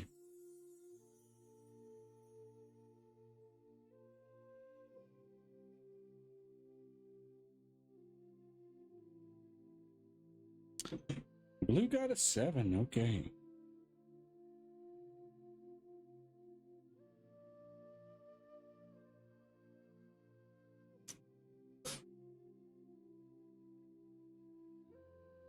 That's fitting.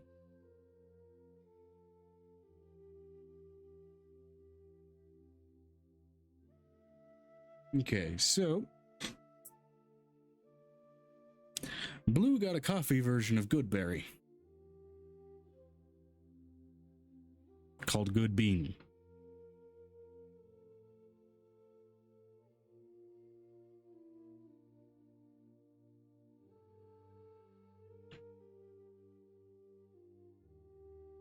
This can be summoned similarly to the cantrip Goodberry, and so can be done so it will. Upon consuming one of these, instead of getting the 1 hit point, however. For a turn, whoever should consume the berry will increase their movement speed by 5.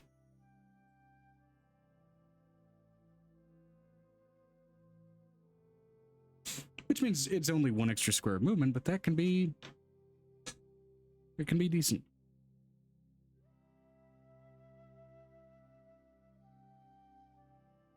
Well, unfortunately, coffee is a bit of a stimulant as opposed to a filler. So it may have the opposite effect. As we all know, coffee makes you shit.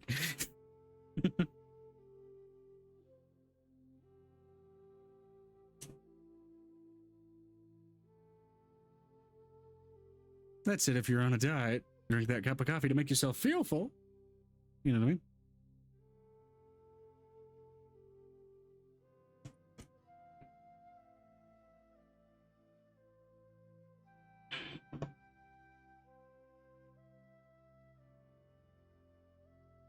And Violet is in a form of attire that she previously would never have found herself in.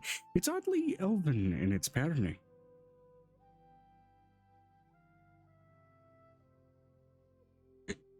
It's very scant, however.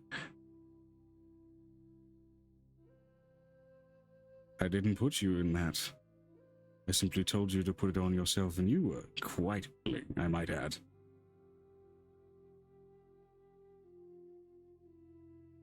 It really emphasizes a number of those delightful curves.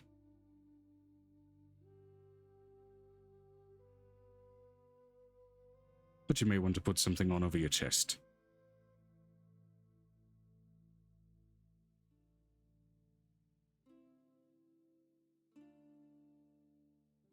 The only thing explicitly mentioned in that previous session were cuffs.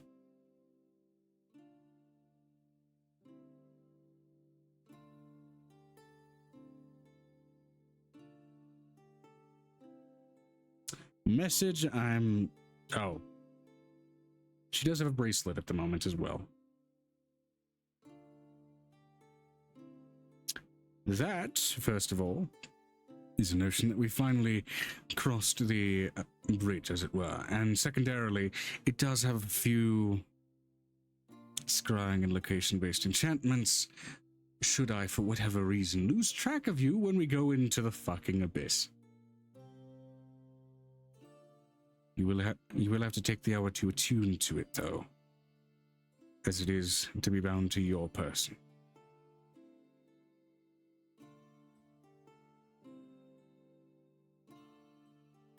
Based on the rolls, it went swimmingly.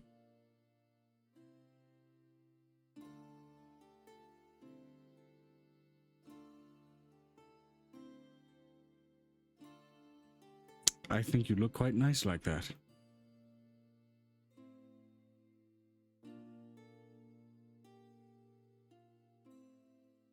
We're the only one to have come out of mine.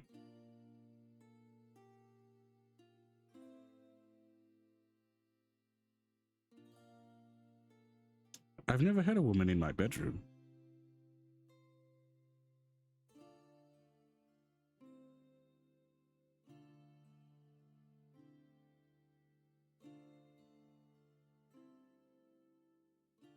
I'm quite righteous in my nature, and so I have certain rules, standards, and vices.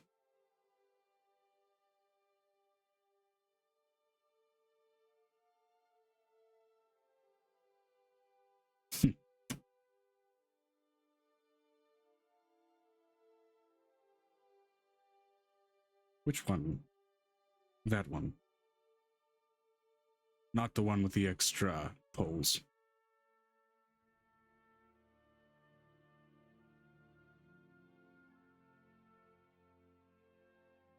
A good tent can always use extra poles, I'm just saying. But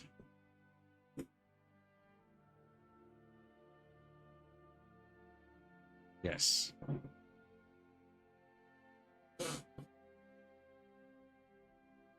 We're definitely packed.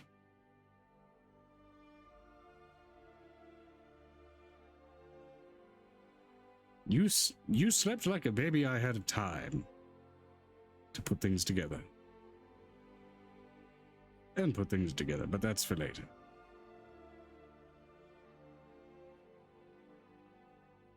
You'll find out later.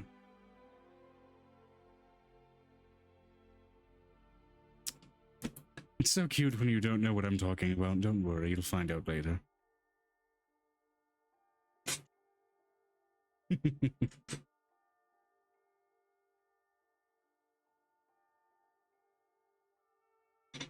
Feel free to ask. I'm going to get us some breakfast. What do you want? Seems the Eladrin down there had quite the time making a lot of pastries.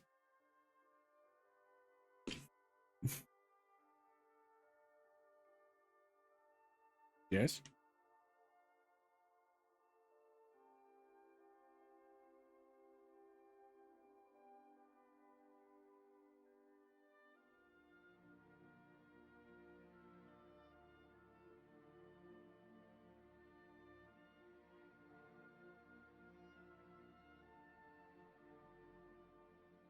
For breakfast?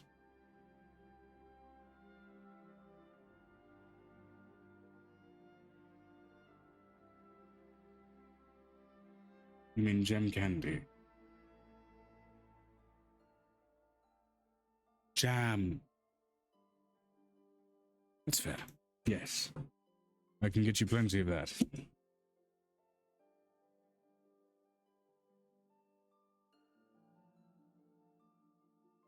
That's jamming. That's a different thing.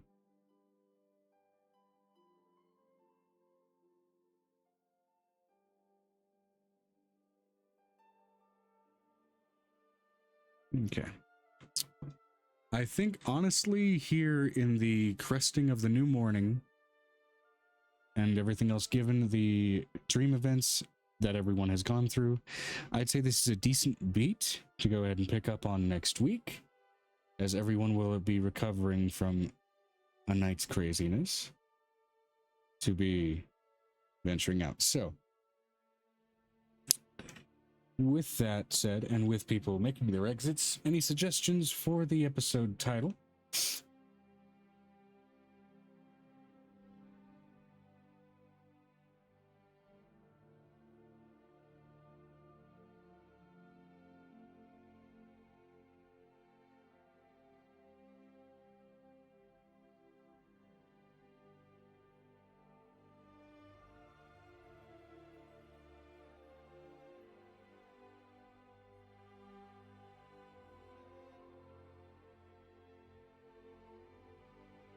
Wishful dreaming.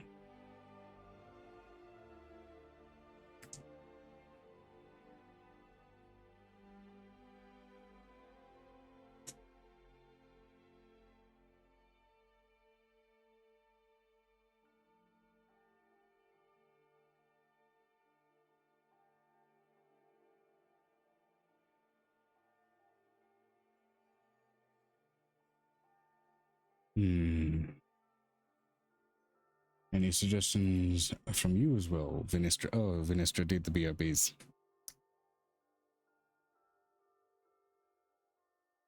I am tirade as well.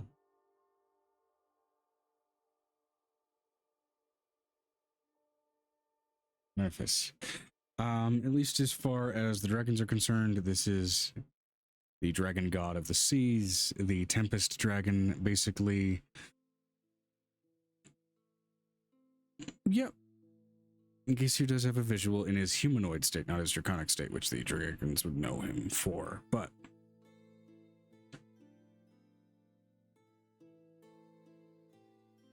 he's the Dragon Tempest. He is basically the example of a dragon's presence and power over nature, as often the more powerful dragons will alter the weather and environment that surround them and their lairs, let alone when they die, and leave that permanent mark.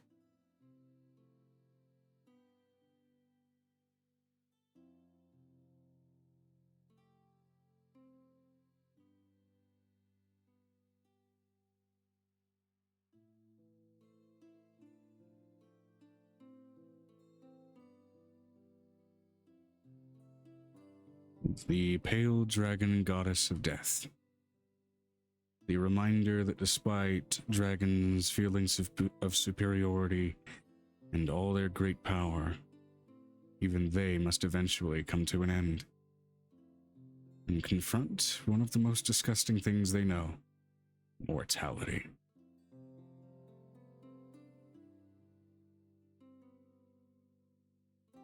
Some dragons are definitely more at peace with that idea than others.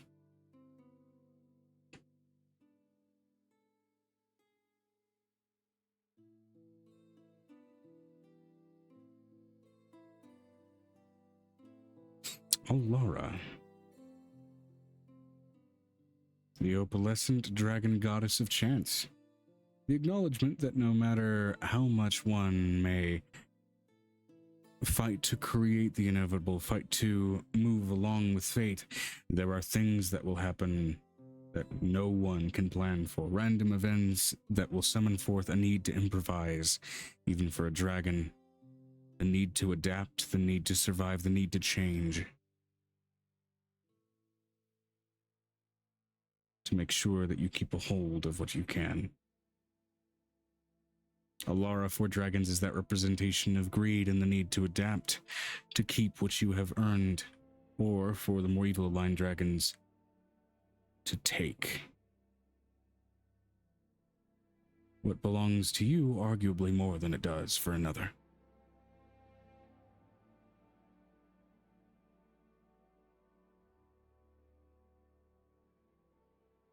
She is the example of draconic greed.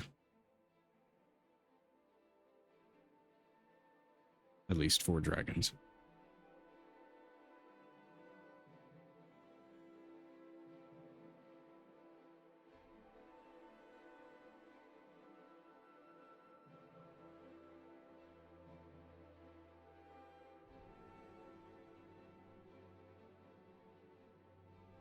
I apologize, the shadow dragon of chance technically being her title.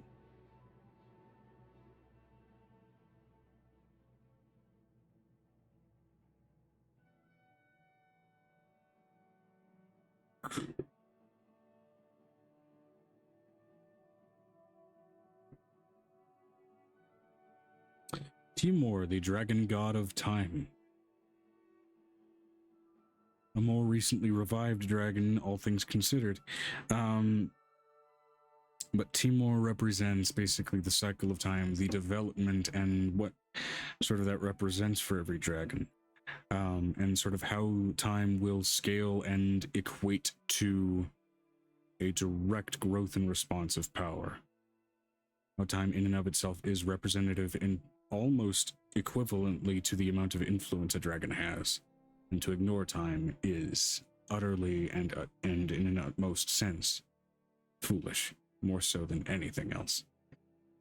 And as such, just as well, in Ormer, dragons, the more powerful they get, may have some level of influence over time, at least in the area immediately around them.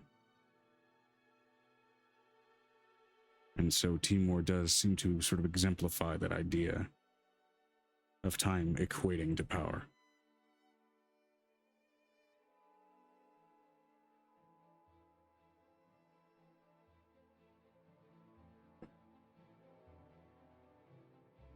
And as far as one of the more virtuous teachings, the idea is even dragons have to be patient.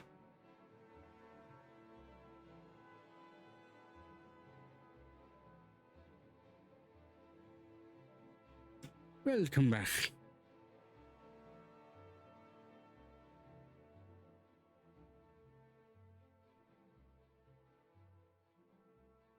All right.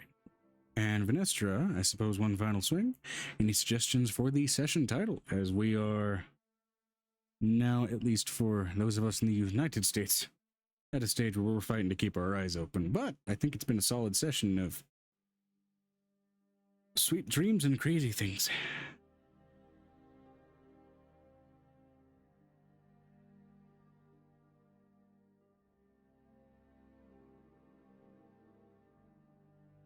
No suggestion.